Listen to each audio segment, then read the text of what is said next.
Take fucking two.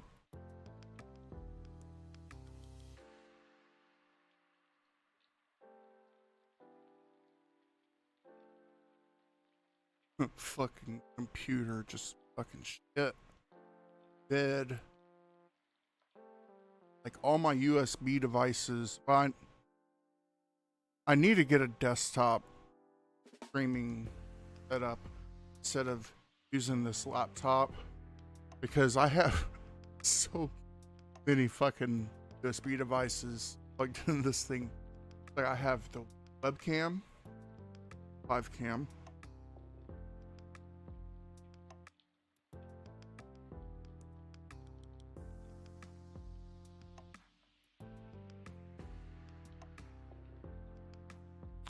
And I forgot to turn chats around. But yeah, it's like I have the webcam, which is that.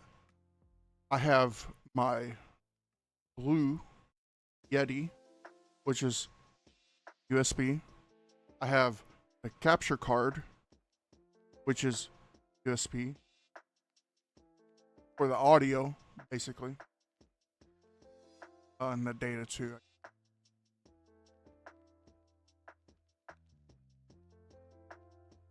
Oh, I have the Elgato Stream Deck.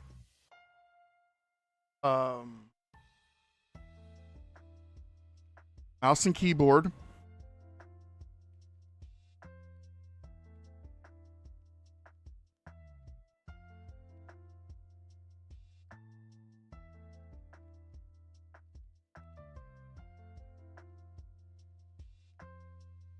Two monitors.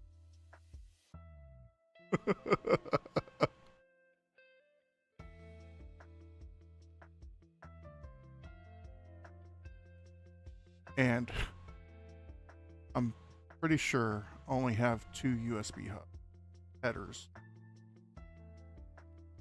I have two on this side and one.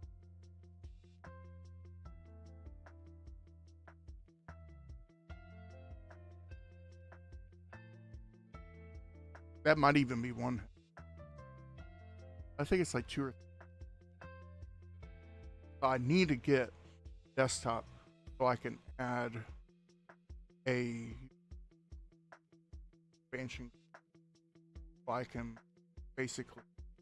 Plus, I would probably get a capture card at that point that's built in, and then I'd have a graphics card, but that would be on the game.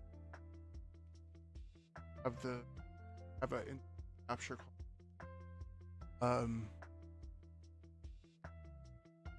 I'd probably have onboard. In all reality, I mean, I might have to. Yeah.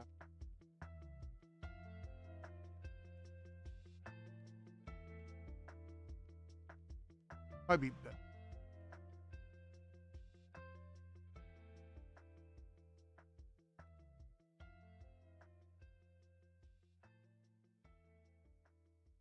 So, I gotta try some more.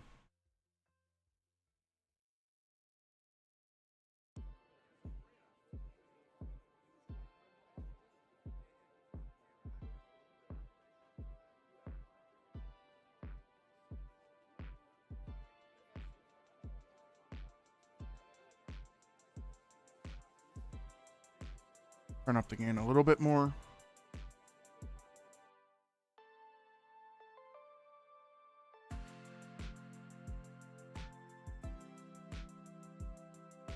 Because I want this type of stuff.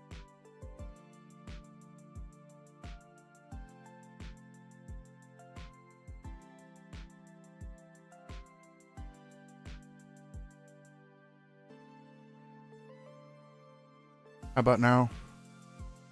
Gains up a little bit more.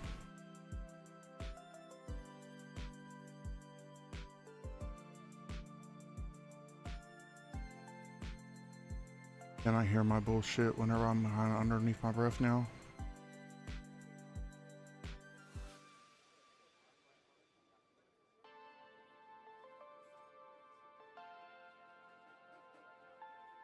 How about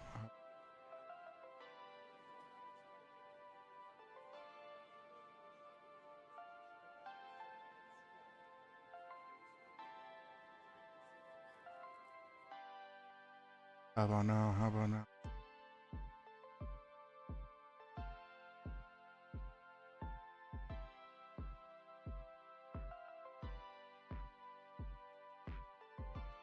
How about now? How about now? This bullshit.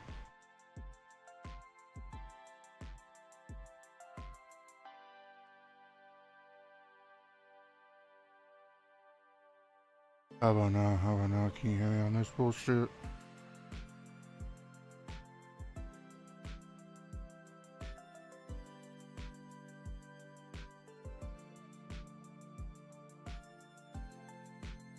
How about now? How about now? Can you hear me on this bullshit?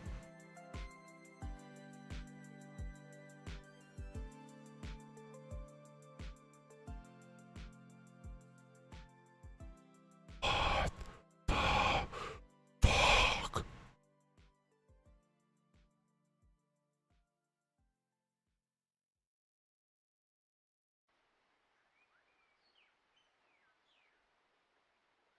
All right. So let's go back to normal talking voice. How loud is it? Is it loud?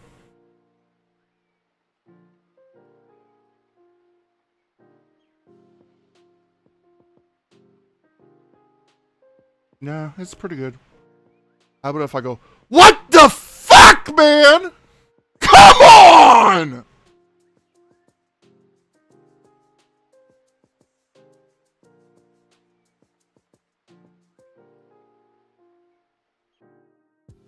That's really not that bad. I'm sure max it is. Well, I guess that's my high threshold, maybe, on my noise gate? I wonder if that's what that is.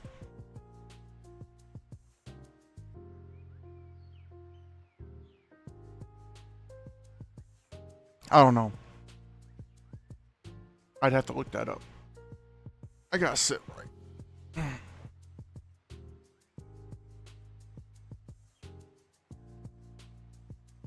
End up fucking my back up again. Fucking my back up.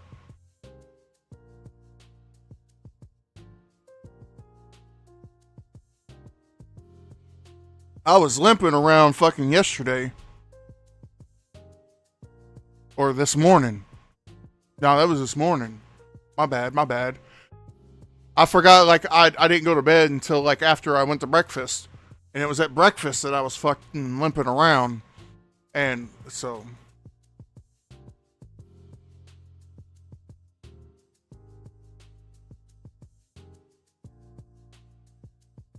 that was after 6 hours of gaming on Madden, which...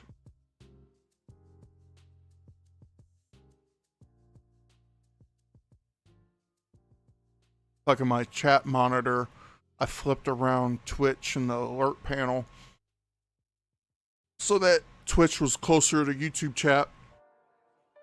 And it fucked me up because I looked at the alert box thinking it was the Twitch box. But then I was like, oh yeah, dumbass.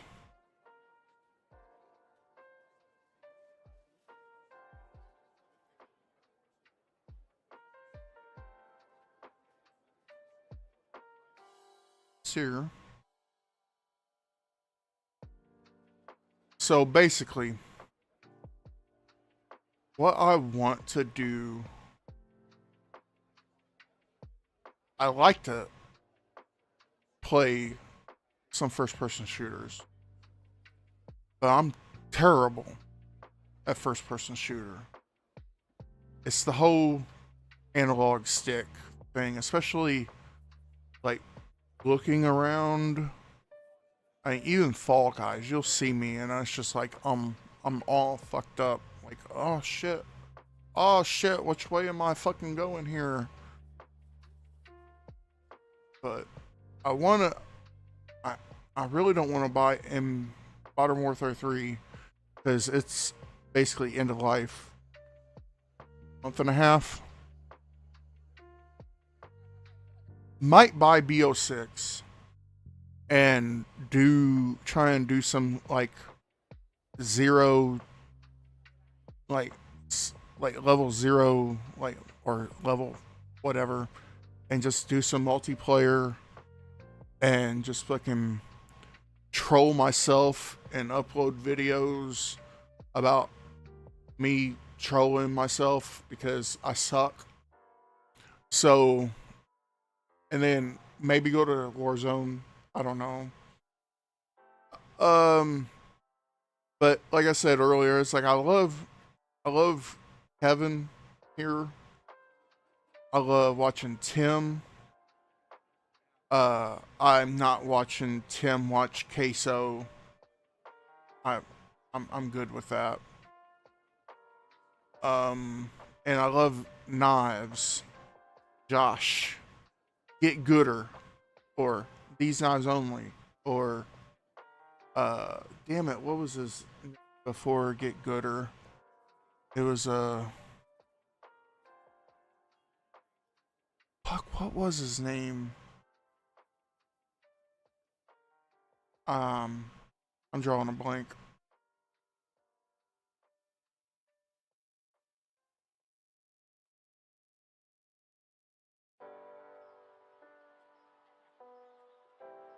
I'm trying to find some sort of something I can compare talking over.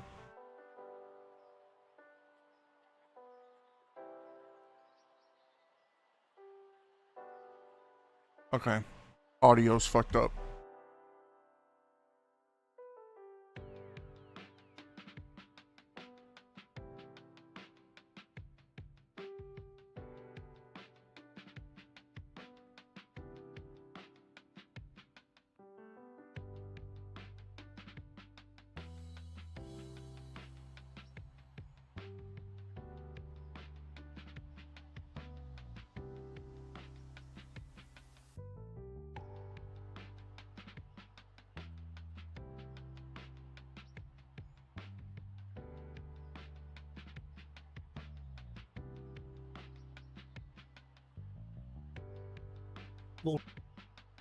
From anybody. And there's plenty of stuff that's in there that's incendiary, that's riling people up, and all that kind of stuff. So, look, it's always going to be in the eye of the beholder, but Trump is a really high bar to clear when it comes to being worse and more incendiary. Elon Musk, who is always anxious to throw more gasoline on the fire, contributed this to the conversation. And no one is even trying to assassinate Biden Kamala. Lulu, are Democrats in any way to blame for these actions, these attempted assassinations of Trump? And is, particularly when they talk, as Jim mentioned, about the idea that he poses a threat to democracy and the future of the country? I think we have to acknowledge at the moment that we are in a very perilous place in this country where political violence has become part of the experience of the election. And that is shocking. So leaving aside the video audio sync, why it happened, the fact is that it is happening more and more, and it is part of the kind of way that elections now get conducted in the United States of America. Assigning blame for this is, to me, a pretty depressing state of affairs because everyone can point fingers at everybody else at this point. I mean, I think Trump's rhetoric has absolutely injected, for the last 8 years, has made this country into this kind of cesspool that it is, but in terms of rhetoric. But I also think that we really have to look at these kind of insane people that are taking matters into their own hands, and that isn't about the rhetoric. And let me just say, Elon Musk took that down, and it was being investigated by the Secret Service as it should have. And it's nonsense what he was saying. He of course needs attention at all times, and so he has to weigh in on everything from Taylor Swift to this. But what's really going on, and I think it's hard to do, is we all are discussing rhetoric and how we treat each other when foreign adversaries are trying to gin up all kinds of discord between and among people, and nobody's paying attention to that. And you know, Musk. Well, we did get some this week. Curious in the question of Iran hacking. Yes, of course, not just Iran hacking, but paying money, Russia paying money to certain podcasters. The issue is, it's a bigger issue than that, and we're all getting dragged into it, and these different people are creating it. And a lot of times with someone like Musk or Trump, every accusation is a confession, as far as I can tell. Well, we're going to talk about it some more because it is going on, this rhetoric and the impact Shit. it's I having. didn't even hear myself Think about talk there. it. In Springfield, Ohio, about Haitian immigrants eating pets. The Wall Street Journal did a great report this week, found that the town city manager told a Vance staffer there was no verifiable evidence or reports to show this was true, the idea How about of now? eating pets. Can I hear myself The talk? city manager told them these claims were baseless, but the next day, Trump repeated the lie in his debate with Harris. Kara, why have Trump and Vance continued to make up? Because he's a lies fucking about liar. What's going on in Springfield, Ohio? Because the number one rule of propaganda is to repeat it and repeat it and repeat it again, because they are lying, and that's what they're doing, and it works, and it gets through to some people. And the ones that think it's silly, including some of their own followers, they're just like, they're just being crazy. They don't. It doesn't matter because they have such. The expression I'm hearing this week a lot is high floor. I kinda low wish ceiling. I They're had, not going to lose. These people in the high floor Diet Mountain don't Dew. care. But it Hold does on. something, I think, even more pernicious here, which it takes a group of people like the Haitians, who are here legally, let's be clear, who went to Springfield to get jobs because they needed workers. They're not being placed there by the federal government, as has been implied. And what it does is it sows division between people, that there are some real Americans whose stories deserve to be told, who deserve to be heard by the media, and these Haitians somehow are inflicting harm. Raihan, there are real life consequences here. Schools have shut down. I'm sitting here There've been looking at my dozens. fucking A bomb threat. phone Why are like Trump the and stream is Vance going on. continuing to hit these lies about what's going on in Springfield? So J.D. Vance is the senator from Ohio, and as such, he regularly hears from his constituents.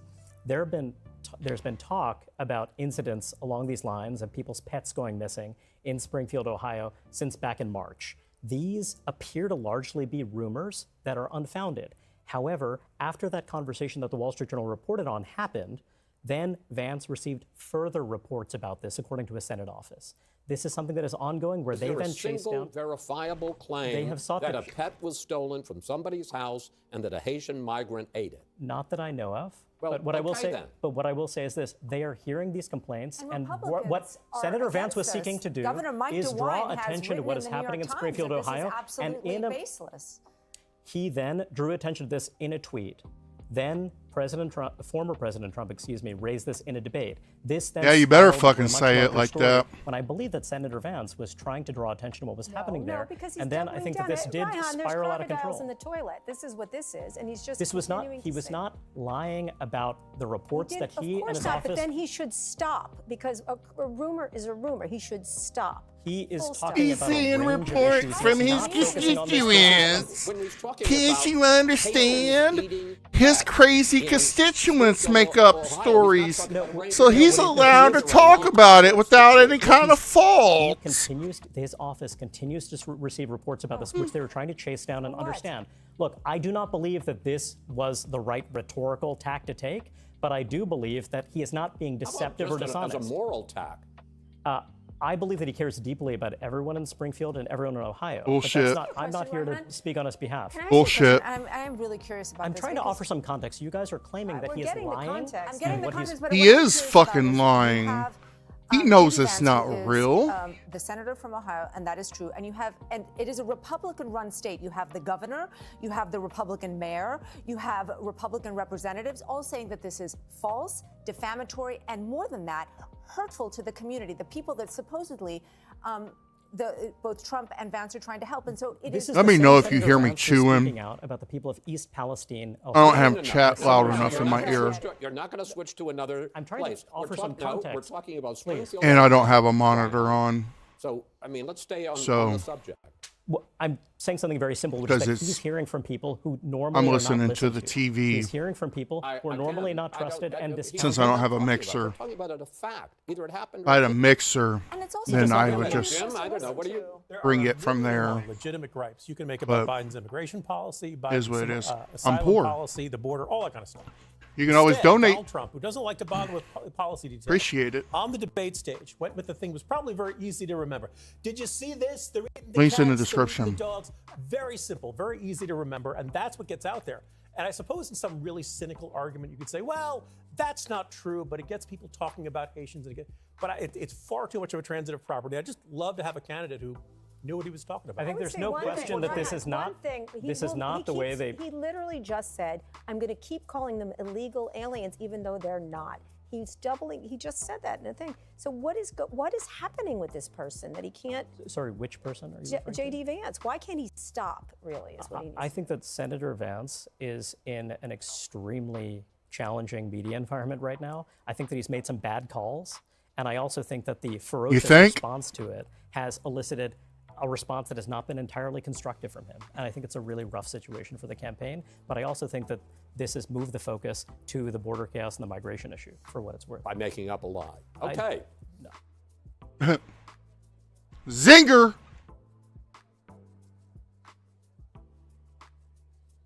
Wasn't that Chris Wallace?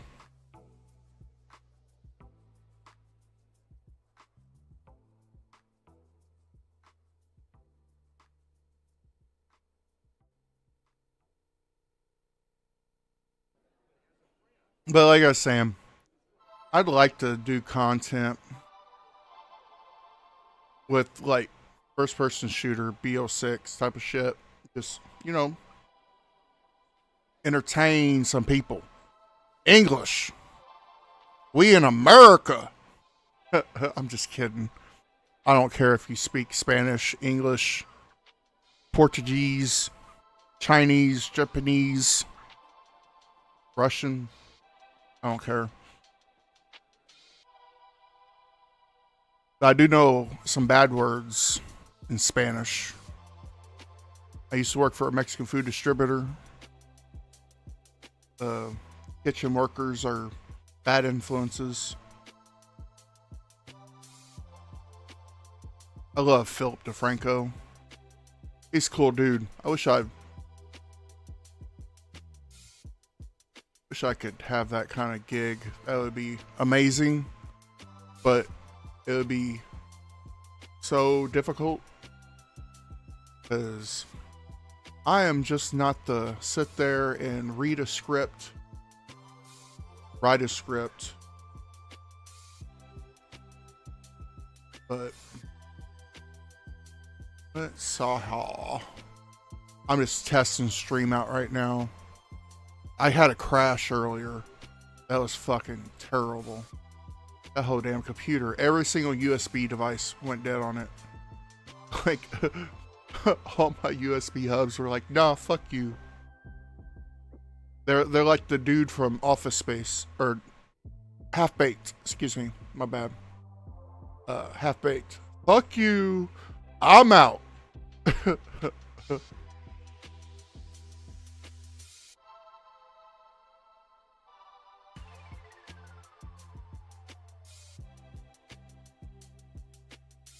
So much fuck. I can't. Well, the sad part is you say I can't wait until the election's over, but then fucking campaigns for the next election pretty much fucking start, and plus election day's gonna happen, and then we're gonna have fucking like 2.5 months of tension because, you know, oh my god, Trump didn't win or whatever, or oh my god, Trump won again, which I'm like, fuck you, I'm out. Like my fucking QSB computer hubs. I'll be like, 2-week notice,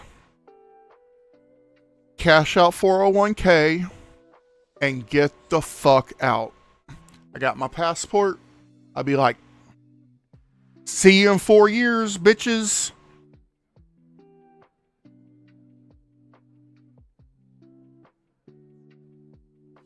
I mean, I'd be online. But I debated on like going to Vancouver area to see if I could somehow get a gig at Linus Tech Tips or like one of their conglomerates. Doc, that's a fucking creepy ass motherfucker. I don't care if I trigger anybody in fucking chat. Doc is fucking weird. Plus he's a 49ers fan. So, you know, he kind of fucking deserves it.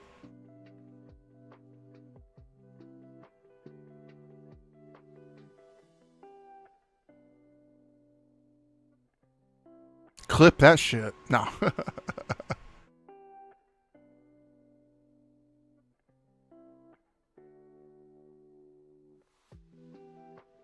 Oh my god. Excuse me, shit.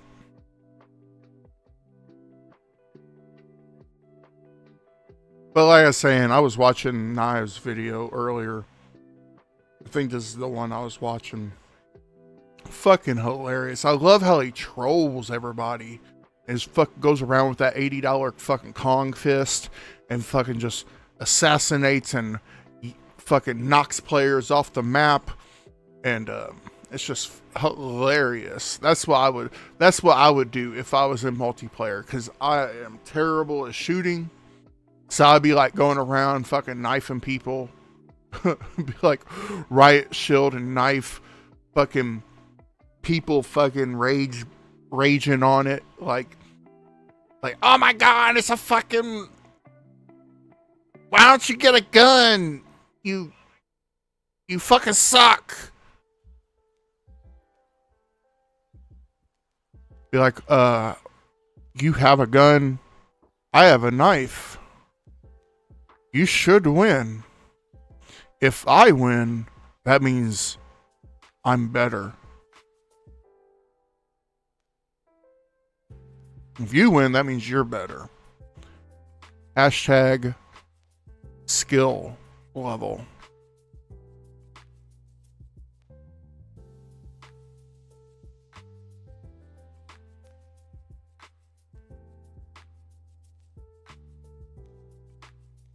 Oh my god. I don't know. I'm fucking just sitting here bored. But yeah, I would do that type of like kind of troll. I love trolling, especially in person. It's great.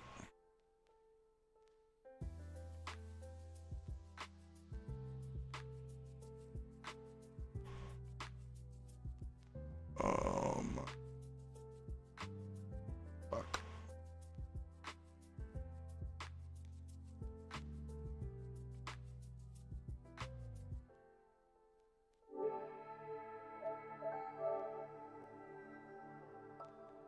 Guess I'll play some Madden.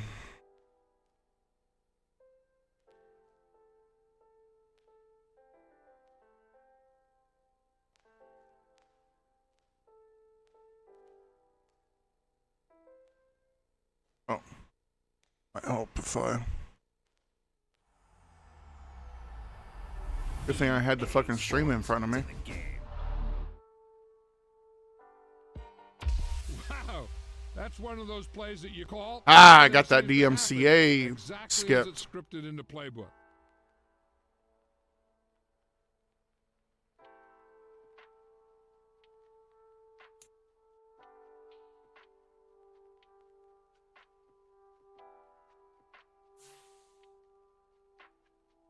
Sure, I'm all unmuted.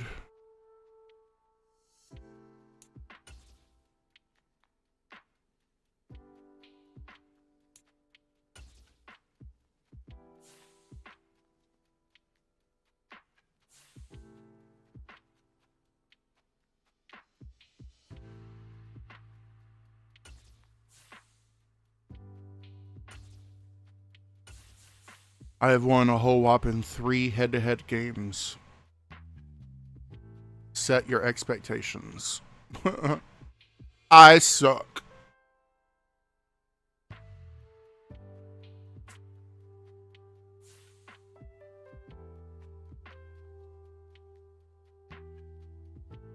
I do like this boom arm though. This is like a pretty clutch purchase, I have to say myself. It's a lot better than my old setup. I can actually sit in my chair the way that I want to sit. I mean, unless I want to do mouse and keyboard, like actual mouse and keyboard, through the PlayStation. I mean, it's set up to do it, but oh well, he's got a mic. Where is my mic at? There it is. Make sure to keep that away from my Mike and Ike's. It's about the right fucking size.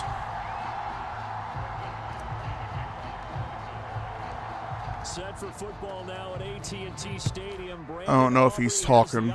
And we are underway here in Arlington. He's coming. From his end zone, here's Darius Davis. And not much happening on the return as he'll get this to about the 23. All right, let's see.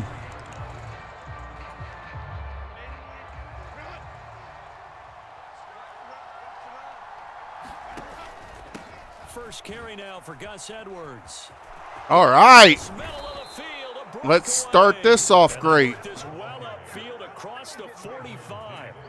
25 yards the pickup there, and also a first down. Opening quarter, his opening carry of the game, and I think they'll give it to him a few more times, as they should. You're exactly right about that. With that type of a run, you want to repeat it many times until they show signs of stopping it. I think he did his visualization exercise before this one, and they're paying off. And he will go down. A Cowboy sack. Getting home that time to Marvian Overshow. And this is what you've got to do against What coach suggests on this one? Keep him in the pocket and not let him get to the perimeter, because once he gets outside, that's where he can. I didn't even look to see if I was. Oh shit. I didn't realize it was my play call. You certainly don't work on too often. 2nd and 24. Herbert. That's complete. It's the rookie from USC. Damn it. In need of a conversion on 3rd down. They had the big play to start the drive. Not much sense. Here's Herbert. Damn it. Got an open man. It's Josh Palmer. And he's going to have another first down here as the tackle's made at the Cowboys 33. Up the middle, here's Edwards. And he'll power ahead, but only for about 3 yards. 2nd down coming up. Play action this time for Justin Herbert. That'll be caught by Rice. And he's going to have another first down here as the tackle's made at the Cowboys 18.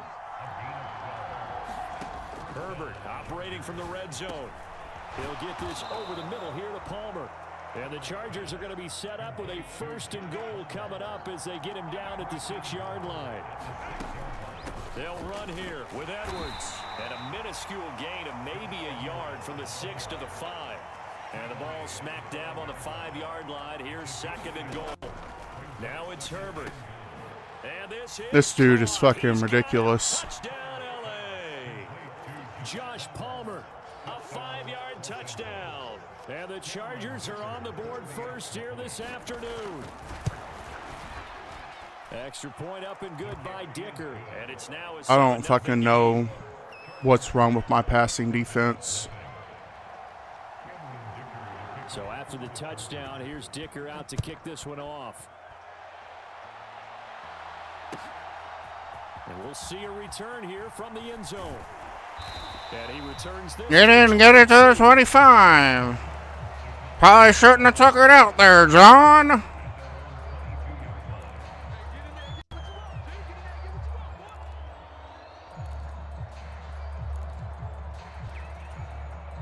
So Prescott of the Cowboys now with a 1st and 10 at their own 22. Now the first carry for Ezekiel Elliott. 2 yards on the pickup there. It'll be 2nd and 8. Brandon, to me, what's important right here on this drive is for them to get at least 2 first downs. They've got to give their defense a chance to settle down, catch their breath a little bit after they give up a touchdown on the opening drive. Now this one over the middle into the hands of his tight end, complete. And they nearly get this all the way to midfield. Mark him down at the 49. 25 yards there on the catch and run. The first drive here and the first time that we've called the big tight end's name, but I can assure you this, Charles, it won't be the last. No, it won't, because when he gets going, now it opens up opportunities on the perimeter, because that'll draw the defense toward the in the middle of the field. Now your wide receivers are getting involved as this game goes on.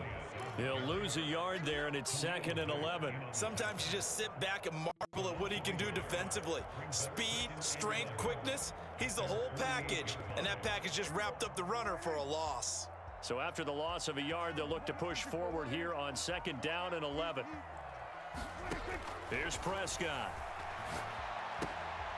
And he's got Ezekiel Elliott.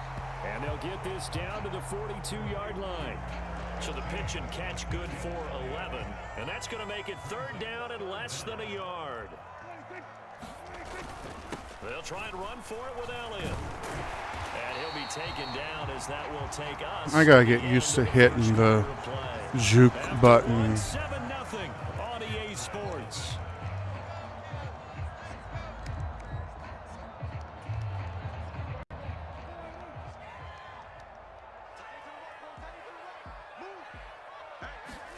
Prescott looks to throw on first. Out to his left. And he's going to go down. They get to him back at the 40. It's Khalil Mack that time, shooting in there to get him to the ground. Okay, was it a breakdown in protection? Did the running back not pick him up? I It doesn't just really matter. Sometimes it's just a great play made by the defense. Big-time sack. To throw is Prescott. damn it, A fight for the football, and it's fucking intercepted. bitch. Picked off by Asante Samuel Jr. And Brandon, this is a real nice job defensively, getting inside a quarterback's head and figuring out, okay, where's he going with the football? Because you can make an educated guess defensively, not all the time, but sometimes. And when you're right, you've got a decent chance of coming away with the football. And he's got a good gain of 7 up to the 37. So from the 37, here's 2nd and 3. Now Herbert with it, looking to pass. He'll swing this out to Dobbins. And that play went nowhere. Losing yardage. It'll be back at the 36.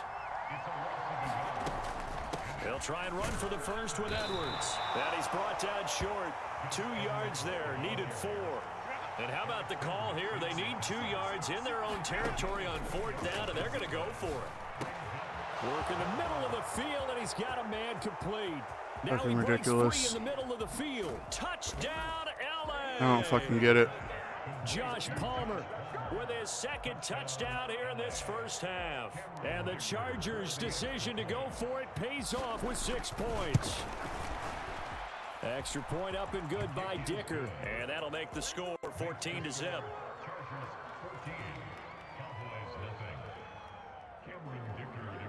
Now after the Dicker field goal, he's back out ready to send it away. I have a feeling this game ain't going to start off real well. Kevontae Turpin now to return. And he takes this near the 25, just a little pass. All that for fucking the 25. I don't fucking understand. Like, I guess I'm just not, like, into the playbook enough to, like, Dallas offense here set to begin the drive. And they're in an early hole. The first drive, they threw the interception. That led to a touchdown. So decent-sized deficit early on. It is, but I think you hit the key words early on. So they have to decide, do we even need to change game plan? Or do we just need to execute better and try and get back in this game? 2nd down, Prescott. oh my fucking Lord! What the fuck, Dak? James with a pick. And the Chargers are going to have the short field here as they'll take over right at the 50. Chargers in good field position to start out. 1st and 10, right at the 50-yard line. After the turnover, here's Herbert setting up the screen here to Edwards. And he is going to lose yardage here.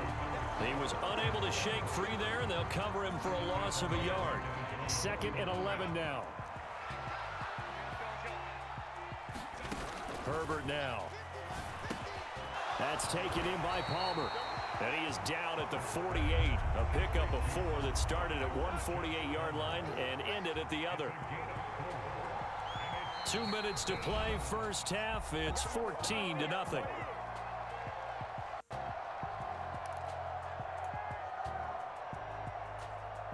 Here's 3rd and 7.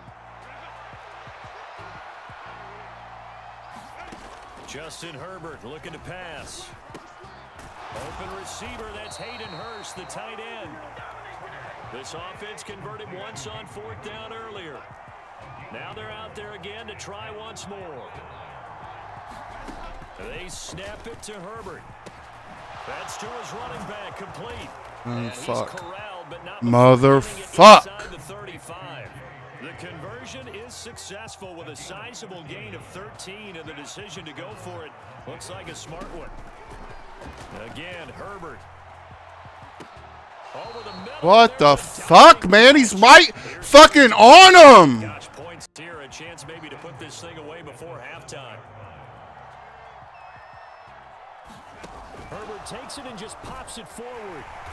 And nothing doing. He's immediately Fucking nobody's even trying to gang tackle either. Chargers going to signal for the first of their timeouts as the clock will stop with 45 seconds to go in the first half. 2 of their 3 red zone trips so far they've come up empty on. They'll look to reverse that trend on 2nd and goal. Up the middle, it's Edwards. And he's able to get it down to the 2-yard line. The line of scrimmage is the 2 here on 3rd and goal. Edwards hammering for the goal line. He loses the football. It's picked up by the Cowboys. And a big turnover there as his guys will get the football back. Partner, you know how often we hear about the red zone, right? From the 20-yard line going in, that's scoring zone, getting points on the board. A lot of teams call from the 10-yard line in the green zone. That's your money zone. He fumbles the ball inside the money zone. You have one job, take care of the ball. That didn't happen. Oh my fucking Lord. The coverage a little too good there, and it's 2nd down.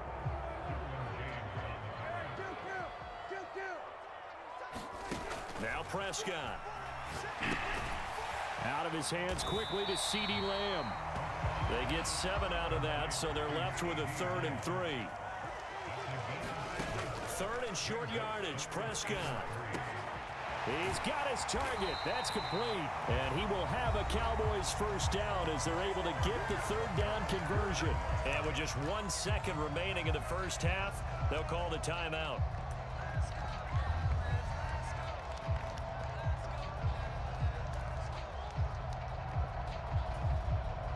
This offense finding its legs now. Here's another 1st and 10.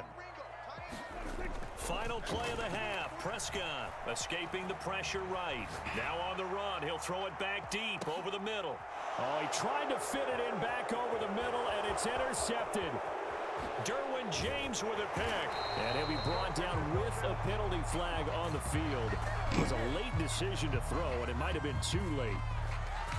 Of course, they had the option, and they choose to not take the penalty. They like the results of the play that they just ran, and they like to let them stand. Welcome back. Halftime over. We are ready for quarter number 3 alongside Charles Davis. I'm Brandon Gaudin.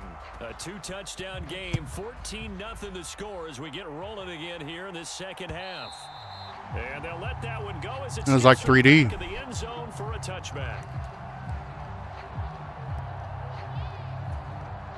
So Prescott of the Cowboys now with a 1st and 10 at their 25-yard line.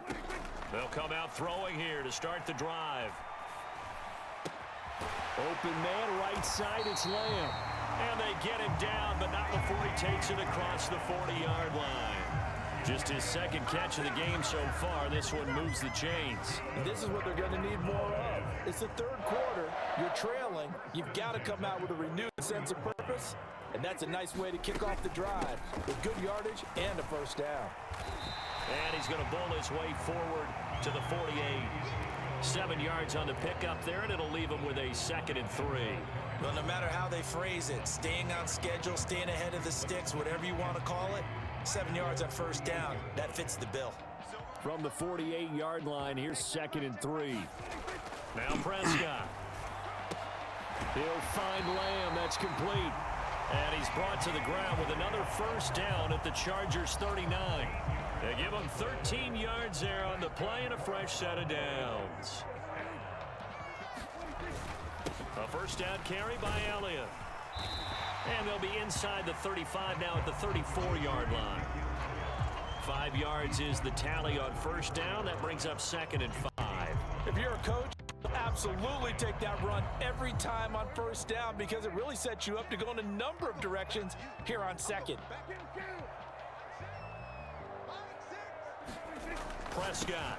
Oh my God. Intercepted for the fourth time. I wasn't even fucking trying to fucking throw it. I was trying to fucking hike it. 35-yard line. And that has to be a little bit discouraging because after all their halftime talk, adjustments, and points of emphasis, their first drive ends with an interception. Absolutely aggravating if you're a head coach because you spent all that time, gone through every situation possible, and it still ends in a turnover. Now a man who played high school ball here in LaGrange, Texas, J.K. Dobbins. And he's able to skip away from that first defender on his way to a pickup of 5. Brandon, 5 yards on that run. Let's get back to the huddle and make sure if you're a back, you spend time with your offensive line and give them credit. Hard to move those 300-plus pounders at the line of scrimmage, and they did for a significant Oh my chunk. God. 6 yards. The pick. Fucking cover them. Play action. It's Herbert.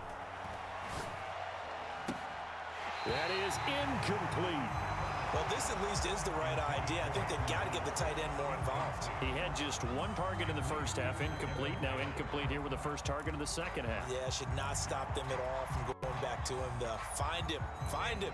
Dallas, Texas is the spot. Third quarter inside AT&T Stadium. Glad you're with us. 2nd and 10. And they'll get this just to the 47. 1-yard gain. Here's 3rd and 9.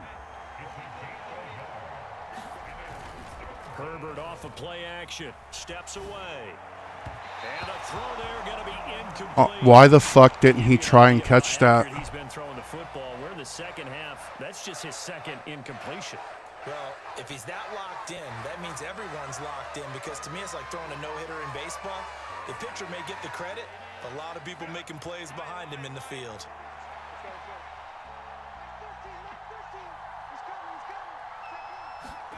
On 4th down, Herbert. He's going to float this over the middle, deep. Oh, and that is incomplete. So certainly an interesting call there to go for it. And Dallas, they'll take over in terrific field position.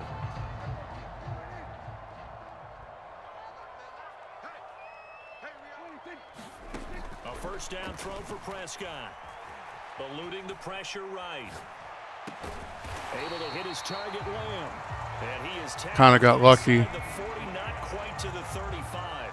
Give him 10 yards there, and about by the nose of the football, he's going to have a first down. From the shotgun again to Elliott. And not a whole lot of room to operate there on the first down run. He gets maybe 3. Now, they struggled to get him rolling on the ground in the first half, and that's sort of continuing here in the third quarter. Yeah, but I don't think it's time to abandon the running game. I would say keep feeding the horse, and I believe he'll eventually... Oh my fucking Lord. 5th interception. Picked up by Christian Fulton. Oh my fucking Lord. How the fuck is he keep fucking throwing fucking interceptions, man? Beyond stunning to me because we're used to that with maybe a quarterback with less experience or less talent, but a quarterback of his caliber.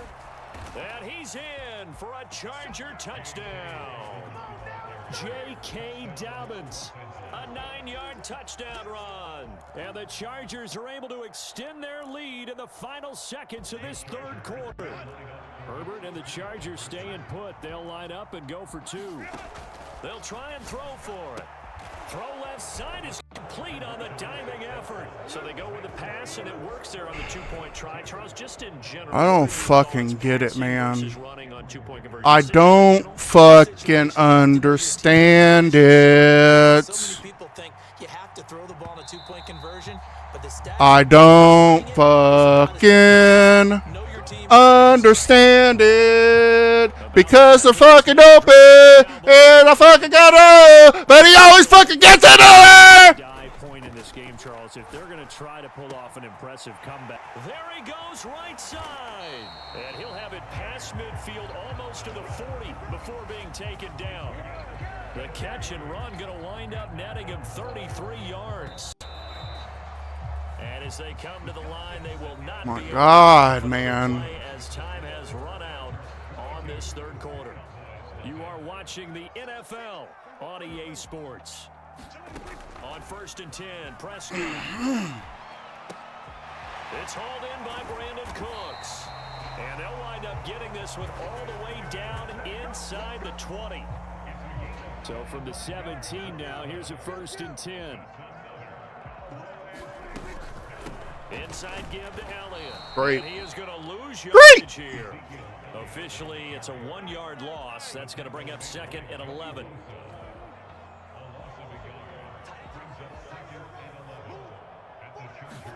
Prescott now. Fires a slant, complete to Tolbert. And a good gain here of 9 from the 19 down to the 10.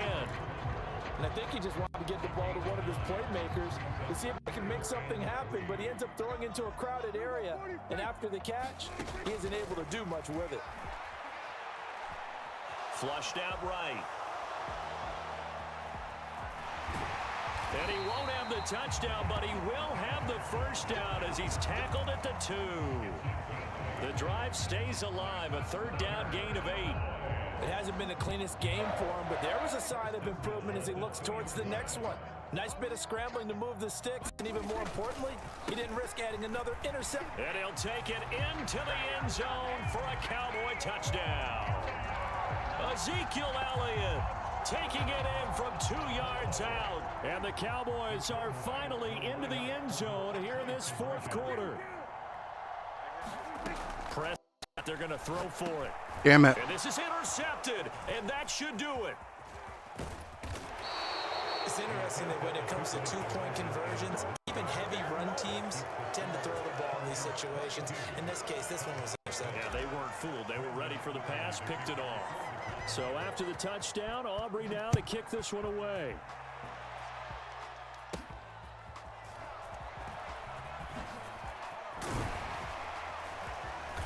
And he'll go down as this drive will start at the 25-yard line.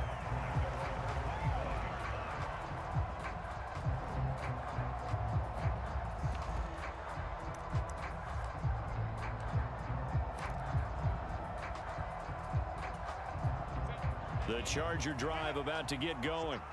If they can score here, they have a chance to make this a 3-possession game and all but put things to bed. And he's swallowed up right near the line of scrimmage. No gain on the play. It'll be 2nd down. And for the defense, this is a spot where you don't want to totally sell out to stop the run, but you do have a pretty good idea of what you're going to see. And that's good work right there to keep them in check on that 1st down carry. They'll fake the handoff. Now Herbert. And that'll be incomplete. Took a pretty good shot as he tried to pull that one in. Couldn't hang on 3rd down. I see the surprise in your face there, partner. That is a rare incompletion from him. He's been on point this entire game. He has percentage completion-wise way up. Not that time. And that's going to be incomplete. The contact there enough to jar that ball free. And it brings up 4th down. He's actually going to punt. Momentum may be changing here a little bit, Charles. Yeah, this defense is going to get I on doubt the field that. quickly, and their offense got them a touchdown last time they had the ball, so they should get another shot. And this punt goes out of bounds, and it'll be marked inside the 40.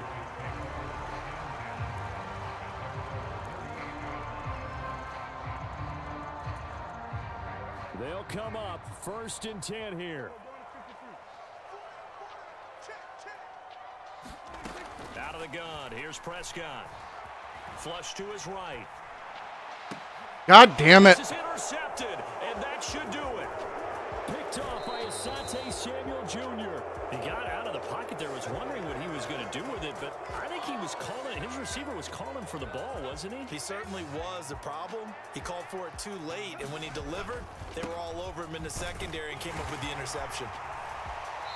And a short gain there down to the 37-yard line. So it's Charger football as we welcome you back from the 2-minute warning.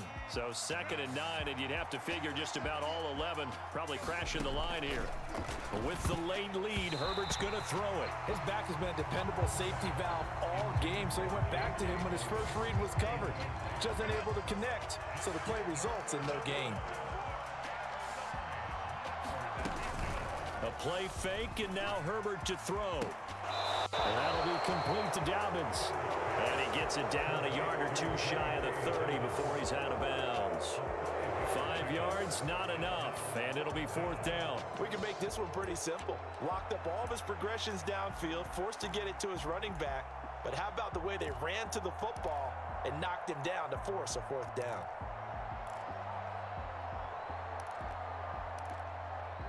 And with things looking pretty good on the scoreboard, they're going to keep the offense out there and go for it here on 4th.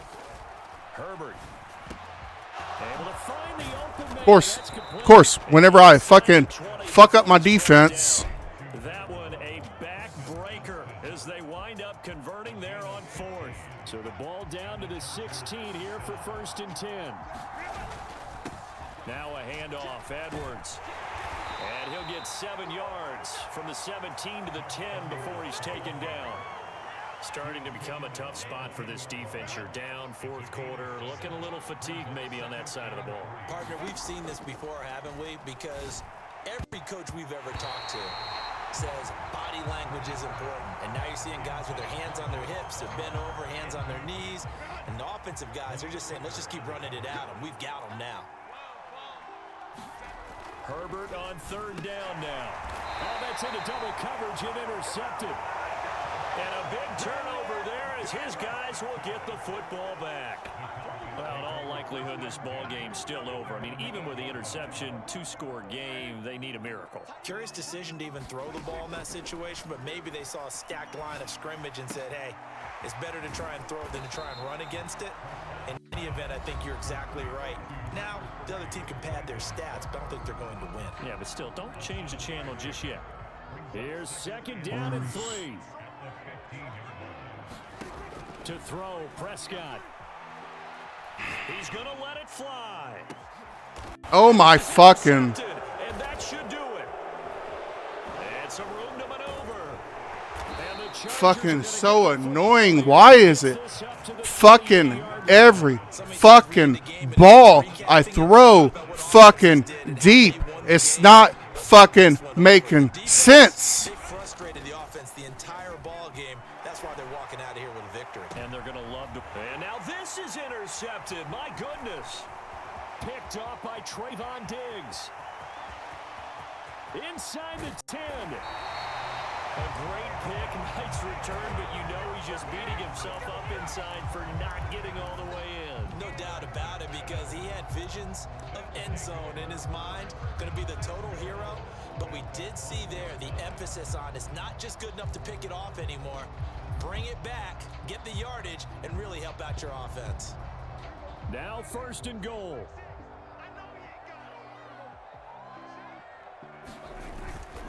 Elliott will take this into the end zone for a Cowboy touchdown.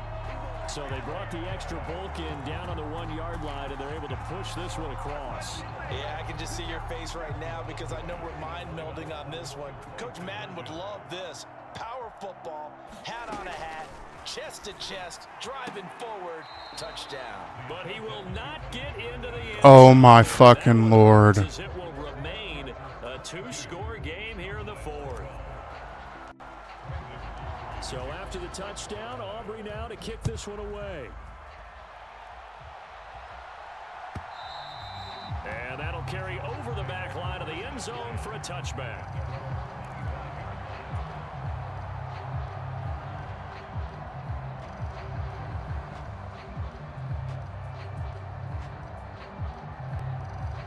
Excuse me.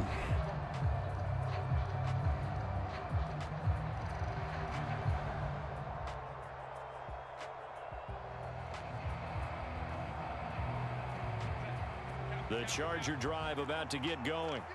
And still 2 timeouts defensively, but even if they choose to use those, 3 kneel downs should be enough to get out of here with a victory. And that's exactly what's being stated into the head coach's headset. Oftentimes they have a guy upstairs who monitors this at the end of the game. A little clock management 101.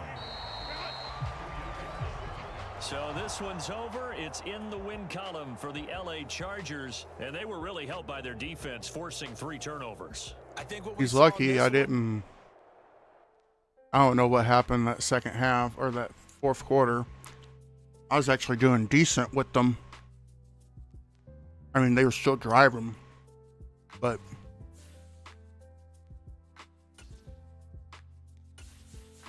I was just like, oh, let's try and get pressure on them.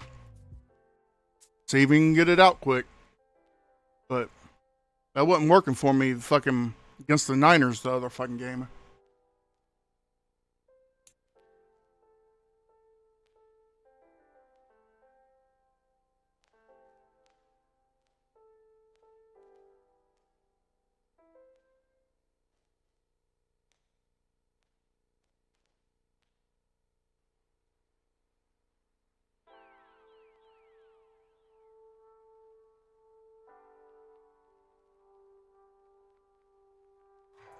It's the NFL on EA Sports, and we are at Highmark Stadium in upstate New York. On the road.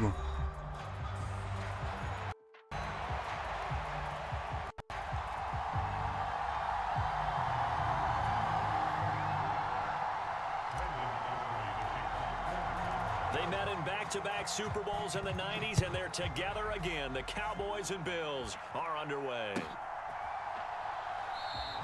And we will not see a run back on the opening kickoff. This will be a touchback.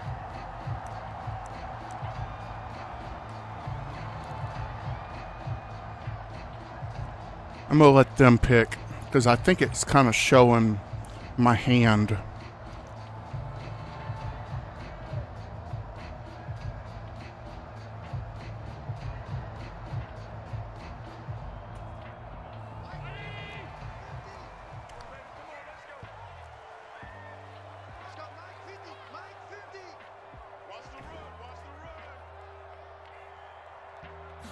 Allen going to go to the air right away.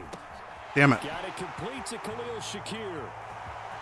That's exactly what the fuck happened Inside the other game. And all the way home for a Bills touchdown.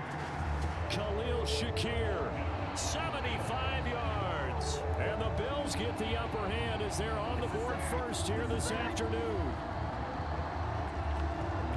Wow, first play of the game, CD, 75 yards. These people, they haven't even filed in yet from the tailgate lots. Everyone talks about starting out fast. Everyone talks about getting explosive-type plays.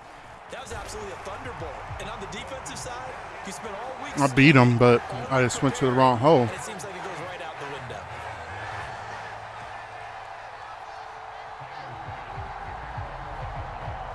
After the touchdown, Bass to kick it away. And that'll be a little too hot to handle as it will skip through the end zone for a touchback here. All right, let's see how terrible I can do against this team. So Prescott and the Cowboys now with a 1st and 10 at their own 25-yard line. Here's the first carry for Ezekiel Elliott. And he's going to be dropped following a pickup of 7 past the 30 to the 32. You often say that sort of opens the playbook now, 2nd and short. What do you think, early shot here? I like where you're going. Obviously, we've been together for a while. You know me. I want to take that shot early and loosen things up. On 2nd down, Elliott once more. And he's able to take this one up to the 35-yard line. They'll get 3 as the drive continues. It's a 1st down. Now, that's the way to do it. Hand it to someone with vision and good footwork, and add in a little bit of power, and you find a way to pick up 1st downs.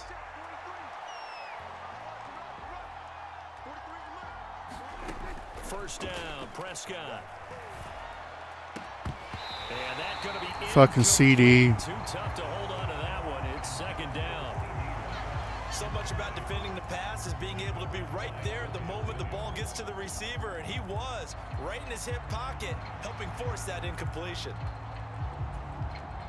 Here's 2nd and 10.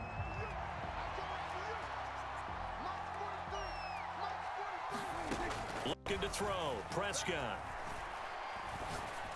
Pass complete to Jalen Tolbert. And he'll be taken down, but not before he gets into enemy territory. It's a gain of 16 and a Dallas 1st down. That's his first catch of the game and an impressive one against multiple defenders. And how about that start? Really aggressive. Yeah, there was double coverage out there, but that didn't stop them at all. They went right at it and defeated it on that play. Looks like he's gonna get I need to fucking get used to tapping the. and that'll make it 2nd and 8. They suspected it was a power play up the middle coming at them, and boy, were they right. That defense got downhill in a hurry and limited them to just a couple on first. Here's X a 2nd square and 8. circle. To throw is Prescott. Tolbert hauls in the out route.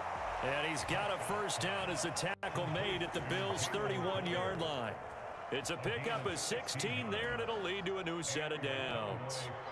Line of scrimmage, the 31 now Triangle, on 1st circle. and 10. Here's Prescott. Ah! And he's going to go down. They get to him back at the 40. That's Gregory Rousseau getting in there to bring him down. But defensively on the previous play, they gave up a pretty good chunky yardage, but right there, they got a good portion of it right back. And if we just flip it around from the offensive perspective, took a nice step forward, and how about a couple of leaps backwards after that play?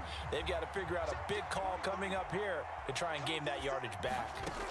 A 2nd down throw for Prescott. This is caught. It's Cooks. And he's got a first down as a tackle made at the Bills' 20-yard line. A good pickup there of 20 yards.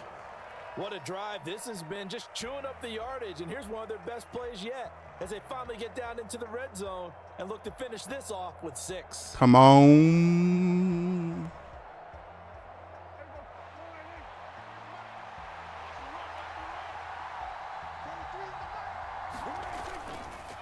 Up the middle, here's Elliott. And he'll get him inside the 15 down to the 14-yard line. Give him 5 on the carry there, and it'll be 2nd down. A quick burst there, and he nicely bit off a pretty decent gain.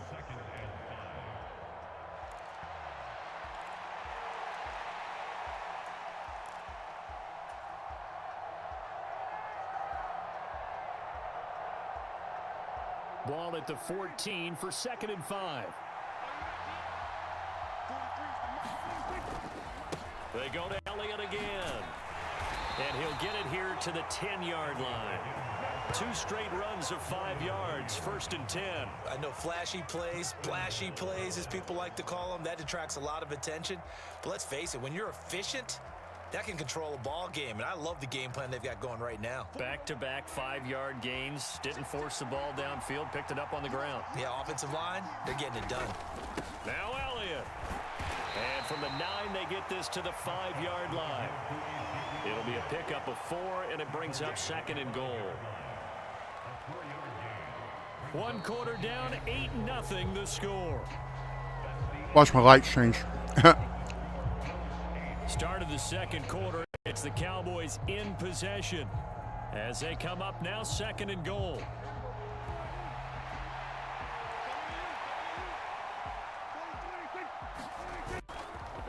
The give is to Elliott. And the hole closes quickly here. He can fight only to about the 4. Calling a gain of a yard as they get a little bit closer here. It's 3rd and goal. 2 straight shots on the ground. Now on 3rd, do you go to the air? I think the possibility exists, and if you're doing it, you're probably going play action since you ran it twice. But I often think that 2nd down is a time you go play action and throw the ball. I say commit to the run and think about. And this is caught for a Cowboy touchdown. Brandon Cooks from 4 yards out. And the Cowboys are back within a couple of the lead. There was no going through the progressions on that touchdown pass. Yeah, nor was it necessary. His receiver won that route early, presented himself, no reason to wait. Go ahead and put it on him and score a touchdown. So Dak will bring the Cowboys up to go for the 2-point try. Square X. They'll look to throw. Ah, fucking Tries bitch. to force it in, and it's intercepted. Taylor Rapp with a pick. I don't fucking get that. Boy, they're down only 1 score. Still first half, but they're going to line up for the onside kick. Oh, fuck. Travel down. So unsuccessful there on the onside kick try. Nice to know. Field position for them as they come up 1st and 10 at their own 46.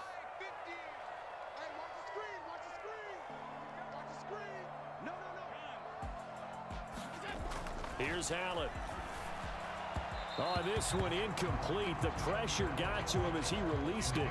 And it's 2nd down. And that's one of the dangers of the quick game. If you only have a 2 or 3 step drop, if you don't get the ball to someone open right away, those defenders are right near the line of scrimmage and they can get on top of you in a heartbeat. Allen.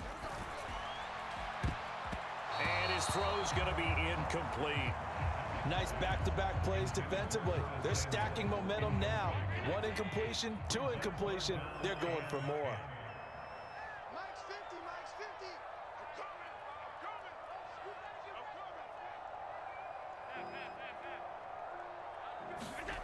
Throwing is Allen on 3rd. Quick slant to Shakir. And they'll work this down to the 40-yard line. Tackled there. He had the touchdown earlier. This one's going to get him a 1st down. That's a play that will likely be forgotten when you talk about big moments in this game. But plays like this are critical to keep drives going. And if points result, we'll call this play significant.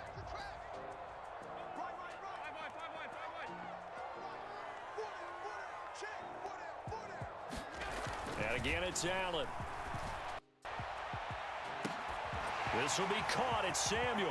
And all the way Fucking, he gets the catches. I don't get the catches.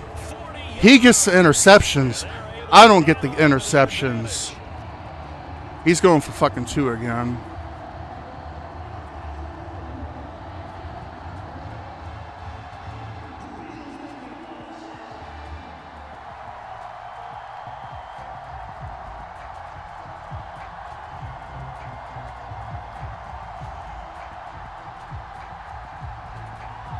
Tyler Bass on for the extra point attempt. He's got it, and the lead moves to 15-6.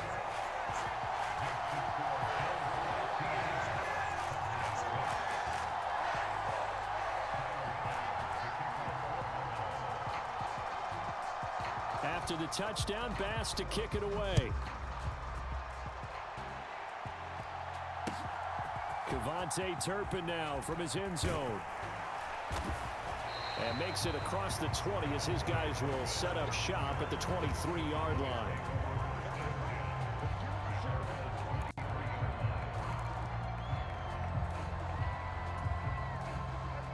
The Dallas offense here set to begin the drive.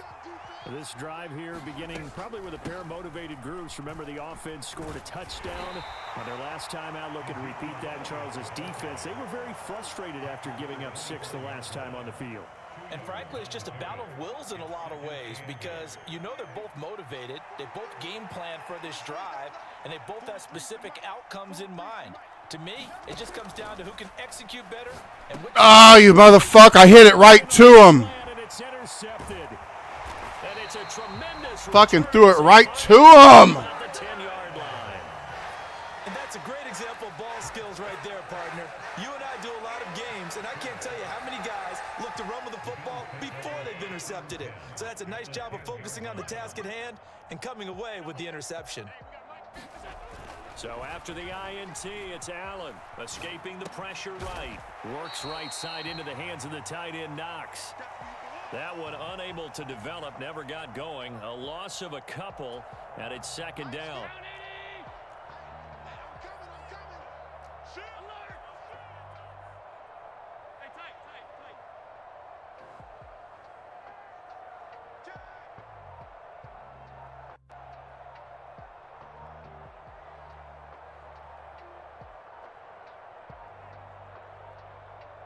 Snap comes at 1, and it's Allen. And this is caught for a Bills touchdown. I don't fucking get it. Samuel, 2 catches, 2 touchdowns here so far. And the Bills are able to strike quickly to add on to their lead. Well, just a sensational start for this offense, Charles. 3 drives, 3 passing touchdowns. Is that like mentioning a perfect game in baseball? Or are we cool to do it here in football, partner? No, I think you can do it here in football. I think perfect game in baseball, that's its own category. Yeah, I think you're right about that. Could not imagine a worse start for that secondary, or let's face it, a better one for this offense. No chance they stop passing now the way that it's going. I think they'll continue to press the ball downfield and hopefully reap the same results. After the touchdown, Bass to kick it away. Couldn't take the chance. This will be returned from the goal line. And able to take it past the 25 and up to the 28. All right. line. Let's see.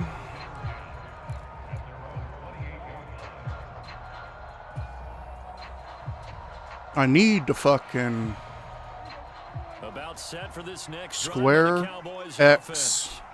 So now, R. Charles, this drive maybe a touch more important, trying to erase the memory of that interception they had. Everything falling apart now. Another one intercepted. I don't fucking understand this shit, man. Why the fuck are you throwing it there?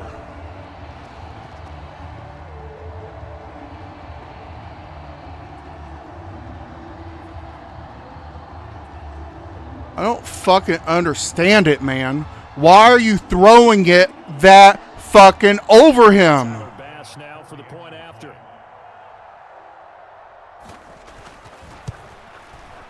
He's got it, and the lead swells. It's 28-6. I don't fucking get it.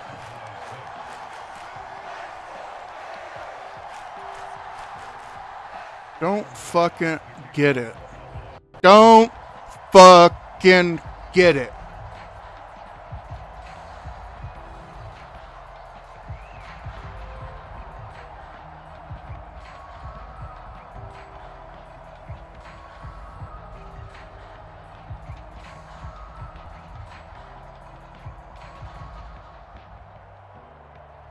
So they throw the pick six. They'll get another shot at it now as this one's in the air.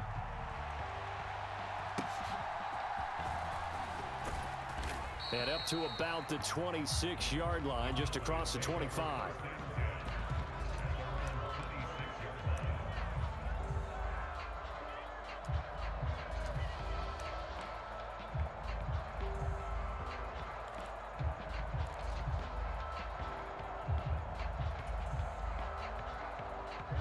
The Dallas offense here set to begin the drive. Now, they've sort of lost their way, partner. How do they recalibrate and get this proverbial train back on track? Well, this is where leadership really comes into play. How's the head coach handling it? The offensive coordinator? Sometimes they just make a joke. All right, guys, you had your fun? All right. Throw it out the window. Yeah, let's get back on track here. And sometimes that'll work just fine. I guess it's time now to lean on that leadership. Gregory Rousseau.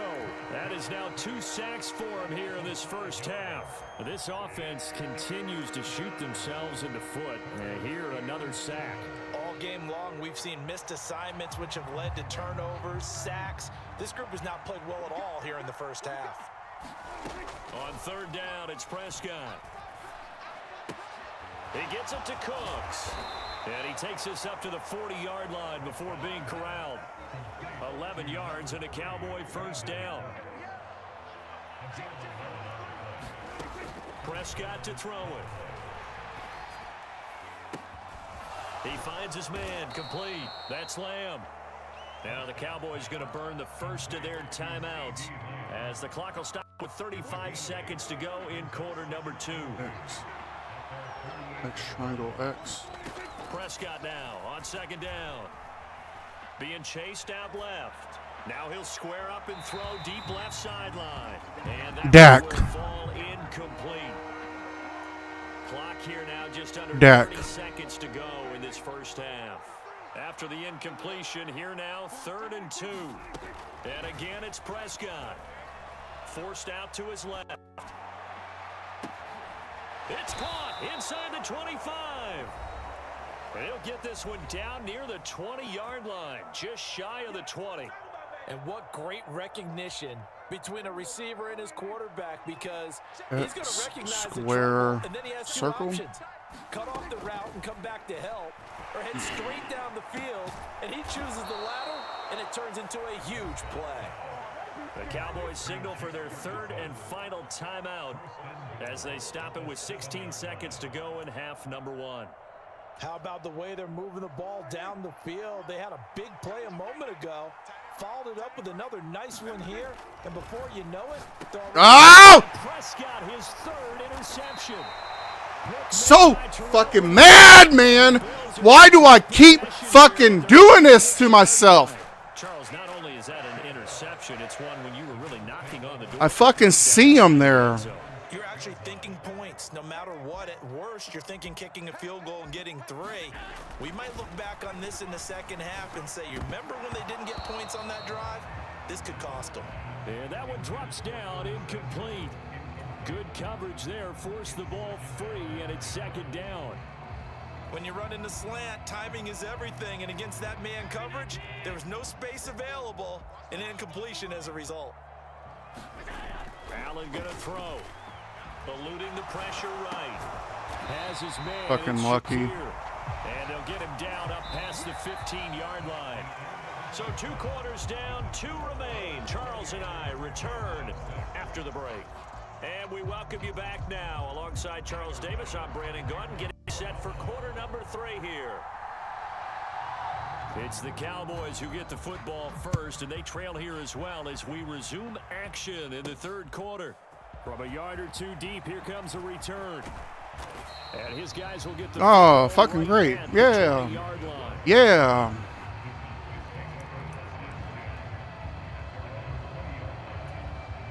About set for this next drive by the Cowboys offense. That's circle, And you have square. to think, Charles, down 3 scores already.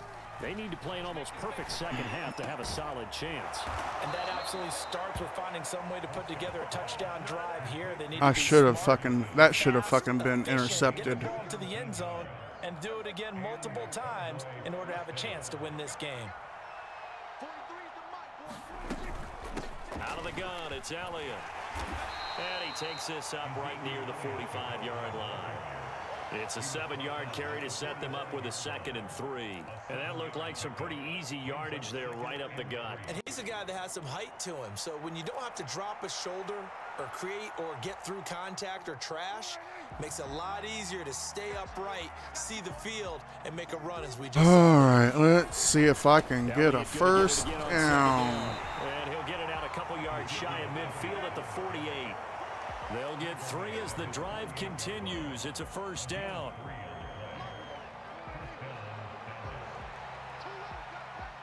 Square, triangle, circle. Now Prescott. Oh, he dropped it. And that's pretty indicative of the way this one's gone. another attempt, another incompletion, and when I look at the scoreboard and where we are in this game, So fucking frustrating, man. they have to start getting the ball in the hands of their playmakers. Throw it to the guys that maybe can take a short pass and turn it into a long gain or make people miss downfield. They've got to have points, and the guys who can put the ball in the end zone, they're the ones that need to touch the ball. Just his second catch of the game so far. This one moves the chains. It's taken a while for this offense to get going. A little creaky at the start, but they're oiled up now. A nice throw there, and they're really putting together a good drive. So 1st and 10 now in Buffalo territory at the 35-yard line. And this is caught inside the 5. And he is into the end zone for a Cowboy touchdown. CeeDee Lamb, 35 yards. And the Cowboys are able to make some inroads here to that deficit. That's the score you felt they had to have here in the third quarter to get back in this game. And you know that there's an emphasis on their side. Hey, we know this. We know where we are. But sometimes I that hope binds you up so fucking- much that you try too hard, you don't get the score. A perfect combination of urgency, yet relaxed enough to get it done. Now Prescott. And they're going to get the two-point conversion. I fucking threw it to Cooks and fucking Lamb caught it. And they decide fairly early here they need the ball back, so here's an onside kick. Damn it. Okay. Less power.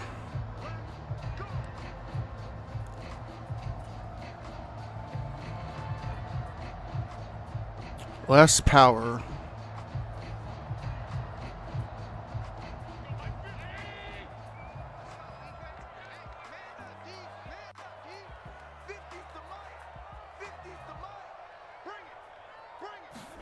Throwing on first down is Allen. Flushed out right.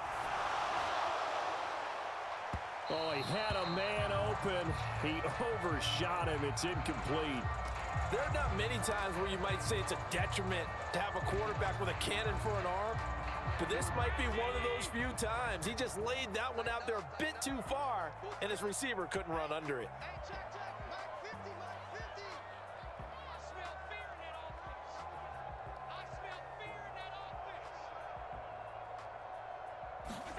Now Allen. Flush to his right. Out of bounds. Taken in on the right sideline, but not in the field of play. They say it's incomplete. The throw led him a little too far. It brings up third down. So back-to-back incompletions, and that has him staring at a 3rd and 10.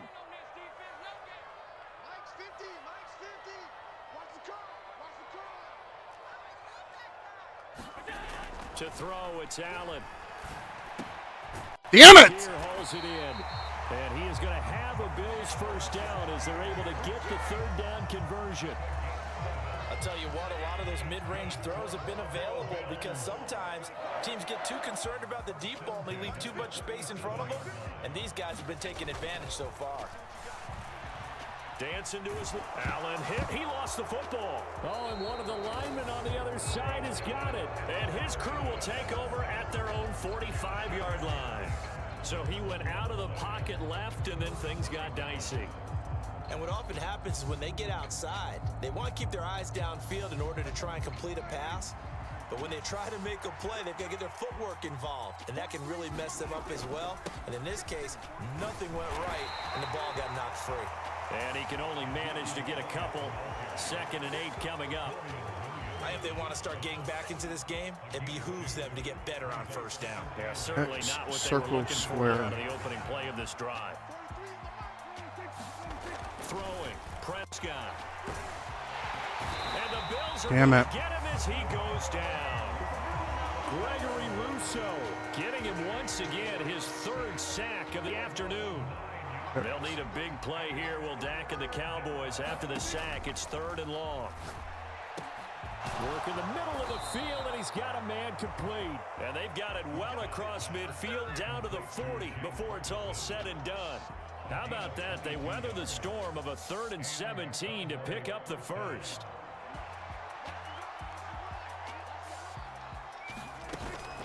On play action, Prescott. Now he'll escape to his left. And give him 6 yards here as he stopped near the 35 at the 34. You know what I like about that play? He didn't try to do too much on first down. He took what the defense gave him, put together a solid gain to bring up 2nd and manageable. Now they have a couple of plays to pick up just a few yards and a new set. Oh, let's see. It's the Cowboys in possession of the football, but they trail here as we begin the 4th quarter of play. And from the 34, here's 2nd and 4. Triangle X circle. Prescott. Over the middle, complete. That's Ferguson. And he's going to get this down near the 20-yard line. So the PI decline, and that'll give him a fresh set of downs. And when you scout tight ends, one thing you want to know, just how strong they are. And we saw it in evidence there. Circle. He was able to fight through all Triangle. the contact and still secure the football. Toward the back corner of the end zone, but he could not get the feet down. This will wind up incomplete. Going for the knockout blow right there. I think if I'm up 2 scores, I'd be Square, worried about an interception. square but circle. this way is what got him this lead. So you may as well ride it out to the end. Crossing route complete. Catch made by Cooks. And able to get him down, but he does reach the 5. Mark that as a gain of 16 to set him up 1st and goal. To the air again, Prescott. Of course. Is intercepted for the 4th time today. Of course.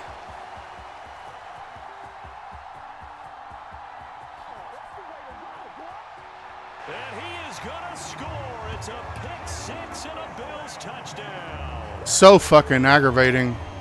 This defense just continuing to do their thing, and now they add on to that lead with another pick 6. And how about the way they've played this entire game? Not only have they put their stamp on it, but every time they try and mount an offensive challenge, they find a way to thwart it. And multiple pick 6s, oh yeah, they'll enjoy watching Yeah, this tape. they're acting like he did it.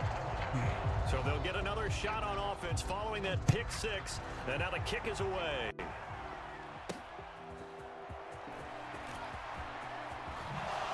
Oh, good-looking return set up here. And good starting field position. He'll get this one all the way up to about the 35-yard line. The Dallas offense here set to begin the drive. And that last pick 6 may have been the backbreaker as they now face a 3-score deficit in the 4th quarter. They need points quickly. And he slips up past the 45 before being tackled. Right off the bat, it's a first down to start the drive, 12 yards.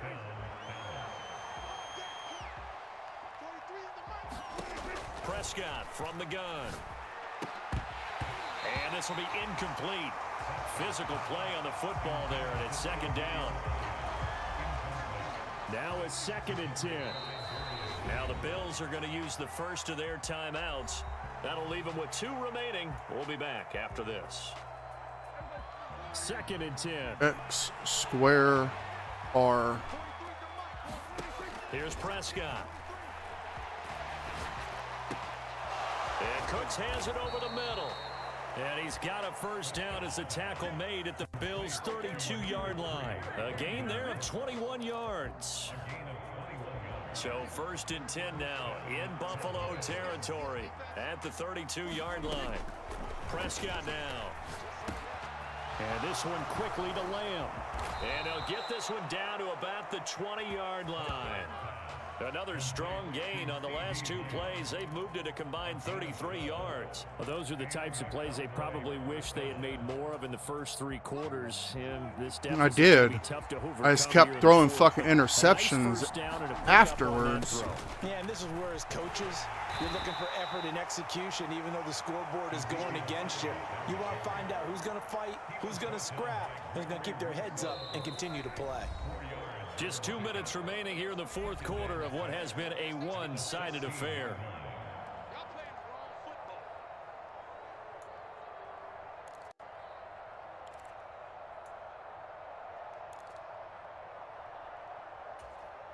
Now 2nd and 6. Out of the gun. Here's Prescott. That is caught inside the 5. Yeah, the Cowboys are looking at 1st and goal as he's tackled all the way down at the 2-yard line. Well, I can put my defensive cap on right now, and I know they're saying don't give up any big plays now. They've controlled this game throughout, and all they want to do is see it through to the end. I think they let their guard down a little bit with that last completion. Sometimes when you're trying not to give up bigger plays, and he's going to go down. This will count as a sack, a very short sack, taken down at the 2. Terrell Bernard getting in there to drop him for a sack. Guys with his talent in the pocket aren't supposed to be getting hit like this, and you know an intense conversation with the offensive line is going to occur after this one. Might not be from him, but the offensive... Under pressure again, and down he goes again. Gregory Rousseau. Who else? He's in there for his 4th sack of the afternoon. 2 straight sacks have him backed up now for a 3rd and goal. Now back to throw. Touchdown, Cowboys! Jake Ferguson from 13 yards out. And the Cowboys have got it back to a 2-score game here in the 4th.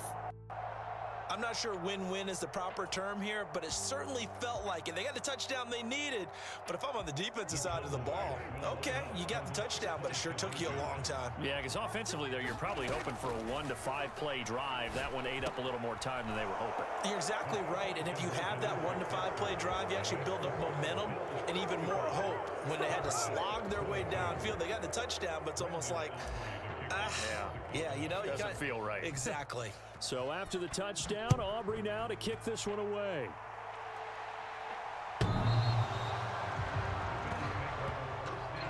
Doing.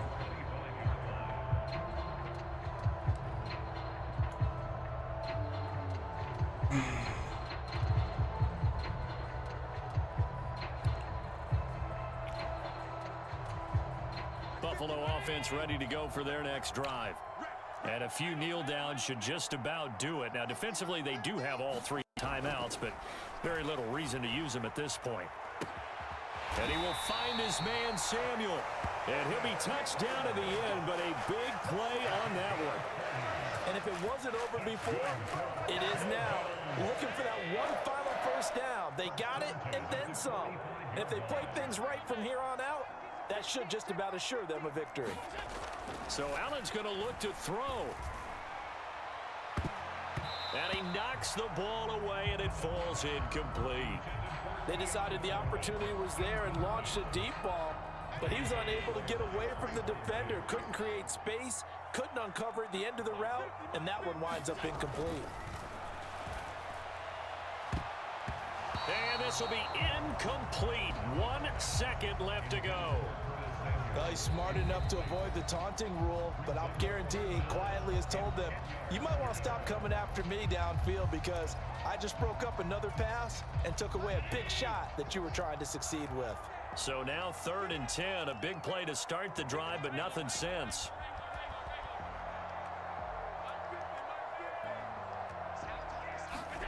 Allen to throw once more. And at the 7-yard line, the catch is made. And he'll be touchdown here, but not before he Still not a touchdown. pick up the first. So it's a win here for the Bills. And this one, Charles, just too much Josh Allen. Yeah, he was just on target all afternoon with 3 touchdown passes. They couldn't find a way to stop him, and ultimately,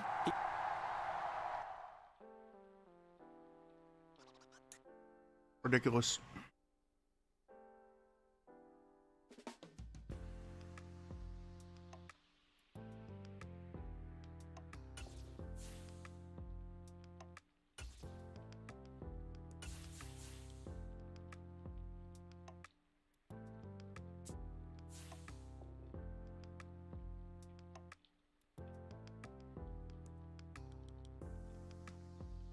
I was like, where's my phone?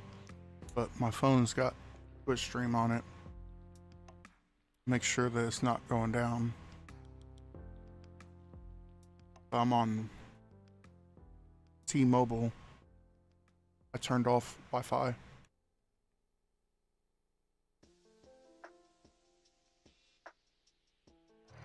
It's the NFL on EA Sports, and we are at Highmark Stadium in upstate New York.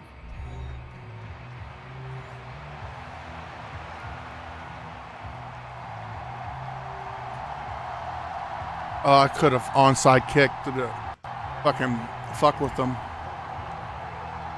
and get more practice on it. Oh, never mind. He is onside kicked. They're together again. The Cowboys and Bills are underway. This will be fielded in the end zone, but he'll decide against bringing it out, so they'll take over at the 30.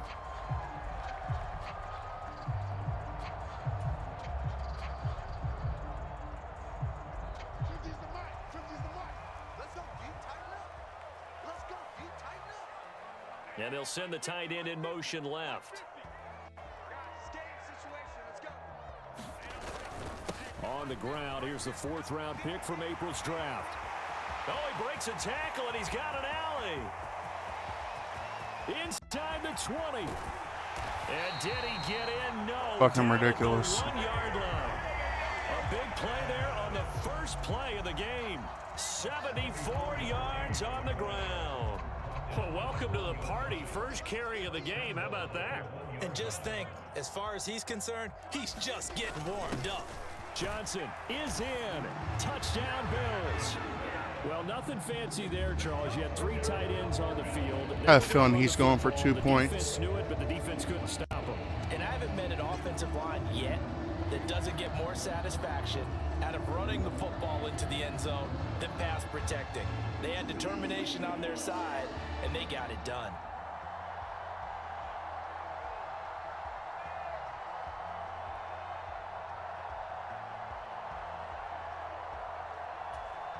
And Tyler Bass on for the extra point attempt.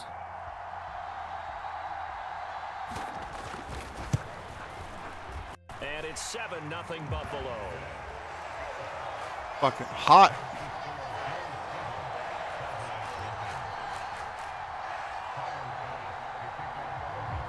After the touchdown, Bass to kick it away.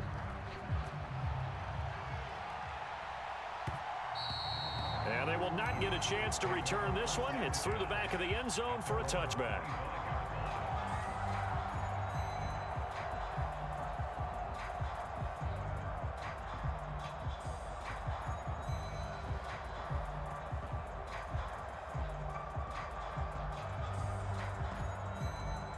So Prescott of the Cowboys now with a 1st and 10 at their 25-yard line.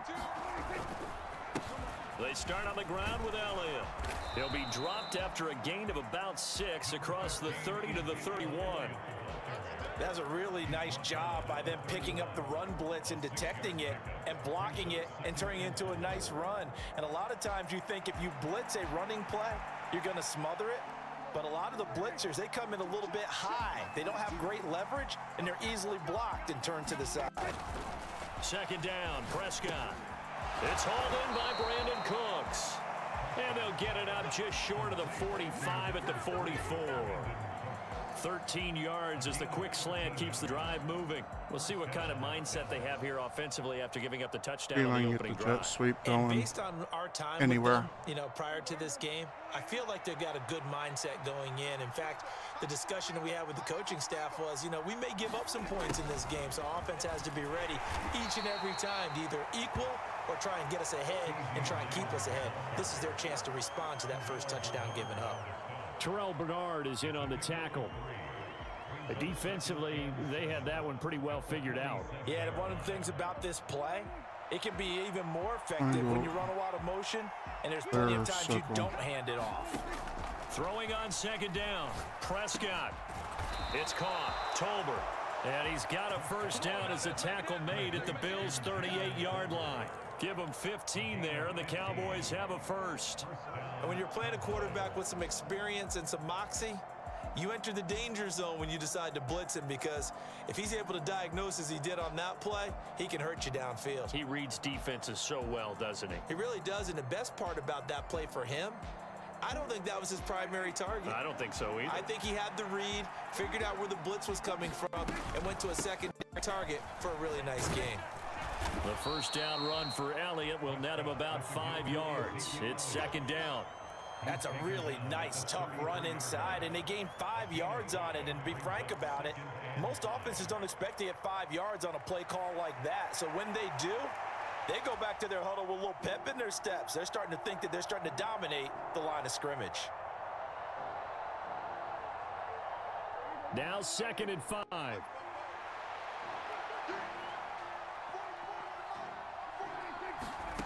From the shotgun, it's Prescott. That is caught by Lamb.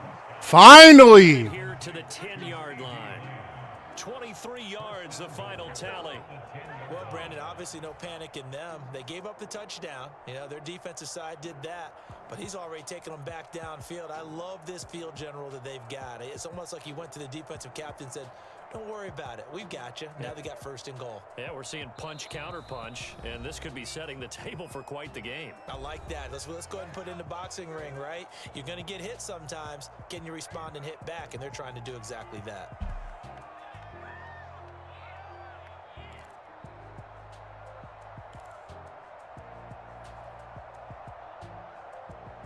Can't believe I finally got a fucking jump ball. Every other time it's like, A chance to get a touchdown interception, back. broken up.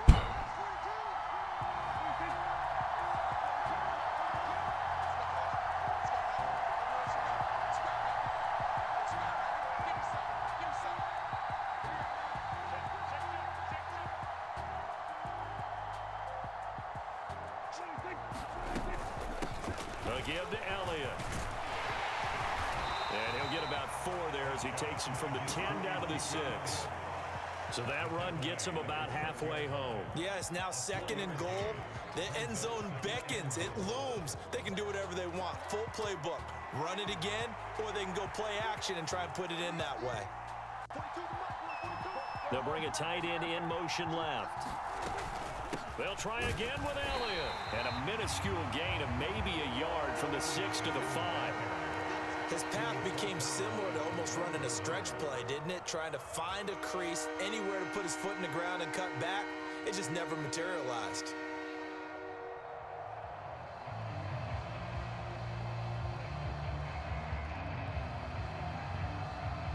Big play coming here. It's 3rd and goal. Looking to throw. Prescott. God damn it. He's intercepted at the goal line. Mike Edwards picks it off. And the Bills are going to have it here at their own 9-yard line.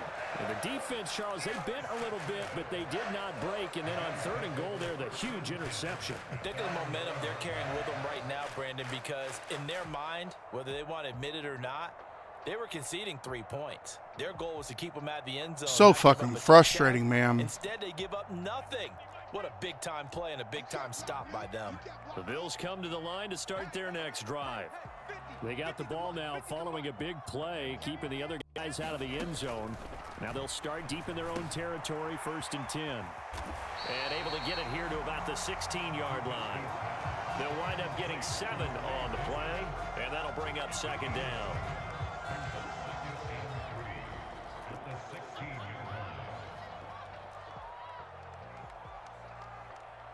In motion, Hollins. After one, 7-0 on EA Sports. Second quarter now in Buffalo. It's the Bills in control of the football as they've got it with a 2nd and 3 forthcoming.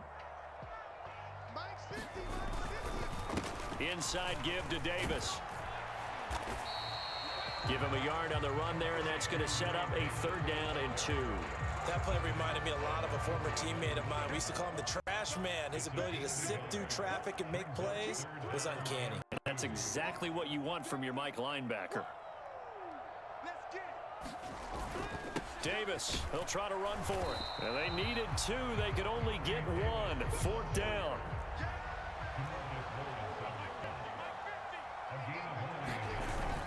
They'll run for it with Davis. Of course. Of course. Why not? How about this? And finally taken down at the 20-yard line. 4th down conversion plays, you usually think 1, 2, 3 yards, maybe 10. Not there. What a huge pickup as the Sticks make So fucking annoying, man. So the field flips here as they'll go to work at the 20 now on 1st and 10.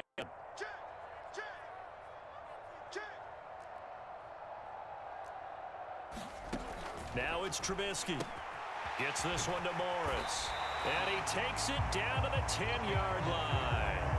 10 more there and another 1st down. Well, this is a defense that's definitely on their heels now because they gave up the running play for good yardage 1 play ago. Now the pass here sets this offense up 1st and goal. They're going to have to dig in strong now because they've been in retreat so far on this drive. This offense on the march. They'll try and run for it with Davis. And he will maneuver his way down to about the 7. A short gain of just over 2 yards as the first half clock dips inside of 3 minutes. The line of scrimmage, the 7 now on 2nd and goal. Another try for Davis. And for one of the few times here today, this run's not going to go anywhere. No gain on the play there. They're going to need to come up with something better here on 3rd and goal. So stuff for no gain on 2nd down brings up a pretty interesting 3rd from this distance. I'm throwing the ball, and I'm not even thinking about play pass. I'm going to let them know right away I'm throwing it, but I'm probably giving my quarterback some room, sprint him out to one side or the other, and give him an opportunity. If it breaks down, he can take off and run for it. A big play forthcoming. Here's 3rd and goal.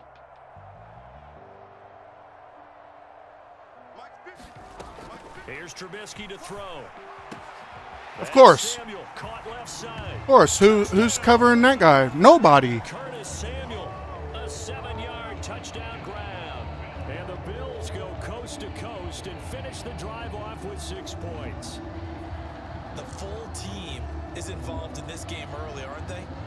Go down the field, score on offense, take the ball away on defense, and So go fucking right back annoying. and score again. You got to like the way that's working for them. That's exactly right. Touchdown, turnover, touchdown, 2-score lead. A little bit like you at breakfast this morning. I got to get this in. You had a perfect omelet, dropped it, so a little bit of a turnover. You went right back though and got that omelet and crushed it. You got to do what you got to do. Yeah. Got to do what you got to do. A little worried about your hands though. Yeah. Extra point by Bass, up and good. And it's now 14-0.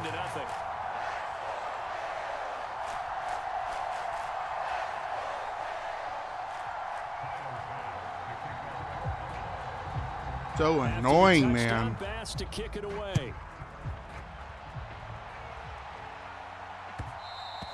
And they'll let that one go as it skips through the back of the end zone for a touchback.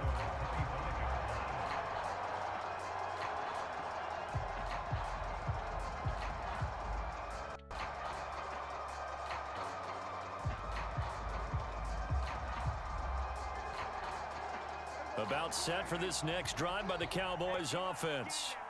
And they're in a bind early here, down 14-0. Are you worried at this stage or still too early? You're worried. You're just trying not to transmit it to the rest of your team. You want to make sure that they stay positive. But at the same time, you're wondering, how are we going to move the football? What do we have on this play sheet that can work? Get back to basics is usually your answer. And make sure you find the guy who can move the ball fastest for you if you just get it in his hands. Yeah, still second quarter. You get points on the board here. I think you're feeling okay. He'll fire deep downfield for Lamb. And it is in. Fucking Lamb, catch that bullshit. I know he wants to get his team back in the game, but a 50-50 ball right there that maybe was. It wasn't a 50-50 ball. That should have been a 75-25 ball. Play with a lot of confidence that borders on arrogance, and that can put your team in some Dutch. Yeah, especially maybe want to look at some safer routes after the interception he had that ended their last drive. And he rifles one incomplete. Well, nearly another interception there. That would have been 2 drives in a row with a pick. He's got to start taking care of the ball way better than what we're seeing. Interestingly, that throw is probably worse than the one he threw the interception on last drive, but fell incomplete. Yeah.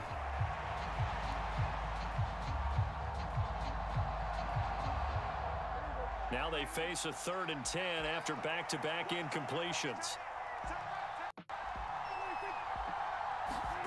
Prescott yet again.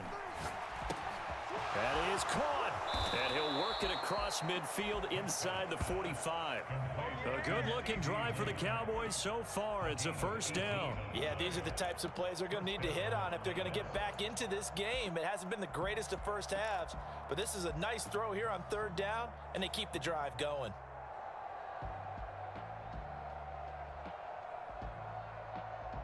Okay, so I'm going to hurry up so they can fucking intercept me and score another touchdown before halftime? Yeah, let's not. And say we did. 1st down, Prescott. He's going to let this go. Back of the end zone. And this is going to be intercepted. Rasul Douglas picks it. And the Bills are going to take possession here. It's a touchback, and they'll take over at the 20-yard line. Boy, the coverage there, airtight as he comes away with the interception. Love that observation there because they were taking a shot at the end zone, but you're right about the coverage. Absolutely tremendous. And this they could clip for a training tape. Staying with him down the field, locates the football in the air, and comes away with the interception. They'll keep it on the ground again here. And he'll just keep 2 hands on the football as he'll be taken down after a short pickup. Give him 3 on the run there. Now they're looking at a 3rd and about 5. So they'll need 5 on this play to move the sticks. Once again, they'll keep it on the ground. And he'll be stopped short of the first down as they rally to tackle him at about the 28. And with just 4 seconds left in this first half, a timeout call. On 4th down, here's Sam Martin on to kick it away. Kevontae Turpin deep for the Cowboys. And now a low liner. I think he mishit it.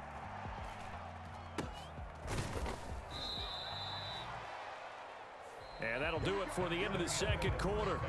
This is the NFL, and it's on EA Sports. Welcome back. Charles and I settled into the booth, ready for quarter number 3.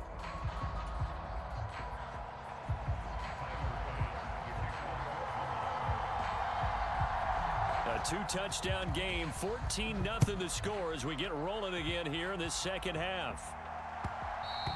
And that'll be a little too hot to handle as it will skip through the end. So annoying. Touchback here. I picked the wrong fucking play.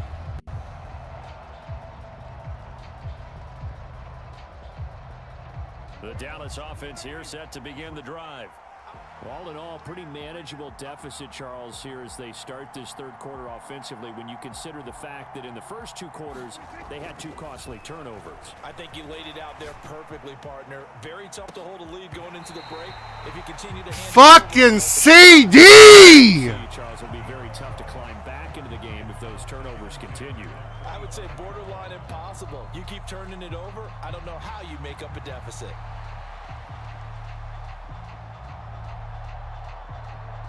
An incomplete pass leads to 2nd and 10 from the 25. To throw is Prescott. Of course. Prescott, his 3rd interception. Inside the 20. And he is going to score. It's a pick 6 and a Bills touchdown. Fucking ridiculous, man. I'm so fucking tired of the way that he's fucking. I don't think a pick 6 is exactly what they had in mind. No, not at all, because his offense, they've been stuck all game long. Haven't dented the scoreboard yet, and they're kind of forced to take a few chances here, and that one, it backfired in a big way. So fucking annoying. I guess I can't see the fucking field. I guess that's the fucking problem. I just can't fucking see the field right.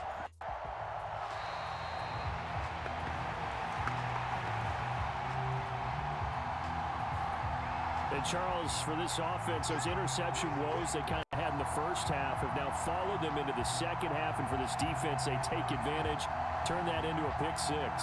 And that defense is in a spot now where they're thinking about ways to close this game out, and as confidently as they've been playing, I expect them to do exactly that. Extra point by Bass, up and good. And it's now 21-0.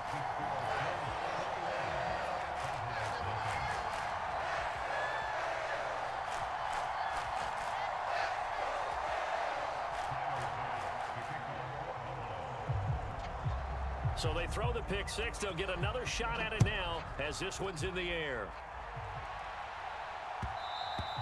And they will not get a chance to return this one. It's through the back of the end zone for a touchback. I ain't fucking catching up, so I might as well not even try. Don't even try, Brent. Set for this next drive by the Cowboys offense. It's a game that they would rather probably forget about, at least to this point, Charles. And one reason is turnovers. The turnover on the last drive, they had the issue in the first half as well, and that's really, unfortunately for them, helped to put this game out of reach. And you know they won't admit it to themselves, but we know that winning the game is pretty much out of the picture now. So their bottom line is, how do they play a clean game the rest of this, right? Take care of the football, no more turnovers, and see how that works. And now the Bills are going to stop it as they call a timeout. It's just their first, so 2 remaining as they burn one here in this third quarter. Here's 2nd and 7 now from the 28. Again, it's Elliott. And he's able to take this one up to the 35-yard line. 7 yards there and a first down. That's a good, nice, crisp run for a first down. I wonder if the defense might have been loosened up a little bit, maybe anticipating a pass instead of the run that they got.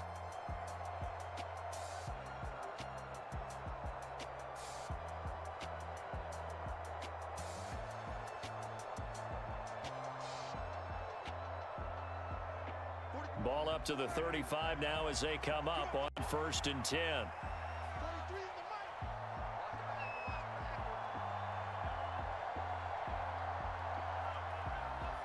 There's Cooks in motion right. A first down carry by Elliott. And some room to work. And some good acceleration there as he's across midfield to the 48-yard line. 43 yards now on the ground on just 7 carries. Sometimes it's hard to believe, but there are times this game is about patience, isn't it? Has had the game he expected, but that run there, that may get him going. I was just going to say, maybe that gives him a little juice because you're right, he struggled, especially in that first half. Yeah, and I know the great ones always think to themselves, just hang in there. I'm just one big carry away from busting this open. That's a good start for him. They'll try to throw now. Prescott. And they take him down. The Bills get to him. Von Miller doing what he does best with a sack. Okay, I'm not sure you could actually draw a better pass rush than that one right there. I don't know how to throw it away. He had to keep backing up and backing up and backing up. I really don't. Dropped for a huge loss. Now that after the sack, it'll be interesting to see what they have planned for 2nd and 23. That his pass is intercepted for the 4th time today. Pick made by Terrell Bernard. And the return here is stopped at the 35-yard line. So an opening drive. I didn't even want to hit him. Second half. And just think about the time you spent in the locker room going over what you expected to do in the second half. Not the way they saw it, not the way they drew it up. You find out this is something that you can't just edit, right? There's no rewrite here. This is live, and now they've got to find a way out of this hole. It's a gain of 13. I didn't even fucking hit the fucking. Now it's Trubisky. And this ball incomplete. Looked very much to be a catchable ball and could not hang on. 2nd down coming up. Oftentimes when you're losing a game and the team's still throwing with this kind of a lead, you start playing a little more physically. And they took that opportunity right there to be extremely physical and force that incompletion. Again on 2nd and 10, it's Trubisky. And that is incomplete. A lot of force bearing down on him there. He could not hang on. It's 3rd down. Well, so much for getting separation. No chance there. Locked down tight, forcing the incompletion on that attempt. And this time he's got the hook up. It's complete. And he doesn't quite make it, taking it within an eyelash. Dropped at the 1. They're able to convert on 3rd down, and that sets up a 1st and goal. It's all pretty simple sometimes, isn't it? Go where the defenders are not, and he does exactly that. Makes a nice catch to move the chains. Defense got to find a better way of accounting for the shorter routes that are being run against them.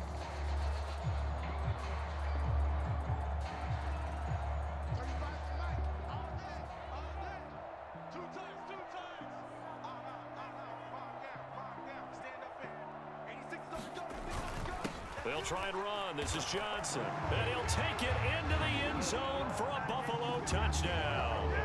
Everybody in the stadium knew what they were going to do right there, CD. 3 tight ends on the field, all that extra bulk, and they run it in. And you saw that one went, right? You run it over your best blocker. I can just see the head coach right now. I want to run this one over the big boy. And they got it done. And his kick is good, and flags fly as well. Some frustration showing through right now. This is going to be a roughing call. So they'll go ahead and accept the penalty.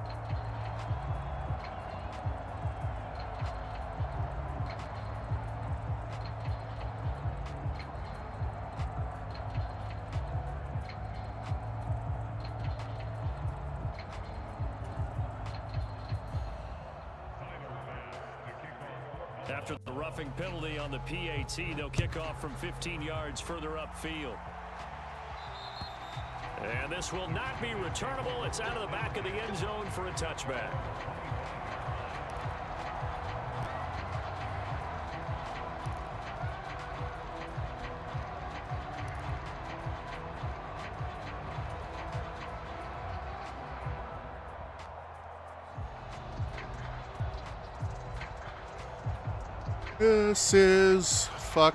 This guy is so fucking slow.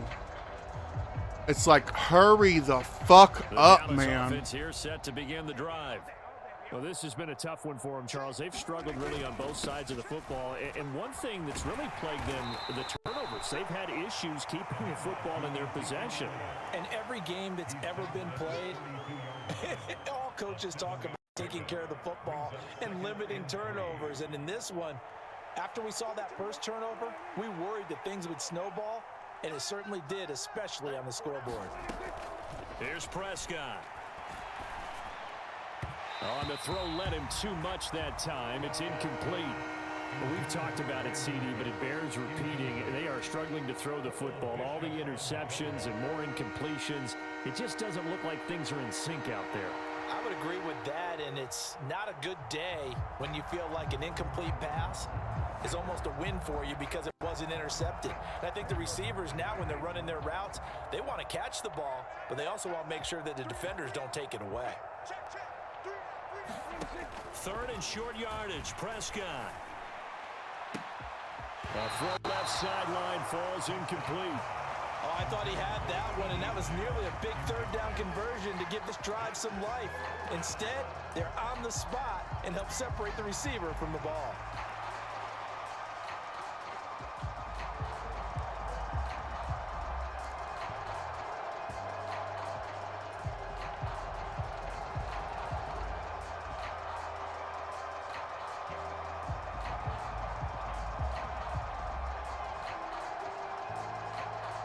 The offense is not leaving the field. They're going to stay out and go for it on 4th and 3. The Cowboys will go. Prescott. Able to find the open man. That's complete. Now he's going to get this all the way down inside the 35. 4th down conversion plays, you usually think 1, 2, 3 yards, maybe 10. Not there. What a huge pickup as the Sticks make a drastic shift forward.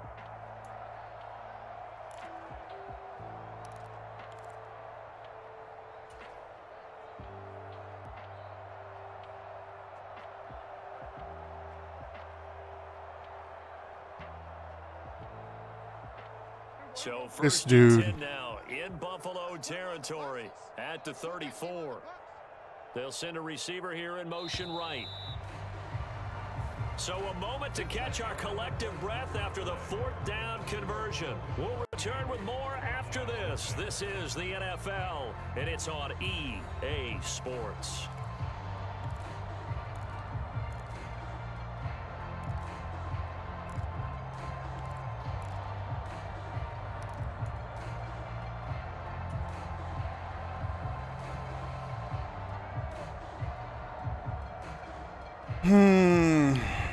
Shit.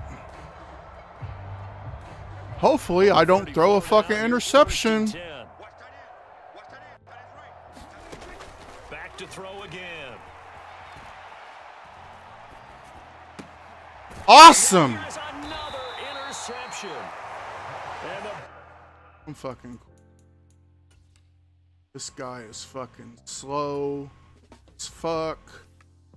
I'm fucking tired of fucking throwing fucking interceptions.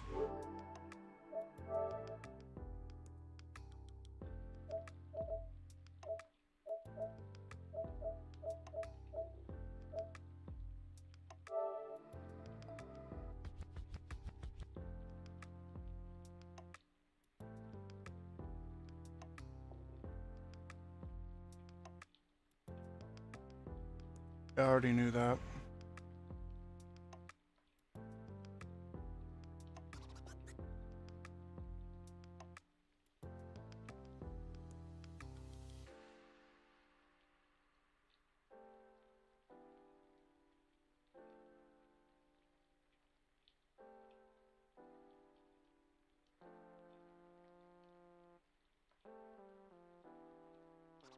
Despite some Republican complaints about after 2020 about the length of time it can take to count ballots, Georgia's election board today approved a controversial new rule to require hand counts of all ballots at polling places. The vote was 3-2. Backing the proposal were 3 allies of the former president. Now, critics have said the requirement could stretch out and introduce chaos into the vote counting process. That is, if it even That's passes what they legal want. muster. CNN Sarah Murray joins us now with the latest. So, explain what happened today. Well, what we saw is the Republican majority on the state election board push forward this rule change that would go into effect in October against the advice of the Secretary of State, against the advice of the Republican Attorney General, against the That's their pleadings plausible of bipartisan deniability. election officials across the state. And essentially what it does is it says that after you've conducted this whole election workers, you've been awake all day, you need to hand count the number of ballots that have been turned in. You need to compare that to the number of ballots that voting machines say were cast and compare those two numbers. And so there are They already do that. concerns about this from the perspective of statewide election officials and local election officials. One is, they've been working all day. Hand counting paper ballots is not a perfect science. Usually the machine count numbers are better. And that you have a chain of custody issue with these ballots. So the view of voting rights experts and election experts is that this could just inject a lot of chaos. It could delay figuring out who won. That's state. the And point. We've seen in the past, the longer it takes to count, the more we have these kind of conspiracy theories fester. That's the point. So what happens next is sort of a question of who is going to sue and when. And there's a statement today after the meeting from Georgia Secretary of State Brad Raffensperger that sort of hints at that. He says Attorney General Chris Carr has stated that these rules would not withstand a legal challenge, and I have worked every day to strengthen Georgia's election law to ensure our elections remain safe, secure, and free. It would not be the first time the state election board has been sued as a result of rules they've passed just this year. They're already in court over a rule regarding election certification and saying state or local boards can conduct their own reasonable inquiries before they certify the election results. So I expect we're going to see more lawsuits. And Anderson, I think what's really important about what we saw in Georgia today is this is sort of an early glimpse, a preview, if you will, of the kind of stuff we're going to see in the run-up to and after November. We have a lot more folks who are election skeptics that are in positions of overseeing or even administering elections. And so there's just a lot more of this that's still to come. Yeah, Sarah Murray, thank you. Joining us now, CNN political commentator Jeff Duncan, the state's former lieutenant governor. He also testified before the grand jury in the Georgia election interference case. First of all, just your reaction to this hand count rule in your home state, because this is what a lot of election deniers have been pushing for, saying it should all just be paper ballots and hand counted. Obviously, there's often more human error in hand counting ballots than it's called technology. Yeah, this newly reconfigured state election board, they got their way. They've been carrying Donald Trump's water for months now, ankle biting at solutions in search of a problem. And today they injected the ultimate asterisk mark into our November election. They are able to change laws to follow conspiracy theories instead of reality. And, it's unfortunate. And we're in this juxtaposed because even if these lawsuits come forward, then the MAGA crowd is going to scream. And thank Governor Ryan Kemp. Saying that they can get a fair opportunity to run a fair election. So it's really a difficult spot. I once again call on Republican leadership from every corner of the state, county, city, state, legislative, even the governor's office, to call on this as loud as absolute possible, that this is a horrendous idea and it usurps democracy in its ultimate format. We should also just point out, the election in Georgia. This is exactly what the My Pillow guy is pushing right now. All these conspiracy theories are just, they've been looked at, they've been examined. There's nothing there. Fast forward to election night this year, what would this new process mean for Georgia's counting practice? Well, it would slow it down and it would inject a human element to it, which once again is really the secret sauce to these conspiracy theories, is doubt. They've planted the ultimate seed of doubt, and it would just open up for opportunity and delay the actual count and the verification or certification of the election process, which time is your enemy in election. That's the point of the process that they're trying to do. Counted and registered as quickly as you can. They're trying to delay. Improprieties. But look, these guys aren't interested. Try and make the certification questionable. Can actually win. There's no reason why a Republican or candidate for president delayed shouldn't be past in the state of Georgia. January Statewide 6th. Constitutional officers are Republicans. Because Strong in that majorities of point, Republicans they're going to be in the like, legislature. well, Anytime a Republican we're wins not in Georgia, sure who Donald Trump won, puts his fingers on him. so Two U.S. senators to prove we it. must now Atlanta Journal decide the Constitution reports election that according to a recent survey ourselves, conducted by not the paper, people. Sizable majorities of Democratic and independent voters in the state believe the election will be fair and accurate, but less than half of Georgia Republicans expressed such confidence. Even with this hand count, if the former president loses in the state, do you think Georgia Republicans will accept that decision? Fuck no. Well, they're going to have to. Once again, he will have led the losing team. And my hope, look, Anderson, this whole thing from day one for me is not about trying to get popularity. It's about trying to fix the Republican Party. And it needs to start here in Georgia. We are broken at our core as Republicans here in Georgia. We have a state party that is dysfunctional and only solely worships one person and one person only, and that's Donald Trump. He could say jump off a bridge and they would do it. He could say rig an election and they would try to do it. That's exactly what's happening with the state election board. So, assuming this is going to be challenged in court, do you think it will be overturned in court? I'm not an attorney. I don't even get to play one on TVs. My hope is it is. My hope that it quickly is overturned and allows the laws in place, because the realities of this, we're so close to the actual election day. And there just makes no sense to do it. I don't want any doubt. And look, if Donald Trump wins this state, so be it. It is what it is. I'll accept the results and move on. If Kamala Harris wins, then the other folks on the other side should accept the votes and move on. We need to move on as a country. We need to move on as a party. Oh shit! I didn't mean to do that. From this hyper chaotic period of time that we find ourselves in. Jeff Duncan, thanks very much. We're also following another story that could have serious implications on the election in Georgia. The state's Republican-controlled election board just ruled to require that ballots cast on Election Day be hand-counted, a step that could delay the results from the battleground state. And notably, Georgia's Republican Attorney General previously warned that board that this controversial move is likely unlawful. Let's get the latest from CNN political director David Chalian. David, you perhaps more attentively than most are eagerly watching election results as they come in. How could this reshape the way we see those votes come in Georgia? So let's be clear, Boris, even before this rule change in Georgia was It took passed by the election forever. board, the likelihood that we were going to have an actual result to the election on Tuesday night of election night, very low. Right? It's just, Zero. if you look at the 7 battleground states that are going to decide this race, Georgia being one of them, and you look at how they count their votes, there are several, Pennsylvania, Arizona, even Wisconsin sort of goes into counting into Wednesday morning. Unlikely that we would have a result. But now it becomes even more unlikely because hand counting is a slower process, right? And so obviously there are politics behind this decision, right? Because this is tied to Donald Trump's election lies in 2020. This is all a response to that, because remember, Brad Raffensperger, the Secretary of State, the Republican Secretary of State in Georgia, who Donald Trump infamously called and said, "Find me the votes." He was removed from this election board by the Republican-controlled legislature at Donald Trump's urging in the aftermath, when he was still is pursuing that lie about the 2020 election.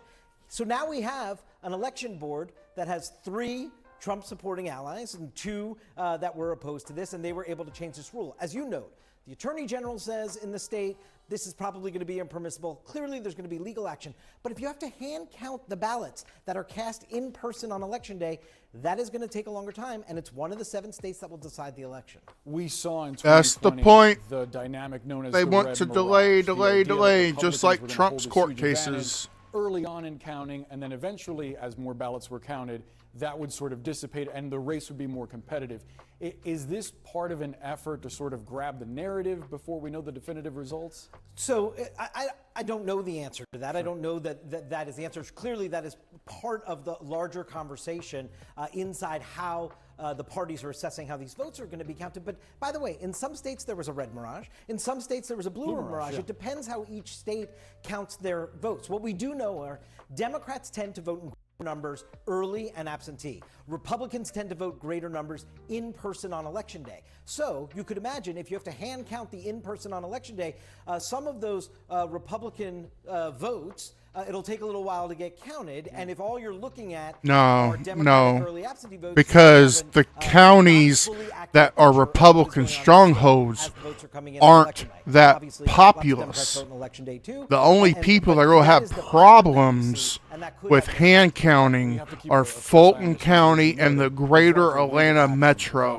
where there are a lot of people. What does this tell you, David, about how the and Trump campaign restricted is getting involved voting this late in the places campaign in trying to because change various rules, whether in racism. Nebraska or Georgia, for that matter? Yeah, no, look, I think this is a very close election. I think it's going to be a very close election. And as Scott suggests, they're trying to get every advantage. What's interesting about the situation in Georgia, where we had 3 audits of the 2020 election, which all said the same thing. You have a Republican Secretary of State, presumably backed by a Republican governor, who is at odds with these Republicans on this election committee. So that tells you something, and hopefully the courts can resolve this situation. Yeah, I think I'm sympathetic to arguments on both sides in Georgia, actually. I think some Republicans believe it would instill more confidence in the vote count, but I'm also sympathetic to the idea that it may, change the process and may also face this legal challenge. So I actually think people on both sides of it have something important to say. Can I just say one thing? There was a hand count in Georgia of these ballots, and it validated the machine count. It actually found more Biden votes. Machine count was because machines are more efficient at Give me counting ballots. 11,738 or 37. One more than we need. Republicans will say a hand vote is just going to be more accurate. And to your point, Democrats are saying, no, there's room for error there. It's going to delay the vote and so, doubt on the election. Because if they have to hand count all those ballots, that's going to take a long time. Yeah, I think, and nobody's looking for a repeat of what we saw in 2020. And most of the states have made their systems more efficient in terms of preparing for that. But this could definitely throw a wrench in the works. It was interesting. I thought the Georgia Republican Attorney General and Republican Secretary of State both say this move won't withstand a legal challenge. Yeah, I'm not a lawyer, so couldn't speak to it, but obviously they would know. And I do. Obviously, there is going to be a legal challenge, and so I guess we'll have to see how the courts sort it out. But I think all this that we're talking about today, you just ought to, if you're watching this and wondering why is all this happening, this thing is like a few hundred or a few thousand votes, a knife's edge type of election. So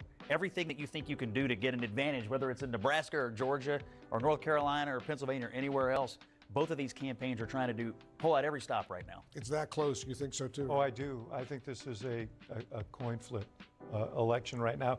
That can change, but it really seems like it's on that track. Very close by all accounts. How do you see it? For sure. And we even look at the strategy where we see Walz going to Asheville, North Carolina. If that's a strategy to, chip away some of those red counties surrounding Asheville, that's a thing that, typically Democrats haven't been visiting. They those need to states. go Look to at, Donald Trump going to New York City. Ungone places. That's also an because effort to bring in those Connecticut, that's New Jersey the best people place who you to typically get wouldn't see in people the that you tri-state wouldn't area. typically get. On another very sensitive issue in Georgia, the Georgia GOP-controlled election board, as you know, is now requiring ballots cast on election day to be hand counted, potentially delaying results, not just for days, but maybe for weeks. Why do you think they are taking this step? Well, it is a play from the I mean, didn't you just answer that during the previous part of this video? We had our majority making Senate. Yeah, they're just gonna repeat themselves. I'm just gonna on to the next one. On to the next one. Damn it, who was that? That I don't know. Ludacris, maybe? I don't know. But, Jank annihilates MAGA idiots live on Piers Morgan Uncensored. I'll bite. So it's a terrible idea. It's immoral, etc. I love but Jank. I'm not going to let up on Donald Trump for 1 second rhetorically, because he is a monster. and he tried to terminate our Constitution. He tried to steal an election. I've never seen anyone so despicable in American politics. And by the way, there's another reason why I'm angry at him, because I'm a populist, and he took populism and he perverted it to just turning into his own personal con. He's such a slimy con man. I loathe him.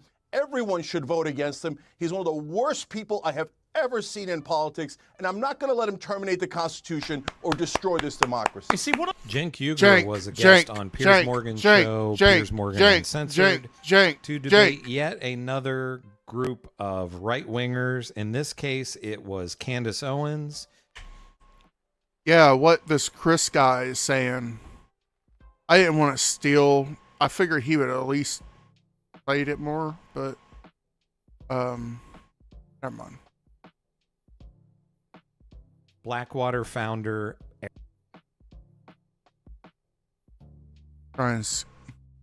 Prince, and not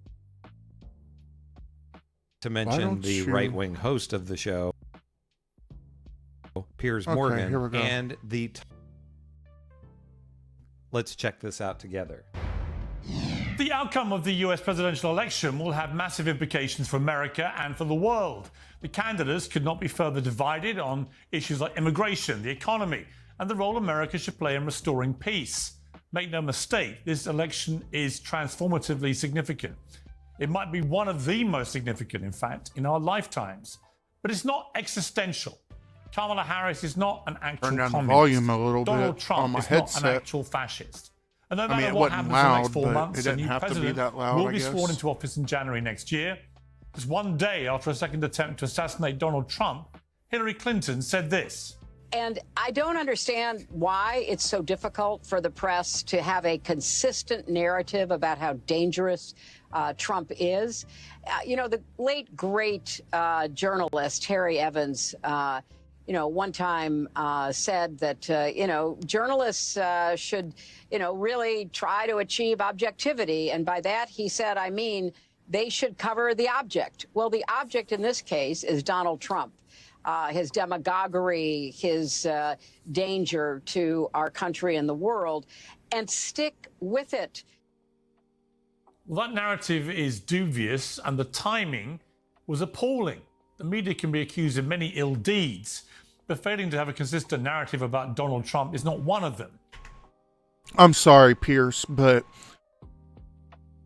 the fact that Hillary's saying, hey, look, media, do your job and tell the objective truth about who Donald Trump is, what he is saying he will do whenever he gets into office, show evidence of how you like Project 2025, even though he denies it.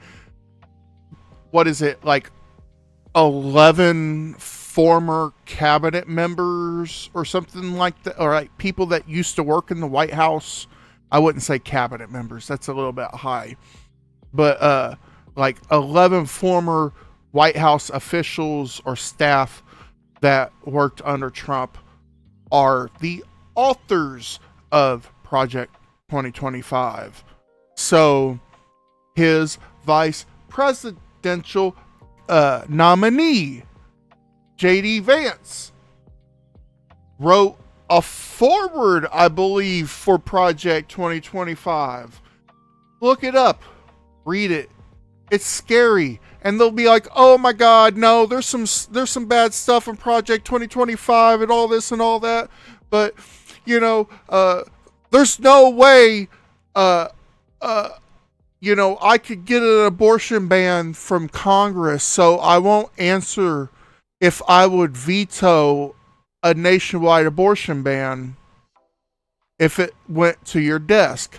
Because truth is, 90% of the Republicans are ready to do it.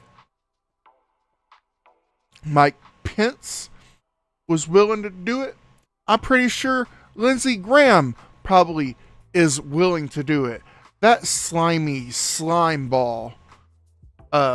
He should quit being bigotry towards transgender and gay people because, girlfriend, you're a part of the party. You're just denying it inside. How many girlfriends have you had? I've heard it's not that many. But I'm sure that's a Wikipedia article we can look up if we really felt like it. I don't feel like it. But I'm just saying, that's my opinion, is that he's a slimy slime ball that should be elected out of office. But unfortunately, most voters vote against their own self-interest. Somebody that is willing to get into office and fight for you, they will turn on in a second whenever it comes to dark money, super PACs donating billions and millions of dollars against a candidate because, you know, oh my God, they think Palestinians deserve to live and that Israel should maybe stop killing civilians. You know, that's all they're fucking asking for. Quit killing fucking people that aren't in Hamas. And not all Palestinians are in Hamas. Not all Gazans are in Hamas. Not all Gazans support Hamas. So, okay. And they go, oh, but they had an election and they elected Hamas into office and into power over the old group Fatah, I believe, who is in charge of the West Bank, the PLO. So that was corrupt. Like, the PLO was corrupt at the time. A lot of Gazans were really upset with how it was kind of breaking down. And then Israel was actually supporting Hamas to win the election. But the group that won the election was actually the political group of Hamas. And then once Israel began to kind of, cause frustrations amongst the civilians, because you know what's a real quick way of making Hamas killing parents of children, killing uncles and fathers and mothers, not so much mothers, but still, you know how you create more Hamas? You kill the people that they are quote unquote representing or fighting for, because let's be true here, Hamas is fighting for the people of Gaza, because the Israeli regime has been fucking brutal to the Palestinians in Gaza and the West Bank with the illegal settlements. So it's just so frustrating. It's like people don't understand. It's like this has been going on for like 70 fucking years or more. It's like 65 years or something. It's like 1942, 42, something like that. Because it's like just after World War II, or something. Maybe it's like 46 or 47, because it was right after World War II. And then the UN, which has just been created, and then the Jewish people who were in the concentration camps, and the people in Poland, and the people that were all in Europe, they go to the UN. They go like, "Hey, can we get a state somewhere? can we have a state of our own where we are the like, I don't know, we own our own journey, basically. Like, you know, we'll run our own government, we'll have our own money, we'll have our own politics, you know, things like that. And I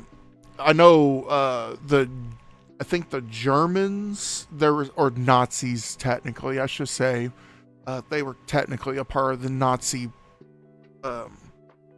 political group. Doesn't mean that they were killing the Jews, but still, a Nazi's a Nazi. So one of them was like Madagascar. That was kind of the Nazi plan, was they were going to, you know, they should take them all to Madagascar and be like, hey, congratulations. And then they were going to basically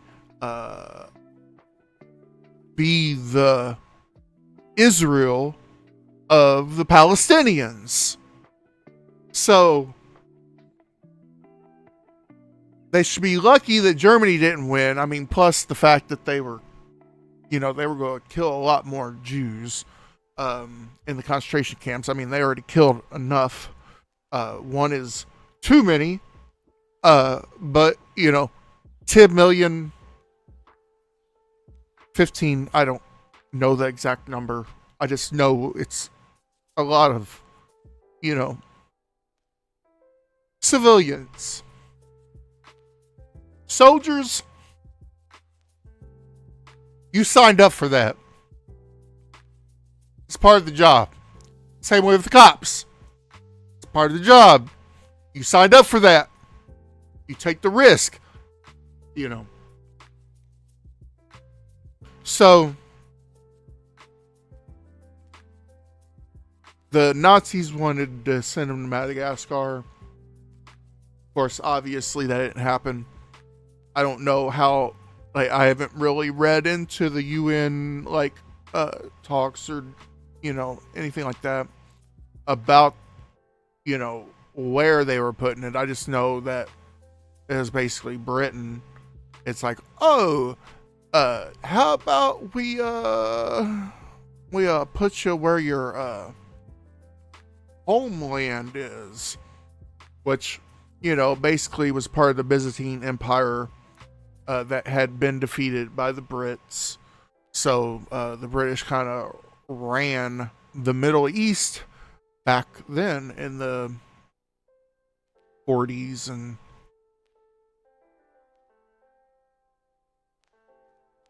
later 60s.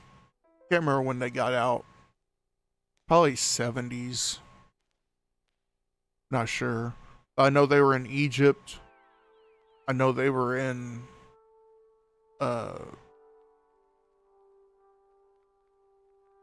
I don't know. That's why a lot of Middle Eastern people, according to what country they're from, they know English.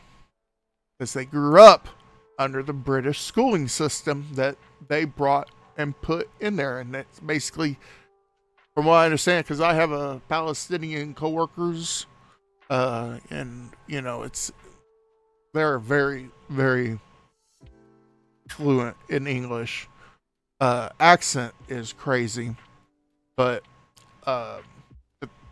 hell, try and understand somebody from the Bayou without being what the fuck the dialect of the South Mississippi Basin is, with the Creole. But so it's so frustrating. So frustrating. And it's like they give them this land, and the original map, it's like Gaza's its own little Palestinian enclave. The West Bank is actually a part of Jordan at the time. And then, of course, Golan Heights is a part of Syria. And then the Sinai Peninsula is still a part of Egypt. So then it was like 1950 something, I think, maybe 60, but that time frame. I don't really have a computer sitting here to look shit up, so I say look shit up always. Validate from an independent source.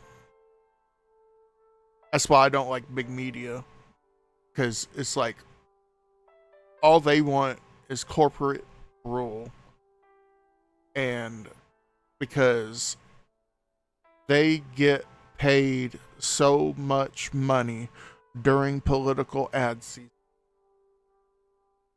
that should be a thing that they should provide as a fucking service to the fucking country.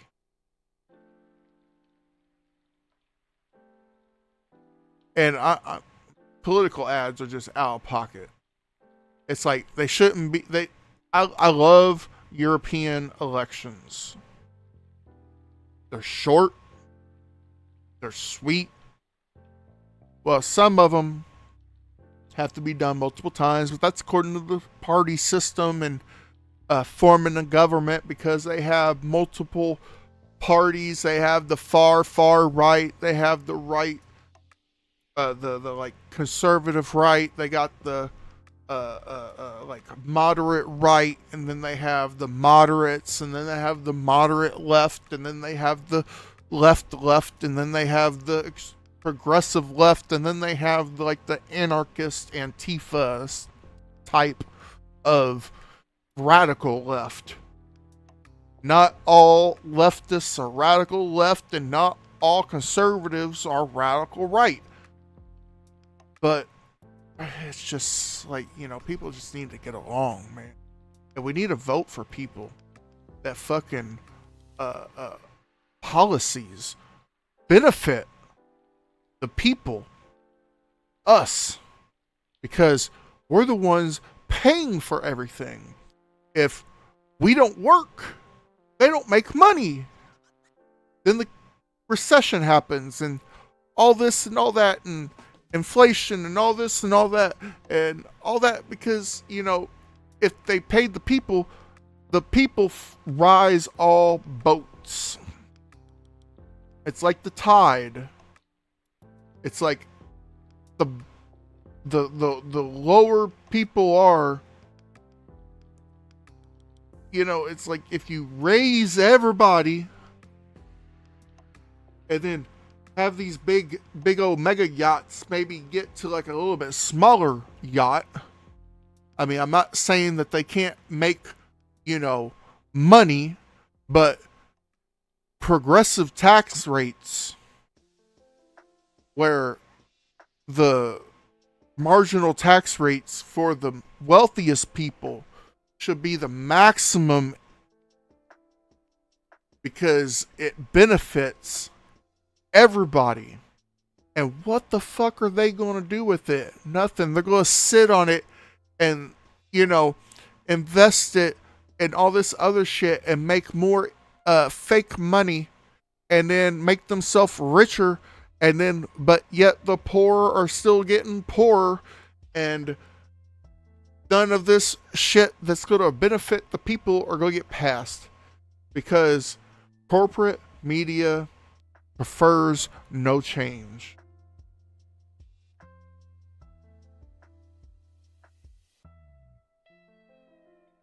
So sad. And then it's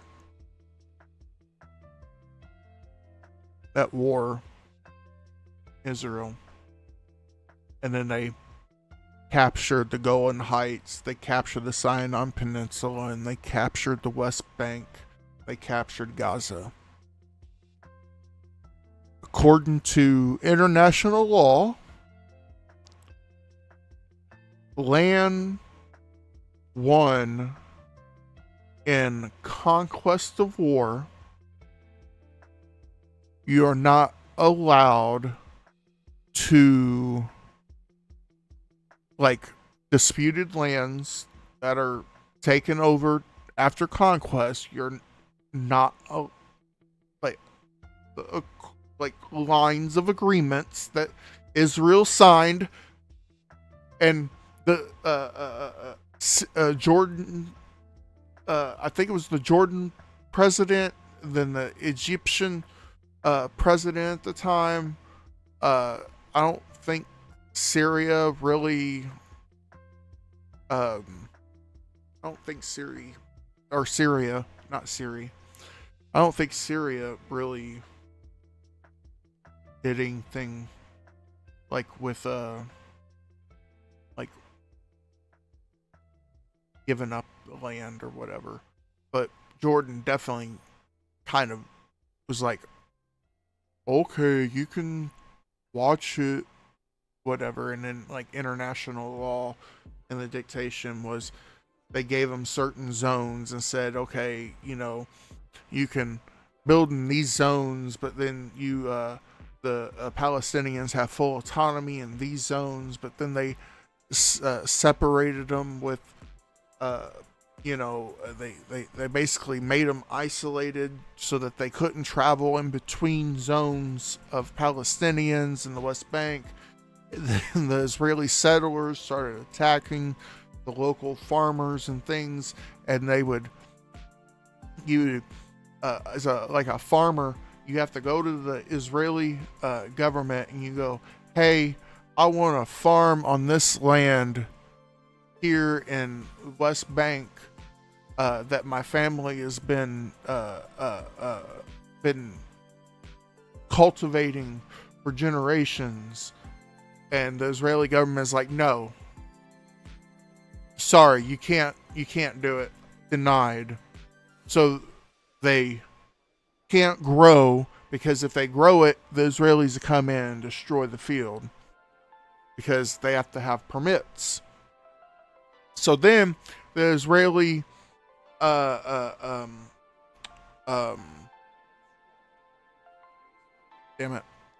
the people that come occupation, the settlers, the Israeli settlers come in and they go like, hey, you're not fielding this land. Guess what? It's mine now.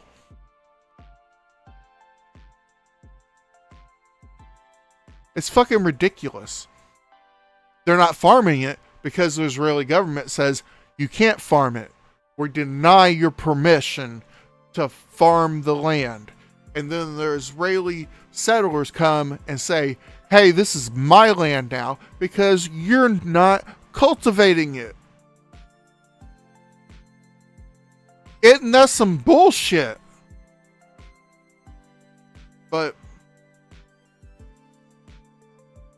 oh well. I need to get back to the video. This montage has now been viewed more than 30 million times in the aftermath of the latest attempted shooting. Excuse the poor quality, but the point is obvious. I just don't even know why there aren't uprisings all over the country. Maybe there will be. People need to start taking to the streets. This is a dictator. You know, there needs to be unrest in the streets for as long as there's unrest in our lives. Enemies of the state. Show me where it says that protests are supposed to be polite and peaceful.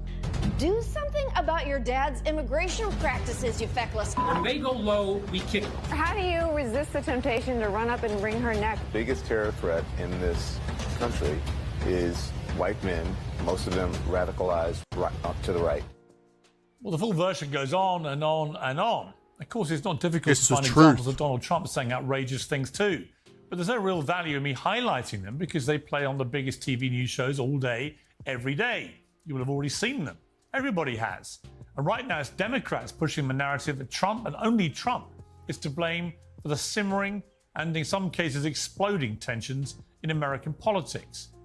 Those tensions have almost got him killed, not once but twice in just 2 months. Surely enough is now enough. There are many unanswered questions about Donald Trump's security. There's a very live debate about who is to blame for this dangerously febrile atmosphere and what should be done about it. I'm joined by the host of the Candace Owens Show on Spotify and Rumble, Candace Owens, the founder and CEO of the Young Turks, Cenk Uygur, and former Navy SEAL, author and founder of military contractor Blackwater, Eric Prince. Oh. Well, welcome to all of He's you. a super Bond Check villain. Hugo.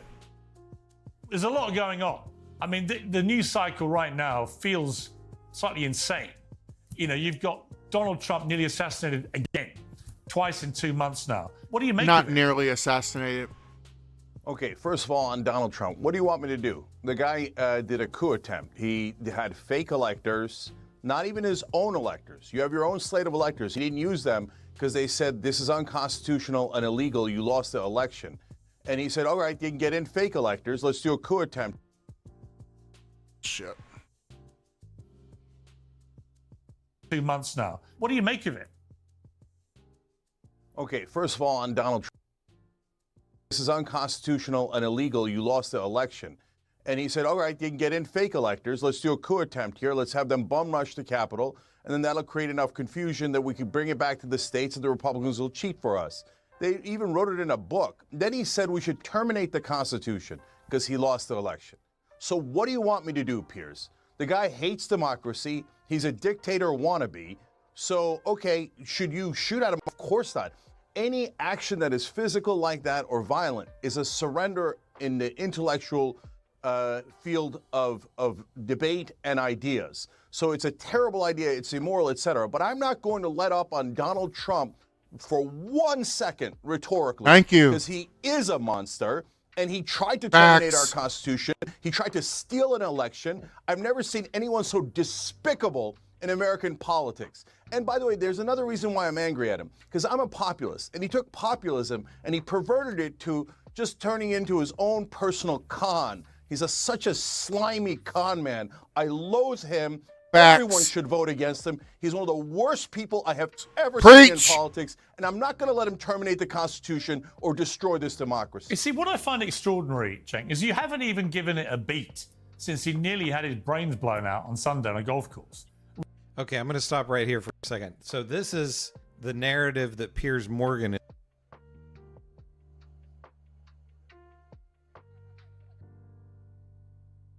can do. But the MAGA people are just going to gloss over all of that and ignore it.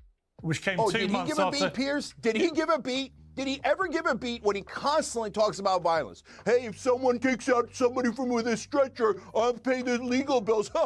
Attack people. Oh, my political opponents, I'm going to jail them. I'm going to attack Well, to them. be clear, Oh, well, hang on. To be clear, you're trying to equate him making a joke about maybe slapping or punching Jokes? someone in a crowd who's a. And that's the other thing that MAGA does.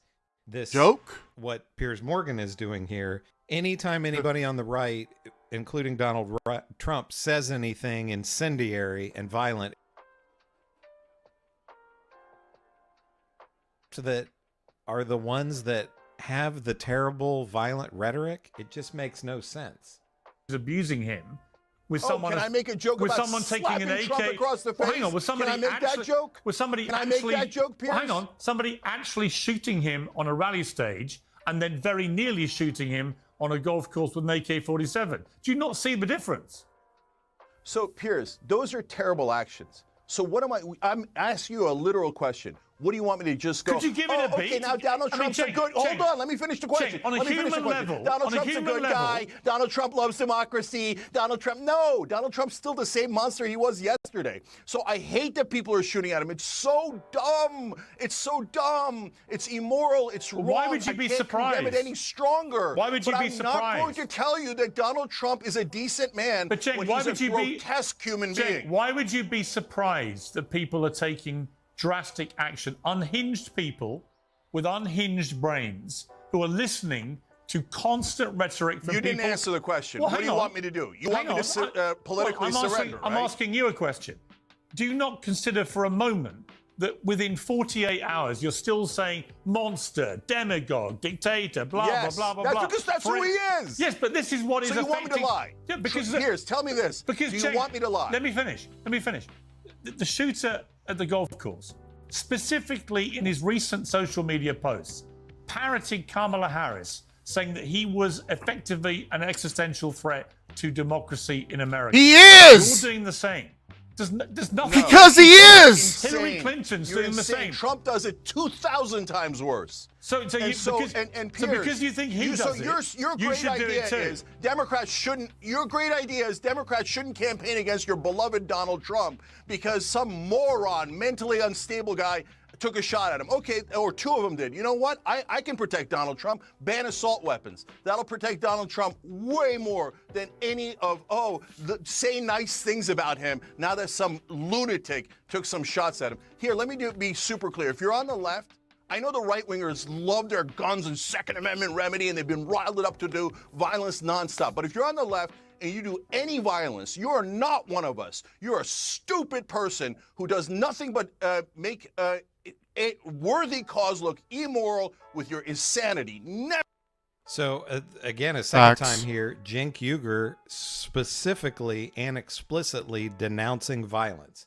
But Piers Morgan and Candace Owens and Eric Prince are all going to just ignore that.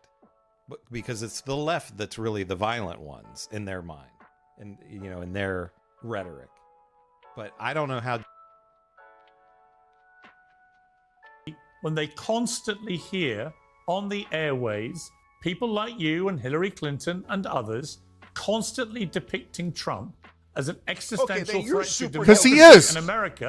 You're totally guilty. You're guilty. You're guilty. Because you support Donald Trump. And Donald Trump has done 2,000 times worse, and you know it. You won't even run it on this show. Okay. You won't even run it on this show because Donald Trump, what he says is so much worse than anything a Democrat has ever said about him. So you won't even run it on this show. So that's it. Are you telling Donald Trump, you better shut up?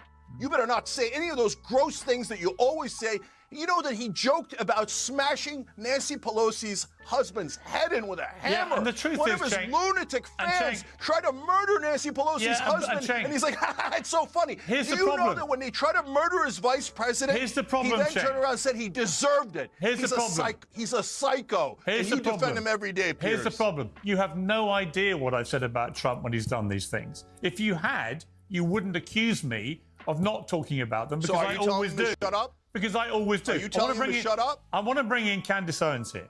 Candace, look, we're 48 hours after the latest assassination attempt, and I'm listening to another liberal who I respect. I've had Cenk on a lot on the show, absolutely losing his mind.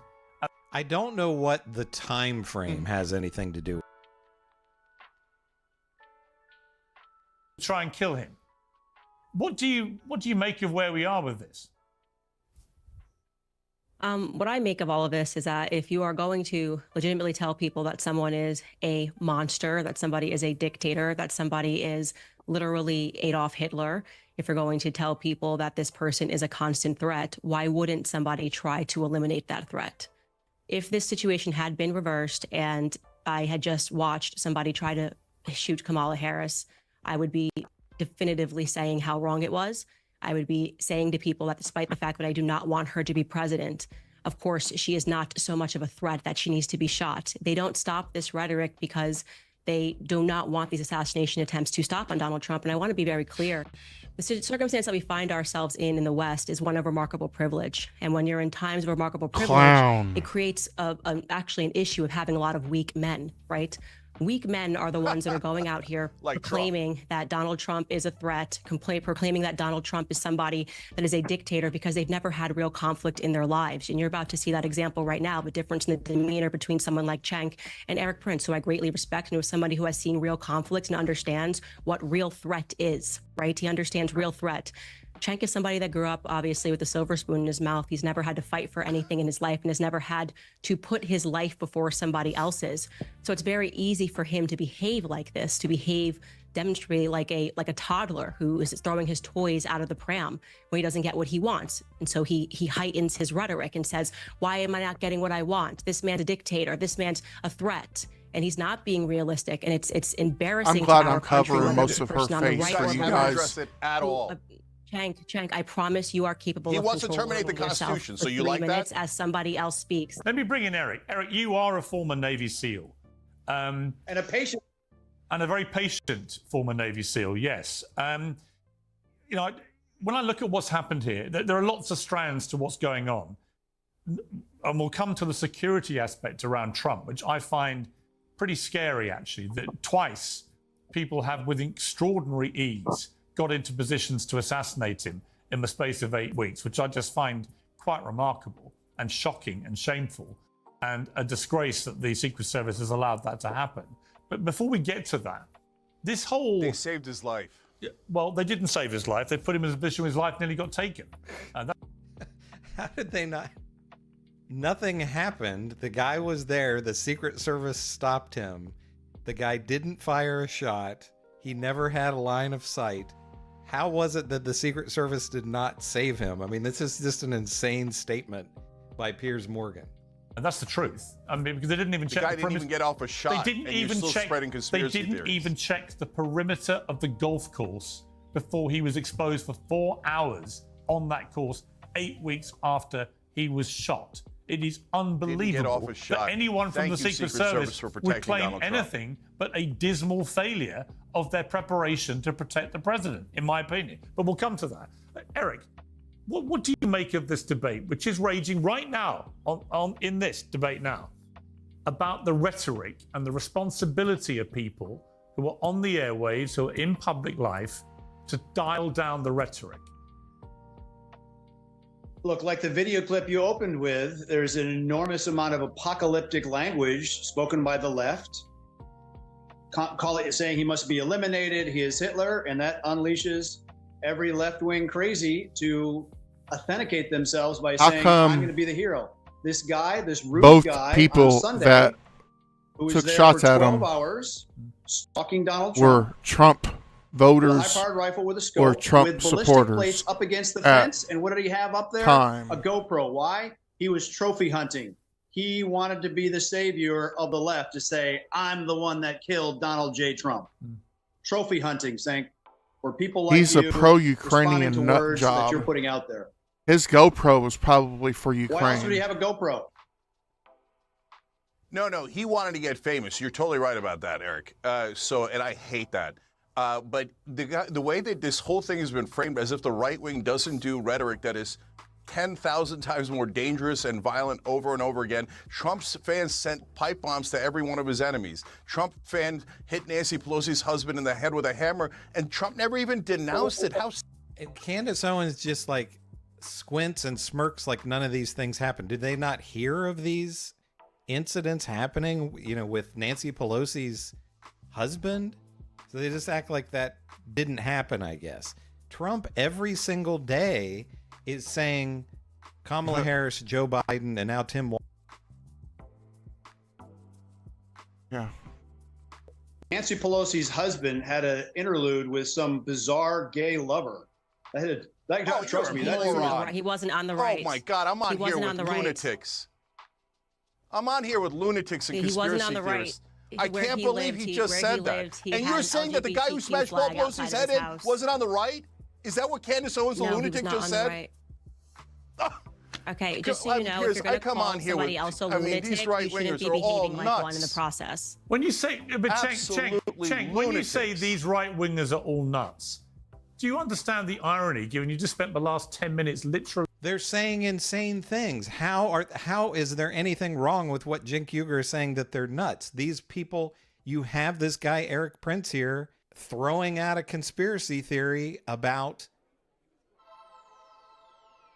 He's not ranting and spewing out conspiracy theory.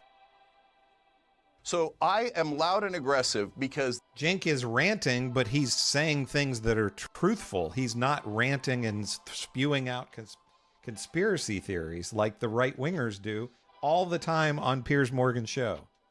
That's what the Democrats and the left wing need to stand up to lunatic bullies like this. Candace Owens just said that the attacker of Paul Pelosi was not a right-winger when he is a Donald Trump fan and a deep right-winger. And Eric Prince, the lunatic, had said that he was a gay lover of Paul Pelosi. A conspiracy theory so unhinged that how am I supposed to respond to it? You can't have a rational discussion with people who don't believe in facts and logic. Piers, are you agreeing with these two lunatics that he was not a right-winger, you should have a little and that bit he was more some sort of gay lover of Paul Pelosi? Eric Prince as a lunatic. He served our country. You should have a little more. Just because somebody served the country does not mean they're not a conspiracy theorist. Or a lunatic. Throwing out a conspiracy theory here, he should not be respected for that. Did you have mowed down in Iraq, Eric? Going back to your topic, Pierce, perhaps it's time to bring back 19th century behavior, which maybe we had a more civil society then. If people are going to throw all kinds of bombastic language, they do so because they do it without consequence. In the 19th century in the UK, people would call them out for a duel. It doesn't have to be to the death. It could be swords, it could be bugle sticks. Maybe that would make for a more polite society. I don't know.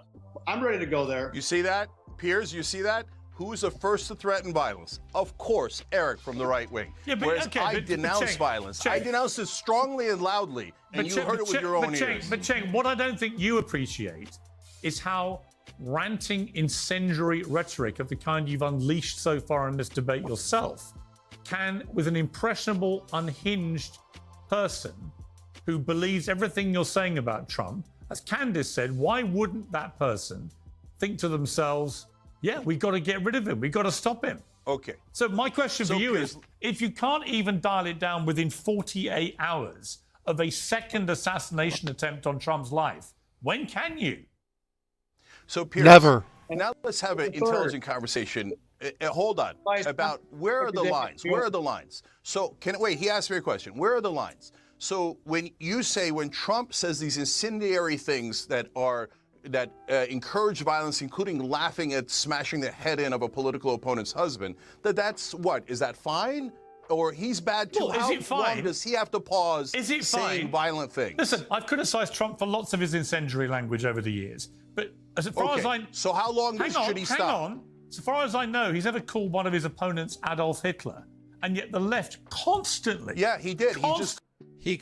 Donald Trump calls his opponents enemies of the people, says they're destroying America, they're Marxists, they're communists, they're socialists. Facts. He says all kinds of horrible things about immigrants, that they're eating. Yes. The most recent thing, immigrants eating people's pets.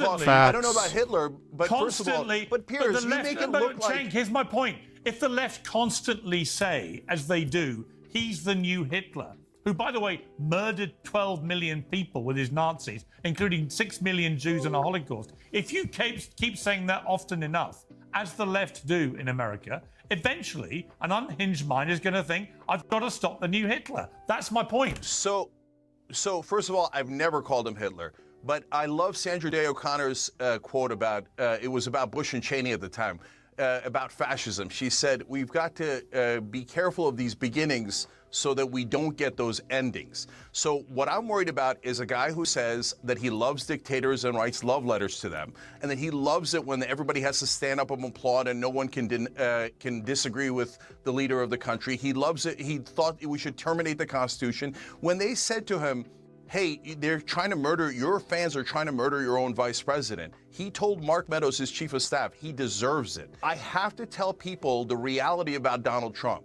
So, Piers, what do you want me to do? Take a 48-hour break, a 72-hour break? Or maybe do you want me to take a month and a half of a break of criticizing Donald Trump so he can win the election? It was interesting watching CNN yesterday, my old network, for example, where CNN finally... He's such a radical. Jink, you're such a radical, Candace Owens says. I do genuinely feel very apprehensive about what is happening and what may happen. And I dread to think what would happen in America if somebody did actually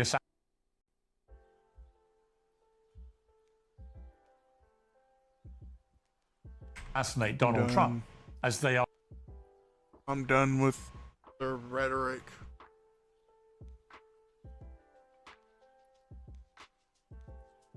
They are such a party of, like, damn it, what's the word or the phrase? It's like what they accuse Democrats of is in reality like self-projection. So it's like they're like, I'm having these feelings. They have to have those feelings. It's like, nah, dog, you're fucked up in the head. He was pretty much gone. They said, Joe, it's over. You're getting out. And he said, I'm not getting out. You're getting out. And they were very nasty, 25th Amendment and everything else. He got out. And they put her in. And she somehow, a woman, somehow she's doing better than he did. Yeah. But I can't imagine it can last. That's right. Kamala Harris is somehow a woman. And she is performing better than a man, Joe Biden, did when he was the one running against Donald Trump. Donald Trump seems to be very confused about that. Yeah. But he needs to get over that confusion if he wants to win the election, because Kamala continues to increase her lead in some of these critical battleground states, which we're going to get to in just a second. Hey, don't scroll away. T.com/team, and we love you for it. Yeah, to me, the most amazing part of that clip was I had a feeling that was coming. Genuinely perplexed. He was, yeah. He's like, she's a woman, but she's doing better than Joe Biden, who was a man. Yeah. You see, like, and look, I don't want to do identity politics. I don't want to talk about race. I wish he could have gotten all these things further the sexism was than he was able to with the whole court cases, because he's actually never got once considered a that really woman fucking good could point do better than a man. No, about let me hold on. Like, it's even worse than naturalized that, citizens, guys, because it's not with like the he is equality comparing laws a or whatever. woman with an equal With the- man. He's shocked that a woman like Kamala Harris, who's much younger, is able to perform better and be more competitive than an 81-year-old man who's suffering from significant cognitive decline. He is perplexed by that, which means that his opinion of women is way lower than even I thought. Yeah, I mean, he not only that, like if he said it about athletics, the fire department, the military, it's still not right, but you get it that a lot of old school people think, and then when it comes to physical strength on athletics, it is right? Like men are faster, stronger at the highest levels, et cetera, and on average, but he's not talking about any of that. No, he's talking about the realm of careers,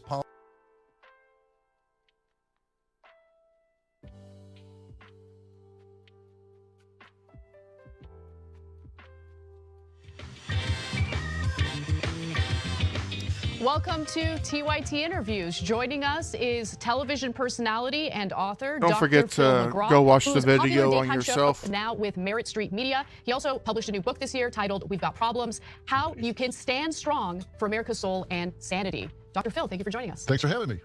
Well, let me start off by just saying that I read your book. I enjoyed your book. I think that you have a good, powerful message throughout.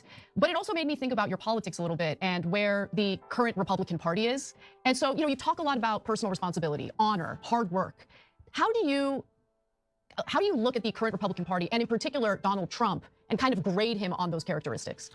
Well, I don't know a lot about politics. It's interesting you said you're interested in my politics after reading the book, because I'm the first one to say I don't know enough about politics to discuss it intelligently. I'm jealous of that. I'll fess that up. I think a lot of people that talk about politics don't know enough about it to discuss it intelligently. I'm just willing to admit that, and I don't say that as a cop-out. I really don't understand all the political inner workings. I certainly don't understand geopolitics. I talk about cultural issues. My background is psychological, and I deal with psychological issues, psychosocial issues, and they say, well, you seem to talk about a lot of political issues. No, I think politicians talk about a lot of cultural issues. They do, that's true. And I think that's where the crossover is. But if you ask me about a bill or about a politician or whatever, I don't really understand what their policies are or what they're proposing. People say, the Republicans killed the bill for the border recently. I don't know what all was in that bill. I know every bill that I see has some marketing title on it, and I don't like that when I do look at the bills, like the Inflation Reduction Act. I did read that bill. It didn't seem to have much to do with reducing inflation, and I read a lot of people that do understand it that said it wouldn't, and apparently it didn't. But how do you know what you're reading? Look, you don't have to be a genius in politics or policy wonk to have your own personal thoughts or views on specific politicians, especially dominant politicians like Donald Trump, right? And so, okay, let me just do it this way. Let's talk about Kamala Harris and Donald Trump. When you look at the two different candidates and you think about your personal values, the values that you wrote about in your book, Do either one of those candidates stand out to you as living up to those values? Well, I think you have to be more specific and look at what it is you're talking about. Here's what I think. I think this country was built on a meritocracy. The name of my new network is Merit Street Media, Merit TV. I didn't choose that by accident. I think merit is very important. I think added value, talent, hard work, I think is really important. And I think that if we have too much of entitlement programs, if we give people too much instead of them working to earn it, I think we cheat them out of an opportunity to observe themselves mastering their environment, overcoming obstacles, and we cheat them out of self-esteem. And I think both parties have done way too much of that. I think government is way too big. And so you can say, the Biden administration has been printing a lot of money. We have a huge deficit, right? But you go back and look at the Trump administration, they printed a lot of money. Right. I mean, we need to take the printing press away from both of them. I'm not in love with government, period. When we're in gridlock, when you have a president that's either Democrat or Republican, and the House and Senate are of the other party, I feel a whole lot better, because I think when we're in gridlock, we're a whole lot safer than if we had a Democratic president, House and Senate, or a Republican president, House and Senate. I would get real nervous, because you don't have anybody slowing down the roll. But aren't you worried? I mean, there's so many things that are broken in our country right now. I mean, I think our immigration system is a perfect example of that. If you have gridlock, you're not going to get an immigration proposal passed. Well, I say I feel safer, but at some point, we talk. I've heard you guys talk about culture wars and that sort of thing.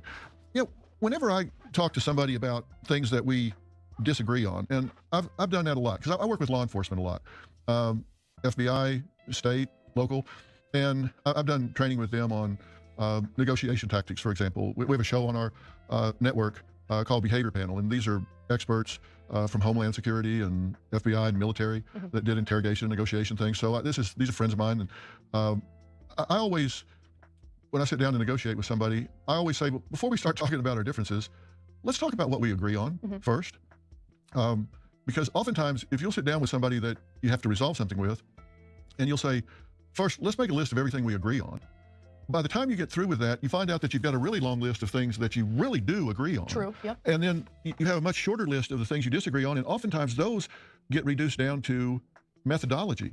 Like, you take Democrats and Republicans and independents, libertarians, you take them all, wouldn't everybody agree that we want a strong country, that we want a good climate, that we want to give the next generation a better country than we inherited? Thank you. That we want more security, more safety, a better economy, all the things. We would agree that we all want those things. And so now we say, well, what's the best way to get there?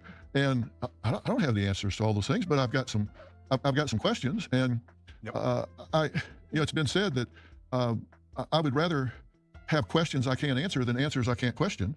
And if we get in a situation where you're given these answers and you can't raise your hand and question them without being labeled a hater or a phobic or something, that's not a good environment. We need to be able to have, good debate and stuff. Open dialogue, debate. I agree with you on that. I've seen both of y'all in debates with people that were supposedly on the other side of issues, and both of you have had, I thought, really constructive debates, even though you had decided differences about stuff. But I learned something when I watched both of you do it in different situations, because you were willing to plug in and stay hooked up to it instead of shouting the other person down, which is something that I see. When I went to college, neither of you were born, but when I went to college, you wanted other people to come with different points of view so you could hear, why do they feel that way?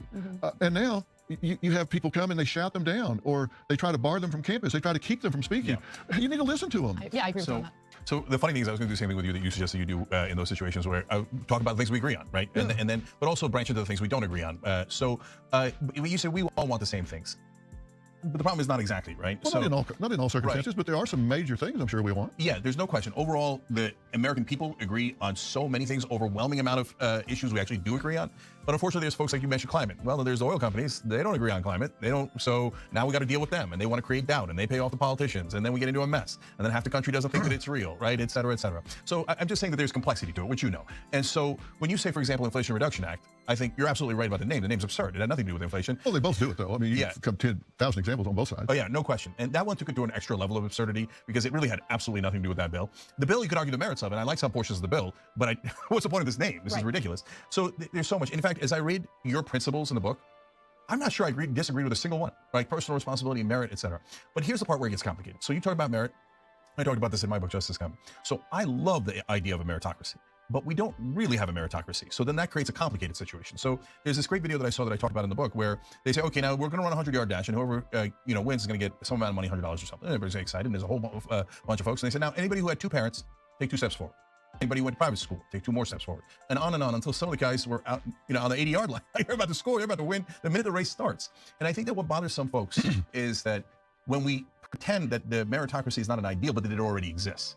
And when you say that it exists, as it is today, it makes it feel like whoever's rich, well, they deserved it. They have the merit, right? And whoever didn't have the merit and doesn't deserve it. Well, that doesn't make sense. I've been poor, I've been middle class, and from time to time I had money, right? Well, I was the same person, right? Whether I was any of those things. So do you see how the idea of a meritocracy, while beautiful and lovely, when people pretend that it exists today, can have real problems, because then you don't fix the problems that created that disparity? It does exist today. And you disagree, so I'm leaving? No, it does exist today, but is it perfect? No, it's not perfect. And the thing where I start getting to a fork in the road is if we start saying the way to fix it is to shoot for equality of outcome. That's not a fix for an imperfect meritocracy. What I want to shoot for is equality of opportunity. Agreed. Not outcome. And so can I run a proposal by you then when you say that? Because we totally agree. Okay, we don't want equality of outcome. That's forced upon people. That's not human nature, and it won't last anyway, right? Even if you have an equality of outcome for a minute, it'll be unequal in a second, and then you're back into the mess, et cetera. It's just totally unworkable. So we have complete agreement there. But when you talk about, all right, and if you did it based on race, I've been against affirmative action since a long time. I think it was necessary in the 60s and 70s when folks had to break into industries, but then it started creating an us versus them mentality that I think is really harmful. I consider myself a minority, born Muslim, et cetera. I wouldn't check off any of the racial categories and religious categories when I was applying to college. And because I don't want to be judged as, oh, he only made it because he's a minority, right? Yeah. And I think that's greatly harmful to minorities. So I hear you on all that. But what if we made it about income level? You got a poor kid in the Bronx, you got a poor kid in the Appalachia, and we all know that, our kids are going to have a lot more opportunity than their kids. What if we said, schools, you can take that into account because they've overcome more to get to the results they got. Would you be comfortable with that? Well, I'm not sure I understand what you're saying. You're comparing what to what? So, for example, 2 kids are applying to Harvard, right? We're not looking at their race. We're just saying, hey, one grew up poor in West Virginia. Why make them go to Harvard? Michigan, it doesn't matter. That's intellectual rot. Let's put them somewhere that they got a chance to actually get an education out of it. Believe me, I got my issues with Harvard too. Yeah. So, but you see what I'm saying? They're applying to school. One kid's from West Virginia, and he's making his parents made $28,000. The other guy's parents made $2.5 million. He got private schools to take the SATs. He got private this, private that. It sort of has more opportunities. If the kid has got the same scores as him that was poor, man, he had to work so much harder to get there. Not every time, but potentially. So that to me feels more like a meritocracy than just going, oh, good luck, kiddo. Well, that's why you have admission committees, right? That's why you can look and see what the background is of the kids. And obviously, I think, I say in the book, whether you start on third base, dugout, or dumpster, you still got to climb the hill. And I think these kids that get in based on family legacy and stuff like that, that's just as much an injustice as a kid who you put in on a quota system. They shouldn't allow those kids in there. Here. Either. I mean, that's terrible. I don't want a doctor operating on my brain because his mom was a good brain surgeon, so they got in, and he didn't do well on the MCAT. Oh, I got it on 1.5 well, so speed. put him in. I didn't want to I'd rather take the kid from the Appalachians. It was a long, climbed the hill and got up there by himself and worked nights and still did all of this stuff. That's what I'm saying. If we give too much and don't let these kids climb out of there and observe themselves doing that, that's where your self-esteem comes from. That's where your self-worth comes from. That's where you make attributions to yourself. You watch yourself do that and go, you know what? I overcame that. I believe in myself. I believe in my ability to do this because I've seen me do it. That's how people get their that's how they get their self-image. That's how they get their self-esteem. And if you do it for them, these helicopter parents, I'm not having many notes here for Dr. Phil. That kid never learns to overcome adversity. And I thought he was actually more conservative, but apparently he's a lot more that they lean on when they get into tough times. I would much more believe in that kid from the Appalachians than I would the kid that had it all paved for him, had an SAT coach, had all of that. I would much, if I had a chance, if I was going to hire one of the two, I'd hire the Appalachian kid. Me too, in a flat second. I've been dying to ask you this question because I agree. Ideally, we have a merit-based system, right? But you also have to kind of take a step back and look at our cultural landscape and kind of behavior that tends to get rewarded. That infuriates me. And I think a prime example is actually someone who came on your show, that Cash Me Outside chick, right? That woman, she's a multi-millionaire now. Multi-millionaire, and she was brought on your show by her mother because of her bad behavior. And her bad behavior became a national sensation. And then she went off to make a lot of money off of her whole persona and everything. So what are your thoughts on that? Like, what can we do to change the culture so bad behavior doesn't get rewarded? Well, you you read the book, and I wrote it down. It's one of the most fundamental principles. I put it in the book. Number 3, don't reward bad behavior or support conduct that you don't value. That's one of the most fundamental principles of psychology. You don't reward bad behavior, because the behavior you reward, you're going to see again and again and again. Yeah. You withhold reward, or you introduce a negative to that person, they're going to start Parenting. doing that. Imagine that. Rats. You put a rat in a cage and they push a lever and get a food pellet. You know what? They're going to push that lever again. They push a lever and get shocked. They're going to, don't push that lever. But we keep giving the pellets to the bad people. Like, that's my point, right? That's the whole point. We do. And it's in every facet of American life. It's not just in pop culture or entertainment. It's also in our political system. I think a lot of bad behavior gets rewarded in our political system as well. Yes. And that's what I'm saying is. Yeah, it's really amazing, like how much Americans, like the mass majority of them, vote against their own self-interest. You'll have people that will vote for somebody because the letter that's behind their name, the D or the R, than to actually listen to what their policies are and how it would benefit you, versus listening to what the party you normally support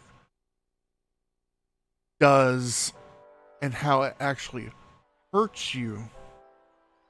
But, that's our democracy.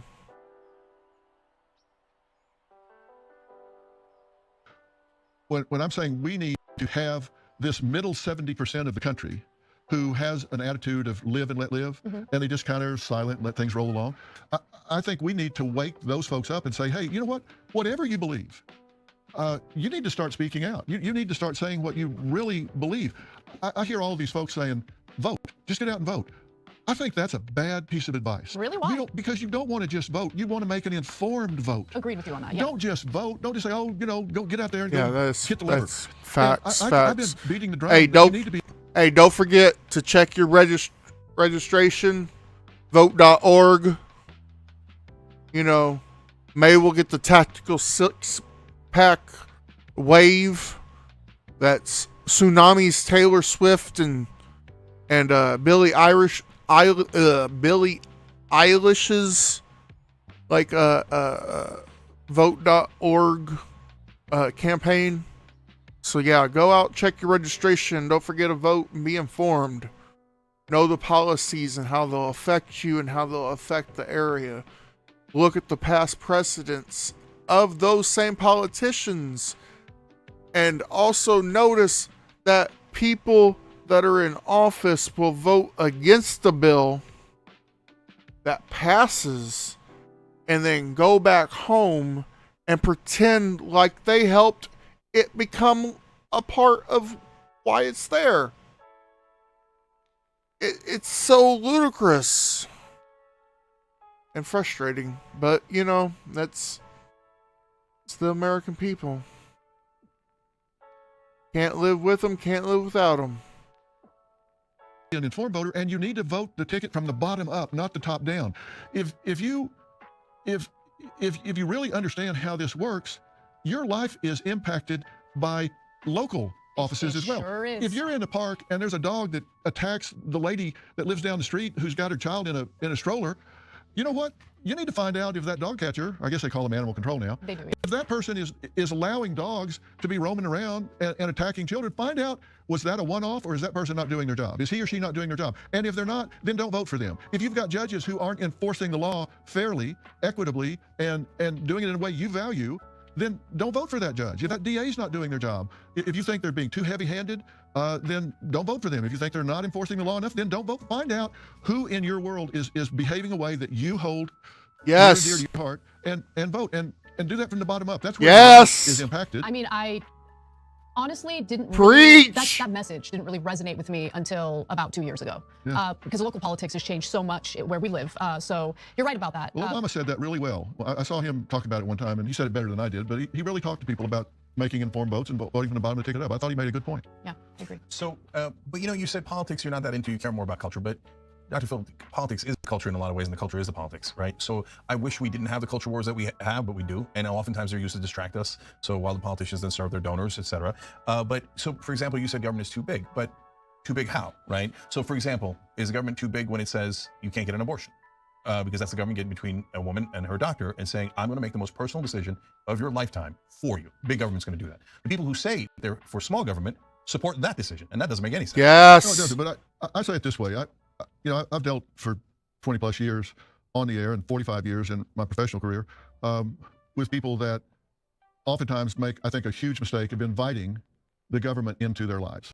Like I have people come on and they got a marital situation that's falling apart. They have children. They have a custody dispute, and one or both of them say, "Well, we'll just go to court and let them decide." And I go, "Oh no, you don't want to do that. You don't want to invite the government into your private life if you can keep from it. Yes. You need to go sit down and try to resolve this. Get a private mediator if you have to."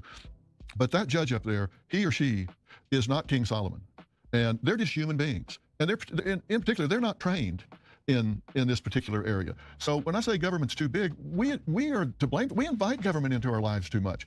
You have a judge up there, and maybe he or she has a son or daughter that went through a divorce and got burned in a custody situation. Maybe the week before, they've got a chip on their shoulder, and here you are in a similar situation, and they take it out on you. You have no idea what you're getting into in a situation like that. When I say government's too big, I'm talking about that kind of thing. We have so many people in government that are not elected and can't be unelected, that are dictating the outcome in our lives because they're bureaucrats that are appointed into positions, passing regulations that are affecting our lives, whether it's in the IRS or whether it has to do with state regulations concerning. We can't really do a full democracy like how that. we take out our trash, or we would what put we do in people our in power that don't know how to do the fucking job. Exactly, the Federal Reserve. These are people that were appointed, and it's real hard to fire them. So we've got people that we didn't choose that are dictating so much of what happens in our lives. But we do need rules. So for example, you got you mentioned the IRS. If you don't have enough rules at the IRS, well, the rich are going to cheat on their taxes, and they do, right? So then, for example, Biden in the beginning brought in a lot more IRS agents because the rich were. It's not anti-rich, right? You want to be rich, fantastic. I love it. I want to be rich, right? But it's when you got people cheating on their taxes and it's costing us billions and billions of dollars, you need some law enforcement. You need some rules. So it seems to me it's a balancing act. It's not that, hey, I want big government or I want small government. What's the task at hand? You see what I'm saying? Well, I don't know. That is not more of a marketing slogan than it is a reality. I mean, are you really going to fix the problem by taxing the rich?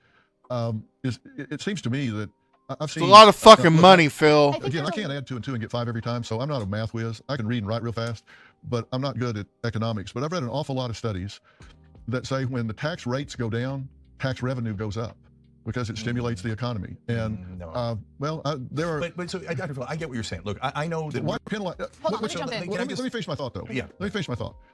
There is a punitive element that people, there are haves and have-nots, and there are more have-nots than there are haves, right? Mm-hmm. You agree with that? Yeah, of course. Okay, so if you can go to the have-nots and demonize the haves, and look, and I'm not one of those that I don't have, most of my income is ordinary income. So it's taxed just like everybody else. I'm not one of those that owns factories and all this stuff, so you can write everything off.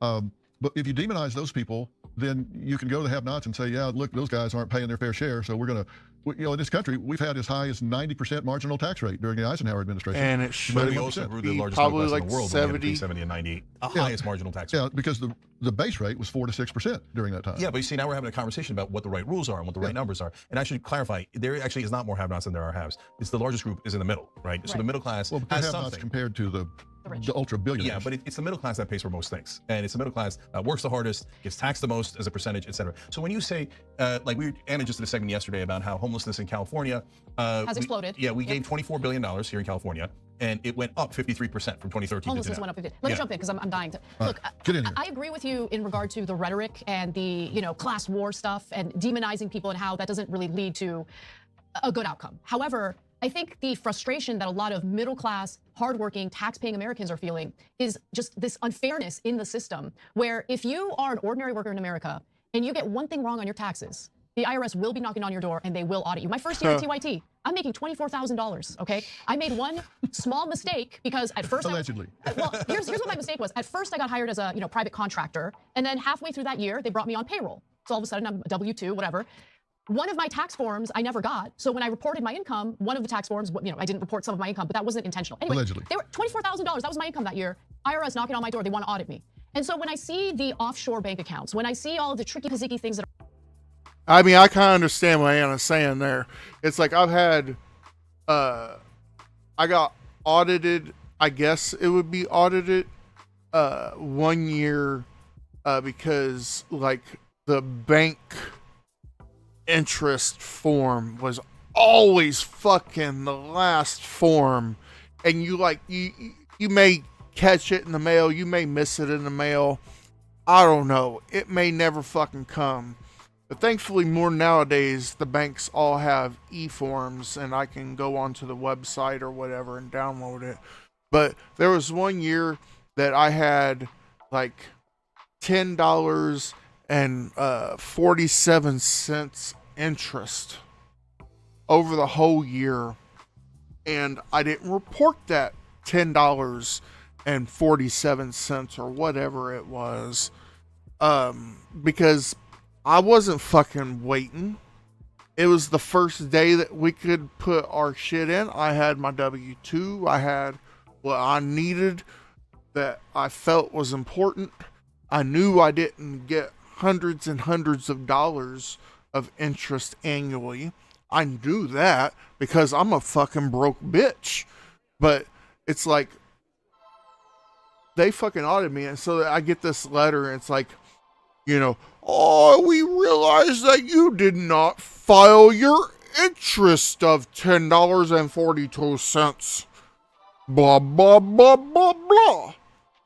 And, so I send them a check with cashier's check or whatever it is for like $11 or some bullshit like that. I'm like, okay, here. I'm sure that'll cover whatever. And like by time it like got decided or whatever, like that motherfucking $10.42 didn't change my fucking income. It didn't change my bracket, so it didn't cost me any more taxes. So I ended up getting a check from the government for like $11.01 or something like that, because I like earned like some interest because they had my money for like 3 weeks or something like that. I don't remember, but it's just, I understand where Anna's coming from here. And I mean, legitimately, I was mid-20s, maybe. Probably not even mid-20s. It was probably more like late 20s. It was like my mid-20s. I made good money. I was a truck driver. Did some driving for some Mexicans on the like production, like delivering shit to restaurants and stores and shit around like the Midwest. Mine was like Illinois and Ohio and Michigan and Kentucky, Tennessee, and I've been to Iowa and Arkansas and Pennsylvania. I used to have a route in Pittsburgh, but I need to get back to this video. Happening with the ultra rich, where they're not paying their fair share and they're getting away with it oftentimes when the IRS suspects that they're dodging their taxes, because auditing them is a lot more expensive and complicated than auditing, you know, a bozo like me. It leads to division in the country, anger in the country. And I've actually the rich person's got the money that they can fight. All problems will go away. I disagree with that, because I just saw what happened in California. I just saw what happened with $24 billion in our taxpayer money. They squandered it. They didn't use it on the homeless. They funneled it to nonprofits that fattened up their own pockets and lived nice, lavish lives. Furious about that. So I understand the other side of the argument as well in regard to the waste and the mismanagement of our money. But can you at least understand where the frustration that middle-class taxpayers are feeling is coming from? Oh, I totally understand it. And listen, I started high school living in an apartment with no utilities because we couldn't afford the deposits. So and it's painful to pay those income taxes. And I've had the same accountant for 50 years. I think I got $118 back on my first short form, and the fee was a cheeseburger. He said, "This is a short form. Can you not figure this out?" And I mean, do they still have the short form? I'm not sure. Yeah. I haven't done a short form in so long. 1040 easy. I did the first one, and I got back $118 or something. I've had the same guy for 50 years, still having today. But my point is, it's not just the ultra rich. There are those that work hard and they create jobs and they they take that working capital and they expand with it and do good things. And you say poo-poo that it doesn't stimulate the economy with lower tax rates. If you've got more working capital, you put it in there. Now, there are those, I suppose there are billionaires that pay zero income tax because of, then change the tax laws. Agreed, but that hasn't happened. That hasn't happened. Even when you have someone like Donald Trump, who did pass a tax bill in 2017, said that he was going to close corporate tax loopholes while lowering the corporate tax rate, lowered the corporate tax rate, didn't get rid of the loopholes. And so you have tremendously successful companies like Amazon paying nothing in federal taxes. And when I look at my tax bill, and I remember that Amazon paid nothing in federal taxes, I feel real angry. Yeah, that doesn't make sense. I don't know what, did Amazon pay zero? Zero taxes? In 1 year, yeah. And for a long stretch, they paid nothing.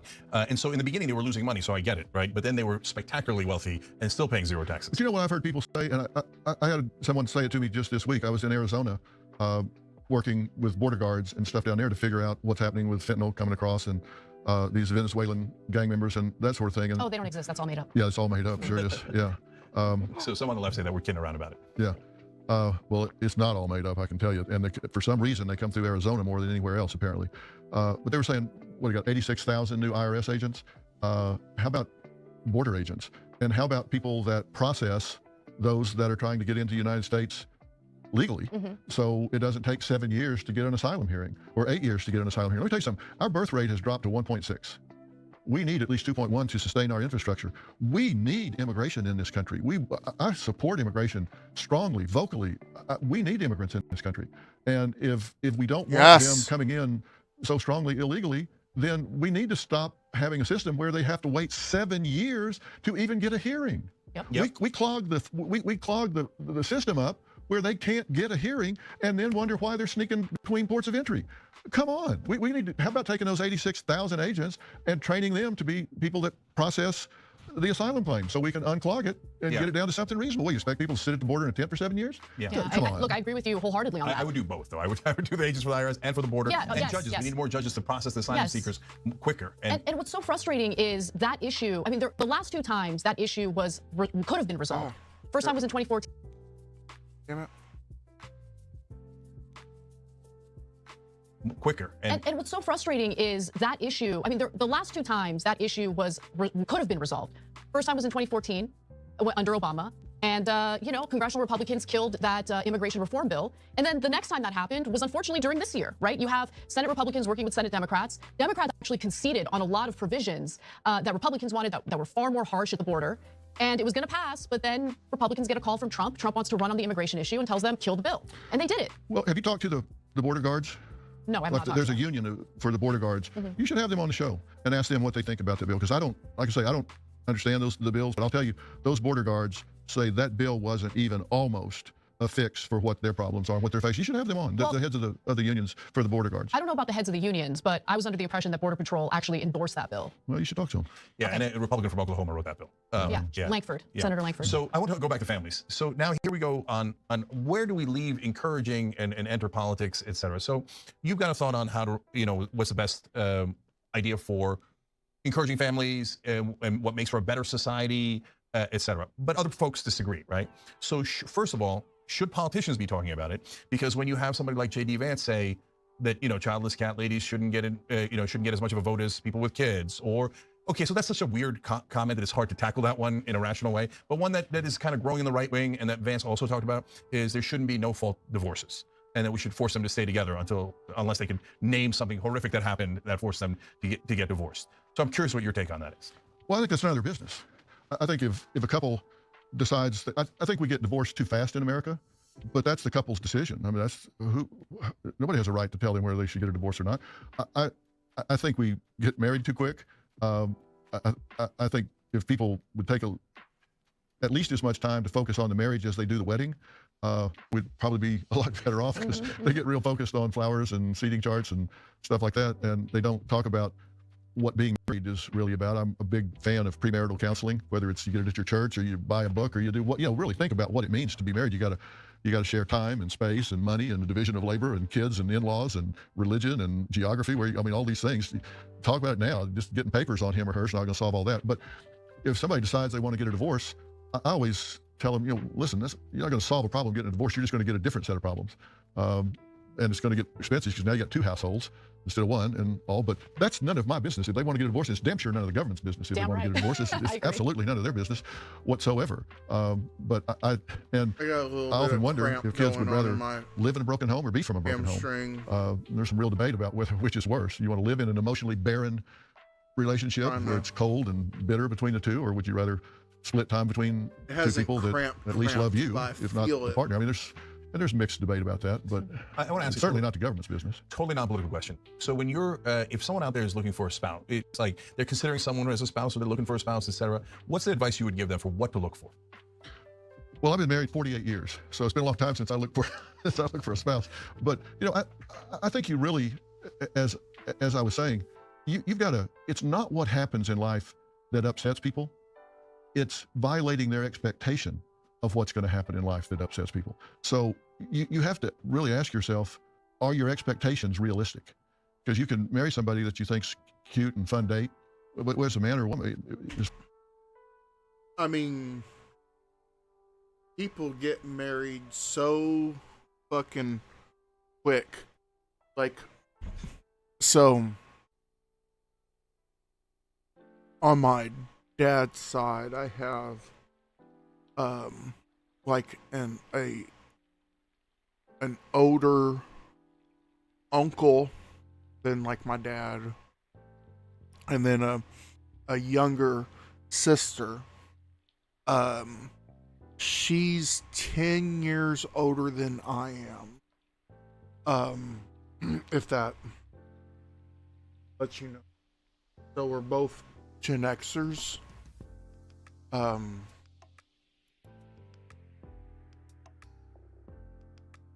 Trying to get my legs so it doesn't fucking cramp on me and still be able to lean forward. I just gotta let it sit for a minute. Drink some water. I need to take some electrolytes. But anywho, yeah, like on my dad's side, my aunt, her oldest son just got married, I think, for the 4th or 5th time. Because he was married to one person's, like, his baby mama. And then he divorced him for very justifiable reasons.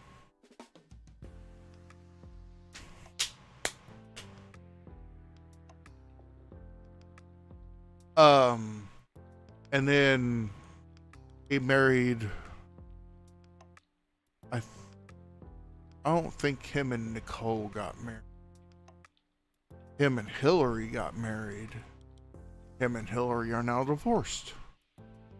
And if I had to guess what caused issues in that relationship, probably about the same thing that he did in his prior marriage.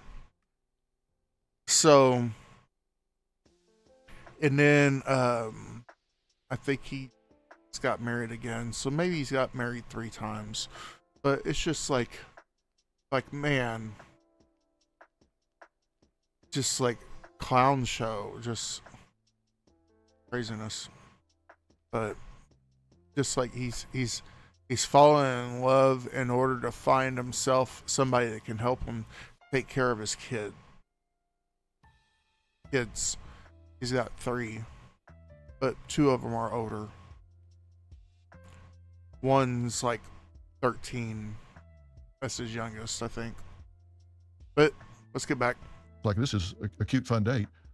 I get that. But how's that going to be when the cute and fun dates give way to having to, as I said, share money and time? And I always say you should never get serious about somebody until you've seen them with the flu. See somebody at their worst rather than just their best. It's definitely not when I'm experiencing the flu. That's not me at my worst. Yeah. But I hear you. But I mean, really, you got to ask yourself, what am I really looking for as a life partner? And do we have shared goals in terms of children and where we want to live and what we expect from the other in terms of career and these sorts of things? And if you don't have aligned values on these real life sorts of things that will survive the fact that you find each other attractive won't sustain time. You've got to look at the real world issues. And if you align on those things and you find each other attractive, then you got a shot. But if you don't talk about those things up front, that's where we wind up. Everybody says we have 50% divorce rate. It's actually low 30s, but people are getting married a lot these days. Yeah, and later. And I think getting married a little later is actually one of the reasons why the divorce rate has gone down. You know, you've had a successful marriage. Congratulations. And I'm curious, you know, every happy marriage is still going to have some bumps on the road or in the road. And so what kind of advice do you give to married couples that are experiencing a rough patch? Like how would you know, solve some of the conflict in your own marriage? You know, I think you've got to, again, it's about expectations. You have to, so many people go into arguments and they understand that their goal is they want to win the argument. And you never want to put a relationship on a win-lose basis. And that seems really trite to say, but think about it. When you were in school, what were the banners that you put up every week when you were in football or basketball season? And it's like, crush the Tigers, you know, wipe out the Lions or whatever. Destroy. Yeah, exactly. That's because it was win-lose. You wanted to beat your opponent. Think about that in a marriage. If you put it on a win-lose basis, if you win, how do you think your spouse feels losing? Not good. That's why the husband should always make sure that the wife wins. Yeah, I learned real early on when Robin says what, it isn't that she didn't hear me. She's giving me a chance to change what I said, and I need to take that chance and grab it and run with it. But if you can adopt one rule in your marriage, and that is when you have a disagreement, make your goal to be heard, not to win. Just, hey, listen, I want you to hear me. You don't even need to respond. You don't need to say yes, I agree, or I disagree with it. Just hear me, and I'll hear you, and then we'll live with that for a few hours or a day or whatever, and then we'll talk about it again. Because across time, you tend to find a way to accommodate the other person's needs. If you put it on a win-lose where somebody's going to win, somebody's going to lose right now, that's a lose-lose situation. But if your goal is, look, I just want you to hear me, and then I'll live with wherever we get on this. If both of them can take that approach, it just tends to work out pretty well across time. How do we translate that kind of thinking into our political system, into our politics? I don't think we're as divided as the media leads us to believe. I agree with you, especially when it comes to the electorate. I think the electorate actually agrees on a lot of things. But not only is conflict and division really amplified in the media, it's also amplified by the way some of our politicians behave out in the public. Yeah, well, they're trying to get soundbite. Right. So they get the 30-minute news cycle, and if you're going to get in there, you all know Frank Luntz, I'm sure. Yep. A good friend of mine. I think he's really smart, and he's great with words. We did a thing at his house one night. I can send you all a clip of it if you want to see it. He had some students from UCLA, the young Democrats and Republicans, and they were really having problems. I'm sorry, it was USC. They were really having some problems on campus. They had said some things about each other, and they'd gotten online and said some really ugly things. And he had a group, it was about maybe 30 of each at his house one night. He asked me to come over, and we were talking to him, and it was getting pretty heated. And I said, all right, let's take a break for a minute. I said, I want you guys to get up and get in a standing dyad, which is just facing each other, and I want you to just make eye contact. Don't say anything. You can't say a word. Just look each other in the eye for a minute. And I said, I want you to realize that this is a human being. Mm-hmm. And what did they face today? Have they lost a loved one recently? Do they have a dog? What's their life like? What do they think about? What do they have to deal with in their lives? Just regard them for a minute as a human being. And I said, when I say go, I want you to say one of four things. I trust you. I don't trust you. I don't know if I trust you. I'd rather not say. And then your partner says it back to you. Then I had him circulate in the room. And then we had him go back and sit down. I said, okay, so what's your reaction? It's stunning. Just that few minutes of being forced to regard the other person, not as a Republican or Democrat, but as a human being. They were just red-faced and said, I'm embarrassed to say I had stopped regarding this person as a human being. Yep. And just taking that minute to look them in the eye, I was just looking at me. It's amazing. I'm embarrassed that I've stopped doing that and started identity politics. I was dealing with them as a this or a that. And Frank said, I've never seen anything like this. We just, it was like, it's empathy. It was right? like 9/12. It was like 9/12. You said, well, you mean 9/11, don't you? No, 9/12. On 9/12, we were all Americans. Yeah. We were all Americans. But Dr. Phil, here's where it gets super hard. You're 100% right about that. Always, literally, the whole country would do that, right? And we even did a show here. We put families back together. We're fighting about Republicans and half the families Republican, half the families Democrat, et cetera. And because of Trump and everything else, they hate each other, and we bring them back together and remember their humanity and the bonds that they share, et cetera. But it does get hard Here, I'll give you an example. So I'm atheist now, but I'm born Muslim, my family's Muslim, my background's Muslim. So Trump says, I want a total and complete shutdown on Muslims entering the country during the 2016 campaign, right? Put aside the travel ban he eventually did. I don't need to get into the policy of that, but he says that, right? And then his fans say, yes, we should ban all Muslims from the country. Now, how am I supposed to react to that? Am I supposed to say, well, I love you as a human being. Yeah, go ahead and ban me, right? Like I can't say that. They're forcing me into a fight. Do you see what I'm saying? So what does somebody do in a situation like that where it gets real hard? You know, I think obviously that is an extreme, unrealistic and sustainable position. And I think when politicians take extreme positions, they have to be called on it, right? They have to be called on it. And I think saying it is one thing, doing it is another. And the problem I have with either side using this heated rhetoric is there are people that are followers that will take that lead and behave accordingly. Like, for example, in 21 years, I have never said, if you've got a child and they're running into traffic, I've never even said you should suppress the behavior by just swatting them and saying, no, don't do that. Which I would never even say that. And half the country is spare the rod, spoil the child, and half the country is you don't spank your children. And I can't say you wouldn't even spank their hand if they were getting ready to touch a hot stove. And I'll tell you why. Because there are enough mouth breathers out there in the country that would take what I said and say, well, Dr. Phil says it's okay to hit your kids. And they would abuse their children, taking what I said out of context, amplifying it, and using it as justification to abuse their children. Now, you take someone like a leader who says something like you're talking about, you get these mouth breathers out there who all of a sudden they take that as license to aggress against Muslims. Or I love you his Democrats mouth now breathers. who are saying he's a threat to democracy and he's had 2 assassination attempts. Both sides need to tone down the rhetoric because there are enough unstable people out there that will take that as license to advance an agenda that I think is dangerous. I think both sides keep amplifying the rhetoric and need to stop doing that. Yes. So how do you suggest, so I totally hear what you're saying.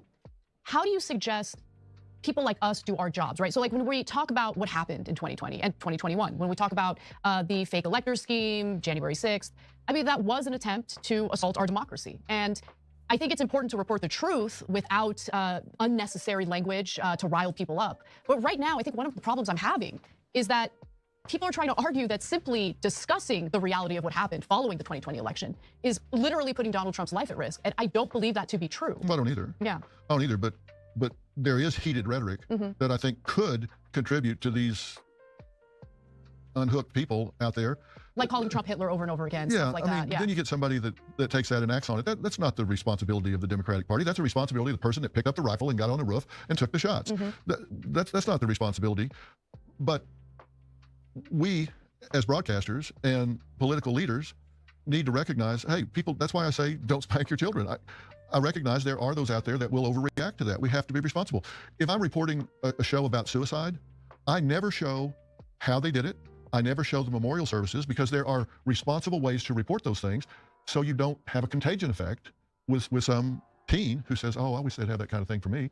And so there is a demonstrated contagion effect. So I refuse to show that. I won't show how it happened because would I be responsible for somebody killing themselves? No, but I am aware of the contagion effect, and so I have to be a responsible broadcaster. Yeah, so another thing we ran a good transition to media, and because with the shooters, after the first day, we never say their names anymore because they're partly doing it for the attention, right? So even the most famous ones, I say the shooter in Charleston, right? I say the church shooter, the El Paso shooter, etc. I never say their names because that's half the reason they're doing it, in my opinion. So there's a way to be responsible. So now you've got Merit Street Media, and I want to talk about that in a sec.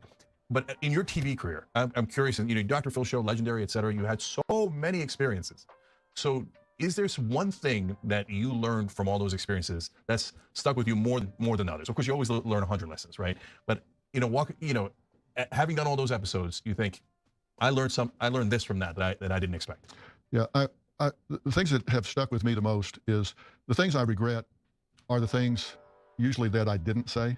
I'll watch something back and I'll get distracted. Somebody will use a term that's derogatory towards somebody, and it's usually some young person or something, and they'll refer to somebody that's got mental challenges or some way, and they'll use the R word referring to him or something. And I'm thinking, I'm going to call them on that. About that time, the mom or something will say something, and I have to respond to that. And the next thing, we got to go to break, and I realize I never went back and called him on that. I'm going, oh my God. And then it airs, and I go, it's like I let that go by, and it's kind of an endorsement, implicit endorsement of it. And I hate that, or I miss something. And I always am grade my own paper really hard about that. And the thing that I I always worry about are people misunderstanding things out of context. Seems to be a decent human being so far. We do domestic violence stories a lot because Robin's a real ambassador in the fight against domestic violence. And I hear people talking about, well, why doesn't she just leave? Why doesn't she just leave? You know, she wants it or she'd be gone. And I'm thinking, you know, people don't understand everything. That's not how people ask me toxic sometimes, do you think problems relationships are as simple as you make them out to be? I don't think problems are simple at all. I think they're complex. I think they're layered.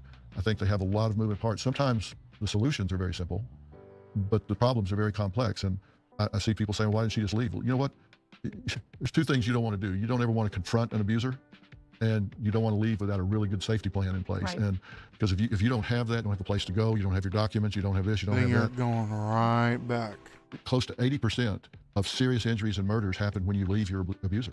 Wow. Because that's when they panic and ratchet up their attempts to control, and that's when they kill their partner and stuff. So I always really strive to make people understand the complexities of some things. You know, I try to do it in real common sense terms, and I'm frustrated sometimes that doesn't get across, and I've always tried to hammer it home. And then I watch myself doing it, and I think, my God, spit it out. You take forever to say anything. That's funny. Believe me, I don't watch myself. Otherwise, I'd be thinking that all day exactly. long. Right. So tell me more about Merit Street Media. What are you guys doing there? Well, we've got a new network, and we have an app called Merit TV, which you can download and watch it. It's free, and you can watch everything on the network, on the app. And we've got hundreds of thousands of downloads. It's been rated as high as 13 out of all apps on the Apple Store already. And we're really excited. Steve Harvey is part of the network, and we just did a great deal on Father's Day with that's getting ready to air with fatherless young men down in Atlanta that he's been working with for a long time. And I do my show that airs in prime time, and we've got great news programming. And we're trying to not tell people what to think. We're trying to tell them how to think. I think critical thinking is just not focused on in the schools enough. And so we're not trying to tell people what to think. We're saying, like, here's the deal. These are the facts. Decide what you want to about them. And we're trying to be very down the middle of the road and let people know, these are the facts. This is what happened. What kind of different shows do you all have? Throughout the network, well, we've got our news programming. Nancy Grace is doing her show with crime. We've got Steve Harvey's library of shows. We've got some of my library of shows. We've got Mike Rowe. He's always getting where nobody wants to be, showing how things work in that regard. We've got Bear Grylls with his kind of international travel type things. We've got the Behavior Panel, which does the analysis of all kinds of interviews, politicians, pop, murder, interrogations, all sorts of things like that. So we're really proud of those shows. We were got a number of shows in development as well. So we're really trying to cover what our audience is telling us they want to hear about and see. And we had goals that we wanted to hit coming in, and we're exceeding those. We're way ahead of where we had any reason to hope to be, and people seem to embrace it. We're focusing on the heartland. We're really focusing on the heartland of America, which seems to, you got the two coasts, but there's a lot of people in the middle of this country that are focused on family.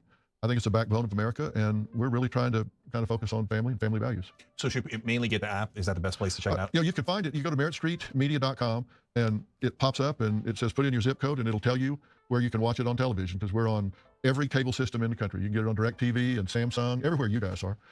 We are, and you can get the app to download an Apple or Android, wherever you watch. But we're on. We're on every cable channel, Direct, Dish, Charter, Samsung, everywhere. Last question for you. Running your own media company, bringing all these people together, a lot of challenges, a lot of rewards, I'm sure, right? Versus having a gigantic TV show. Which one did you like better? What's the... Well, I really like the challenge of this. I did my show on CBS for 21 years, and I'm still in business with CBS. We do things in prime time. We've had Bull, we've had So Help Me Todd. We're working on a new medical show now that's getting ready to launch. They still air some of my library episodes during the day. They've been great partners. I have nothing but good things to say about CBS, and I hope to be in business with them for another 20 years. I love doing my own network because we can do different kinds of shows. And, not just me. We have Cops in Jail, which are great franchises. I'm a big supporter of law enforcement. When they screw up, I say it. But in general, we got almost 1 million men and women in uniform that put themselves in harm's way every day to keep the rest of us safe. And I'm a big supporter of our military and our law enforcement. And so we've got Cops in Jail that air every day. And we love it. I love doing the network. I mean, I feel sometimes like I'm rolling backwards down a hill. I mean, you guys know it's a full-time job, right? Yeah, it's a challenge for sure. And congratulations on all your success. You guys are everywhere. Thank you. Thank you, Dr. Phil. You as well. Yeah. For sure. I was really proud that y'all asked me to come on. Or agreed for me to come on. Thank you. Thank you for coming on. No, we really appreciate it. Everybody check out the book, We've Got Issues, How You Can Stand Strong for America's Soul and Sanity. And everybody check out Merit Street Media. Dr. Phil, thank you so much for joining us. Really appreciate it. Everybody check out the book, We've Got Issues, How You Can Stand Strong for America.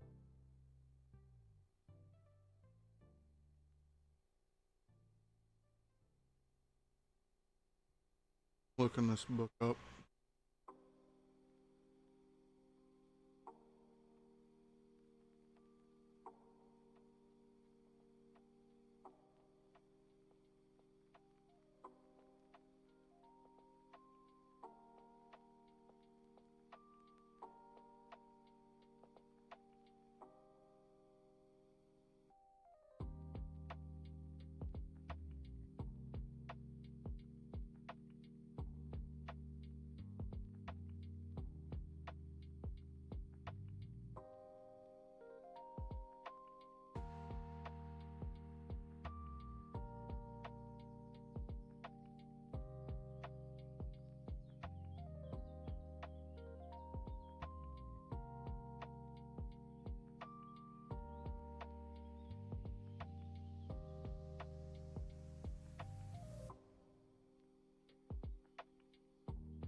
Yeah, it's just fucked up with the whole Gates thing and like the 17-year-old at the party having sex out in the open during the party, confirmed by his ex-girlfriend at the time.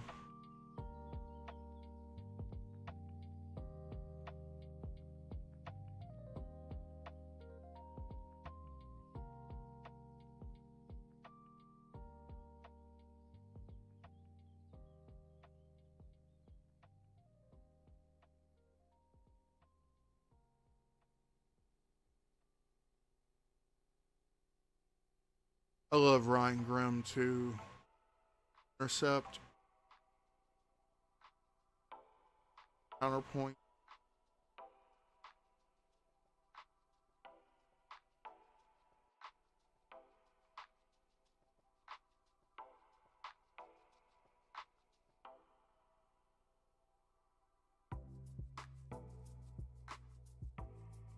Name.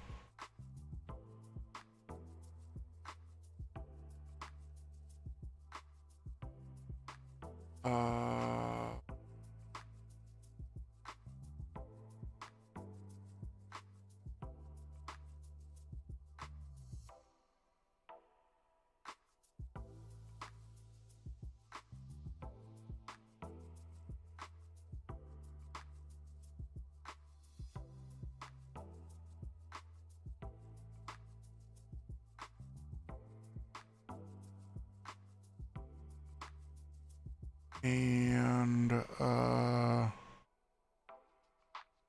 shit.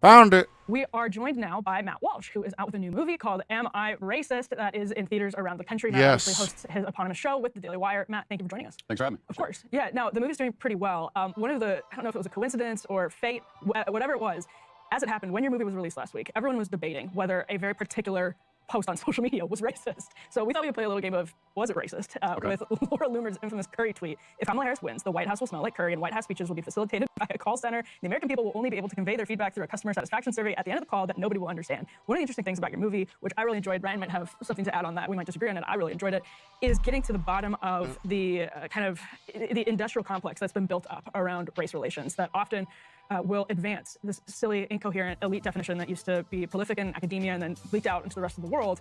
So by the sort of definition of racism that you're challenging in this film, is that Laura Loomer tweet racist? And then by the kind of definition that you're trying to promote of racism, which maybe you have a way to explain it, I would define, I don't want to put words in your mouth, as just sort of like genuine discrimination based on this belief that people of a different race are somehow inferior. Yeah. Is this post-racist? I mean, by the definition advanced by the DEI industry, it certainly would count as racist. Right.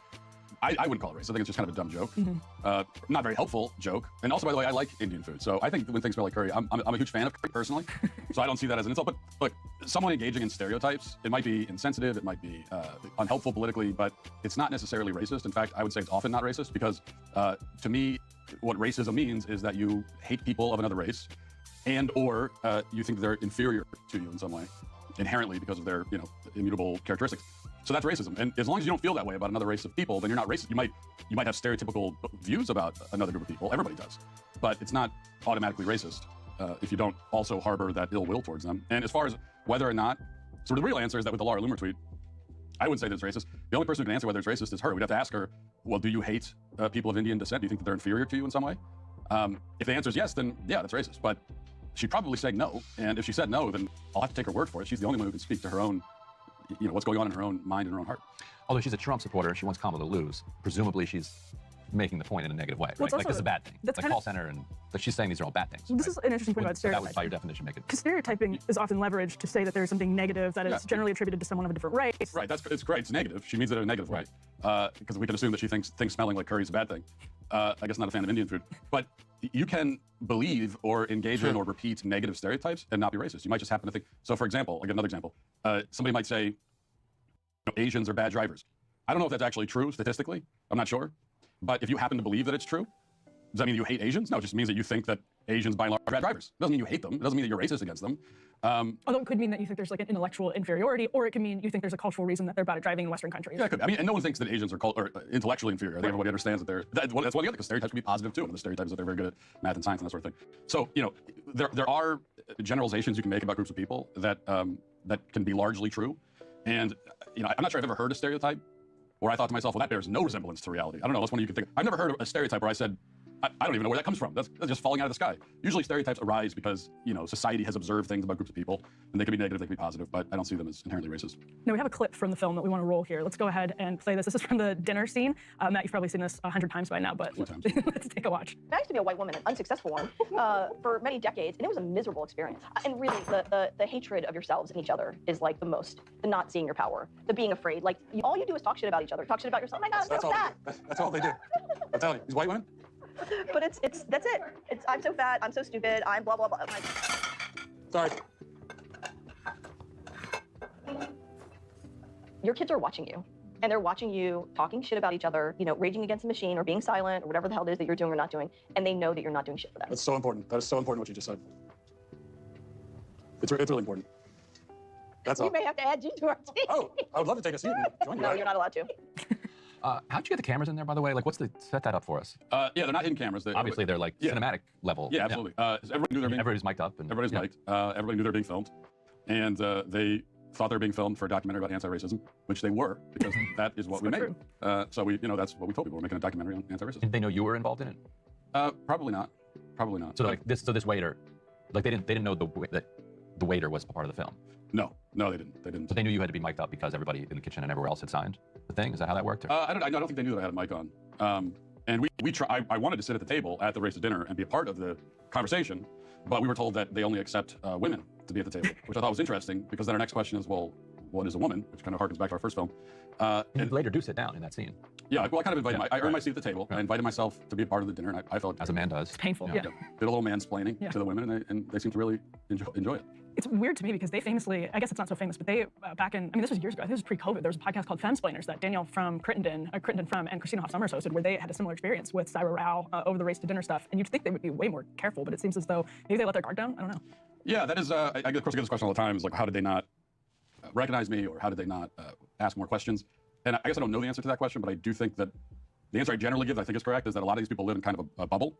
So number one, they're not as aware of people outside that bubble as we assume they are. So me, as someone in conservative media, I'm actually outside of their bubble, which is weird to me because I know everybody in liberal media. Because I want to know what they're saying. So I kind of assumed that they do the same. You're familiar with Ryan Grimm, noted liberal journalist Ryan Grimm. So he's right about 12% of the time, which I appreciate. I'll take that. So they're kind of in this interesting bubble that they don't not only didn't know who I was, but also I think it was kind of inconceivable to them that they would ever find themselves in a room with someone who doesn't agree with them. I think it just never occurred to them because this never happened before. Robin DiAngelo appears later in the film, and I think me sitting in the room with her was probably the first time in like 20 years that she's actually sat across the room from someone who doesn't already agree with everything that she thinks. Part of the 12% that I've been right about over the years, I think, has been that I do think this entire DEI industry is, a grift, and it's just milking corporations, and also that You've written about that. Yeah, and that it is actively harmful in the sense that when corporations, I actually do believe that corporations oftentimes internally do have racist structures set up within them. And also they operate sometimes in racist ways. And when they get sued for that, and they're facing the consequences of that, one of the things that they do is they hire these DEI consultants. Right. And say, well, you can't come after us, actually. How could we possibly be racist? Like, we spent this money to bring these consultants in, and the consultants then are cover for their more systemic racism to be allowed to continue without being interrogated. What it does is it turns the interrogation inward, where you say, well, these structures and these corporations can't be challenged. What we really need to do is look inside and find our own racism. And because we're all born with it or whatever, it's just inculcated in us. None of us are then responsible for it. And so therefore, we're not responsible for actually changing anything on a system. I think after this video, but I'm curious, as somebody who spent so much time within this grift of a system, what was your take on these folks? Like, do they believe what they're saying, or have they found a consultancy that they're able to make money on, and they're kind of now locked into it? I'll probably come back and play some The short Madden, answer is I don't maybe. know exactly if they believe what they say, but it strikes me that Or some they Fall probably don't Guys. believe, much of it, especially the parts of it that are so absurd on their face. But there's a lot of money in it, as we discovered making the film, and of course there's a lot of power and influence, and also there's it must feel very, very good for them to be consulted as these kind of moral experts. And so that's what they get out of it. So it's actually not very complicated. That's why they're in this, because they money, power, influence, right? It's a tale told as time. Now, on the other hand, that's like the Robin DiAngelos of the world, selling the book, making millions of dollars. But then you've got the people that are actually buying the books and who are going to the race dinner and going to these seminars that we kind of crashed for our film. They're a more interesting case because they're not getting any money out of it. They're spending money, and they're not getting power or influence out of it. So for them, I think it's like a virtue signal. They want to be able to tell their friends that, hey, I went to race to dinner. It was so life-changing. But then most of it for those people is that I think they actually do believe it. It is speaking to something. There's something going on inside them. I don't know if it's just like a kind of guilt or something that they carry around. And a lot of them are secular. They don't have religion. And so this becomes kind of like a replacement for religion. I don't know if that's part of it. I think it's probably part of it. Yeah, I feel like those people have kind of correctly identified that they were raised in a society that still does have racism as part of it. And as I think any multicultural society always will. Yeah, it's their way of kind of trying to confront it. I think it's ill thought out, but I understand where they're coming from. But what I would say yes, there's still racism in society. There always will be. As long as there are different races and cultures living together, you can have racism. I think we have a lot less of it than pretty much anywhere else on Earth. But whatever racism you find in society now is individual. It's not systemic. It's not in the system. These systems are not set up to disadvantage quote-unquote people of color. In fact, the only real systemic racism you find anymore is the kind that's targeted at white people and also Asians. That's what affirmative action is. Like that, the only time you ever find a policy that specifically says, here's an advantage that you can't have if you're a race. The only time it ever says that is if it's singling out white and or Asian people. It doesn't go the other way anymore. Well, so what about, and even people on the right now are saying Republicans have singled out Haitians, and this is an interesting segue because we're just talking about multiculturalism and how wherever you have different people from different backgrounds, races, ethnicities put together, there will always be some types of discrimination, and the goal of the culture should be to minimize that. Has there been legitimate racism directed by high-profile Republican lawmakers? This is the accusation on the table towards the Haitian community in the United States, and particularly in Springfield, Ohio, in the last couple of weeks. No, absolutely not. I haven't heard it. Everything I've heard has been critical of the fact that we're importing thousands of people from the third world who are coming into communities. And look, America, nobody thinks that it will benefit America to become more like Haiti. Nobody thinks that. Or I would challenge anyone, if they do think that, to explain how that's the case. Like, in what way could this country be improved by making it more like Haiti? When you look at Haiti, what part of Haiti are you saying to yourself, we need more of that? Beaches. Well, we have more beaches than that too, right? Don't we? Right. We're a much bigger country. We don't want a marine invasion and occupation of the United States that constantly decapitates governments and takes the money out of the country and saddles us with we don't want the Clintons debt either. from a revolution. Yeah. Right. Although I don't see that we wouldn't want to be like basically a colony that the entire West spends 200 years punishing after the Haitian Revolution. I get that. I understand that, but also at a certain we wouldn't want that. No, yes. We wouldn't want that, but I would also say that that's not entirely why Haiti's in the position that it's in. I mean, at a certain point, as a country, you have to stand on your own 2 feet and take care of yourself. And, but what point is that? They elect Aristide and we overthrow Aristide. Then they elect Jovenel Moïse. Jovenel Moïse is assassinated a bunch of people with American connections, and then we install in 2021. Like, the United States installed the prime minister that we just ousted. Like, so we can say, okay, yeah, you got to get over the 200 years ago, but like, we're still doing it. Yeah, I mean, and I'm not in favor of. I'm very non-interventionist in my policies, so I'm not in favor of most of the things that we're doing in other countries. We just made the new government in Haiti in a hotel room in Jamaica. And then we insisted that whatever government we made in Jamaica had to allow Kenyan troops to come in under the flag of the UN in order to go to war with the gangs. Yeah, I'm not interested in, if it were up to me, I'm not interested in doing anything in Haiti. Like let Haiti be Haiti and take care of that. That's sort of my whole point here. Let them take care of themselves and their own problems. I'm also not saying that there's like never a scenario where we let someone from Haiti into the country. But and it doesn't have to just be about Haiti. But when you're throwing open the gates and just inviting anyone, in particular, you know, I guess the third world. I guess your assumption there was that it is Haitian people that are creating the conditions on Haiti, and that if the Haitian people come to Springfield, they will recreate the conditions but I don't that think are you Haiti can- in Springfield. Whereas what I'm saying is that it's actually the U.S. that is. I don't think you can entirely put it on largely. But it's still a country comprised of people, right? But without its own autonomy. Okay, but you can't. I don't think you can entirely put it on the United States. Like the Haitian people have nothing to do whatsoever with the state of their own country. Nothing. I mean, I think that's a bit absurd. I'm perfectly willing to, as I said, agree that a lot of the United States sort of adventurism and interventions in other countries has been unwise, and I prefer for us to focus on our own country, not try to build governments in other countries. But at the same time, I think that you can't completely absolve the people of any country of the problem. Just like in this country, the problems that we have in our country, we can point to the government, we can point to immigration, we can point to all those things. But ultimately, like the people of the country have to be responsible for their own nation, and I say that of all nations. Right, fair enough. So you said earlier that we have less racism here than lots of other countries, which I think is a fair point to make. Glass half full. And obviously, you would acknowledge that at some point in our history, we had lots of racism, right? Sure. Lots of racism then, less racism now. So when did we get to a point where it wasn't systemic and it was no longer a problem that we as a democratic society need to deal with? What was the moment in your mind? Well, I'm not sure you can point to one exact Especially moment in time in when law it goes from enforcement, a systemic the issue to prison not systemic system. anymore. But what we know for sure is that right now we are certainly in the moments where it's not systemic. Any time in history, I'll answer your question. At any point in history, when you can go back and look at actual laws and policies that were in place that deprived Black Americans or any other group of rights, well, that was a time when you had systemic, and we know that existed historically. So if you wanted to point to an exact moment, I mean, I guess the most obvious moment would be the Civil Rights Act. But of course, these are changes that happen gradually over time. Just like with slavery, you can't, even with slavery, you can't really, people like to point to the Emancipation Proclamation as the moment when slavery was ended. Of course, we know that wasn't when it ended. So we don't have slavery anymore. Juneteenth. People ask me, what's the exact moment when slavery started? Well, it wasn't an exact moment. It was a gradual Juneteenth. ending of that horrific institution. Juneteenth. That's legitimately the ending of slavery in Texas, the last state that was told that the blacks were freed. Hello, Matt Walsh. It's fucking factual and historical. That is what Juneteenth is. It's Freedom Day. It's not when the Emancipation Proclamation was signed or the 13th Amendment was passed. It was when the Union Army went to Texas and got and told the last of the slaves, hey, you are free. Congratulations. Good luck. But certainly now it doesn't exist anymore, in this country anyway. And I'd say the same thing with systemic racism as well, that nobody is creating policies, again, that are deliberately intended to create... How about gerrymandering? For, quote-unquote people of color. I have a question about that. A lot of Gerrymandering. there is one policy, and this is, you're about as anti-abortion and pro-life as it gets. A lot of conservatives will say a remaining institution of systemic racism is abortion because it disproportionately, as conservatives make this argument, affects black children and black families. Is that an example of systemic racism or racism, period? And I think it's a mistake when conservatives make that point, because I think conservatives are very desperate to be able to do the whole thing where they turn back on Democrats and say the Dems are the real racists. Yes. And I just think that's a lame move, and you're trying to use the left's own language against it, which I think it doesn't work because you're accepting sort of their premise. So what I'd say about abortion is, no, it's not systemically racist.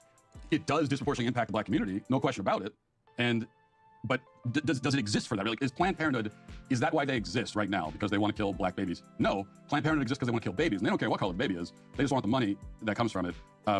But it just so happens that ends up disproportionately impacting the black community. And this goes to the disproportionate impact thing, which I'm glad you brought that up, because that's usually what's used to support the theory of systemic racism, is they say, well, but these policies disproportionately impact certain groups. Okay, they might, but that doesn't mean that they're intended to do that. A disproportionate number of black Americans end up in prison. Does that mean that that's why the prison is there, to put black Americans in it? No. The reason why a disproportionate number of black Americans end up in prison is that, unfortunately, a disproportionate number of black Americans commit violent crime. That's false. So there's an argument that a system is what it does, and that claiming otherwise is just kind of hocus pocus, just magic. Like if a system produces a certain result, but you as an observer of that system say, well, actually, that's not what the system is supposed to do. Those words are just meaningless. What about and a that the system just chews them up and spits them out and produces and continues to produce the result that it produces. Like, for instance, during Jim Crow, pre-Civil Rights Act, you've got laws in the books that are systemically racist, that allow for straight up racist results. When it comes design of the system was explicitly racist. Design of the system is aimed at producing segregated schools and low-income households. Low-income neighborhoods that are predominantly or almost exclusively populated by Black Americans. Preach, Ryan. You then pass laws that reform those laws, that make it so that you can't legally do those things anymore. Yet the power structure broadly remains in place, and the red flag laws laws or red zones or whatever. Low-income areas, predominantly populated by Black families, and you continue to have segregated schools. And so a person who was born into this country today, if they're Black, they're more likely to grow up in one of those neighborhoods, and more likely to go to terrible schools rather than good schools. They're more likely to end up in prison or in part of the system. And so you would step back and say, well, the system is still doing what it is. The system never stopped doing it. There was never a day from Monday to Tuesday to Wednesday that all of a sudden the system stopped working in the same racist way, which we acknowledge was racist when it was written into the law. Although the system but now we produces... pretend it's not because we struck through that one line. Yeah, but if we agree that you say the system is what it does, I'd probably disagree with you on that. What the system is intended to do is what it certainly matters here. But why? But also, why would it matter? What we intend a system to do? Like the system produces a robust Nigerian middle class, like people who come here from Nigeria. Tom Sowell makes this point. It's a point that's popular. Well, then that's a defense of the system. That's what because that's what it does. Right, that's what I'm saying. So does that go both ways? No, because the intent of this. My point is that the intent, whatever you intend a system to do, is meaningless. Like if you intend for a house to have a roof and a second floor that is sturdy, but when you walk into the second floor, you fall through it. But that doesn't reflect on you. But that doesn't reflect on your anti-roof sentiments. Yeah, and also it doesn't matter. And also, but to use your analogy, if you walk into a house and there's a problem in the house, you can't automatically assume that it's the fault of whoever built the house. It could be, depending on the problem. But you also have to look at who's living in the house, who's supposed to be in the house. And if you're living in a house and you're not taking care of it, and in fact you're mistreating the house and it goes to hell, and then you turn around and blame whoever built the house 100 years ago, well, I'm going to say, like, well, this is at some point you got to take responsibility for your own house. And so that's my point with the Black community as it stands right now in America. Yes, as we've already established, there was actual systemic racism against the Black community for a long time. It's a terrible, evil thing. Everybody agrees on that point. I don't think anyone disagrees. That is over now. There's except no for the Republican North Carolina gubernatorial candidate. It's still designed that way, but it's designed in a way where it can't be litigated because it's not in the law. Okay, so can you point to me an exact point of the system, an exact place in the system, a policy that is designed to deprive Black Americans of rights? The same people that designed the system to protect the wealth of the upper class, in the 40s, throughout American history, continued to be in control. Yeah, but now you're talking about class, not race. I'm talking about race. Right, but how do you disrupt class if you're so segregated by? How do you disrupt race if you're so segregated by class? Well, but I don't think you can bring class into this because I would agree that we could talk about class. I'll agree that there are elites who care about themselves and don't care about the lower class. I would say that those people are just as unconcerned with a white person in a trailer park in Appalachia as they are unconcerned with a Black person in the inner city. So it is class. We can talk about that. But my question was, where? Because we talk about the system. It's a broad concept here. So let's narrow it down. Let's find a piece of the system that we can point to and say, well, this is designed to hurt Black people. Okay, so if you go to Georgia, for instance, after they implemented school desegregation, what they started doing is saying, oh, okay, well, we can't legally keep Black people out of our neighborhoods or our schools, but what we can do is we can secede from our neighborhoods. Have you been to the Atlanta suburbs? Like every four blocks for a long time, you had new school districts, and they would be drawn. They would be basically gerrymandered. They would know where the white people were, and they would gerrymander the school district so that only white people would be a part of this. You're going back to desegregation. No, this is what they're doing now. This is up to today. So what they're doing is they're saying, okay, these are the new laws in place. However, we like our system of segregation and racism that we have here. So how do we hire the best lawyers? Is that about class? To show that, but it's also about race. Well, but I'm saying, do you think primarily in the minds of the designers of the system, are they actually discriminating intentionally on a class basis, or is it pretty race driven? I don't think that there's any evidence that it's race driven. I think in like an example you give, it's class, it's people wanting to avoid crime-ridden, impoverished areas. Maybe someone doesn't want to send their kids to school in a place that's high crime. There's going to be a lot of delinquency. It's called go to private school then. Because of that. And also the other thing is when we talk about, but at what point? When we talk about school districts or the way communities are set up, here's another point that rarely comes up. It's pretty simple. You can move, right? So you can always move. If you live in a community where you're claiming it's been set up systemically to disadvantage it, I don't buy that. But if I did, I would say, well, you should probably move from that community. You can go somewhere else. There's no law saying you can't. And if there was, a law saying some HOA situations will like try to, but they're not going to say you can't move here if you're black. It's also why a lot of black community groups support voucher systems to allow, like, work with conservatives on voucher systems to allow kids to get to different schools. So when you see stats that say like a black homeowner who's trying to get a mortgage, who has a higher credit score and higher income, gets a higher interest rate from the average bank than a white applicant. A bunch of these studies have been done where they'll put in like a black sounding name and higher credit scores, higher income, better candidates on paper other than their name, and they get a overall, like there have been so many studies that have replicated this.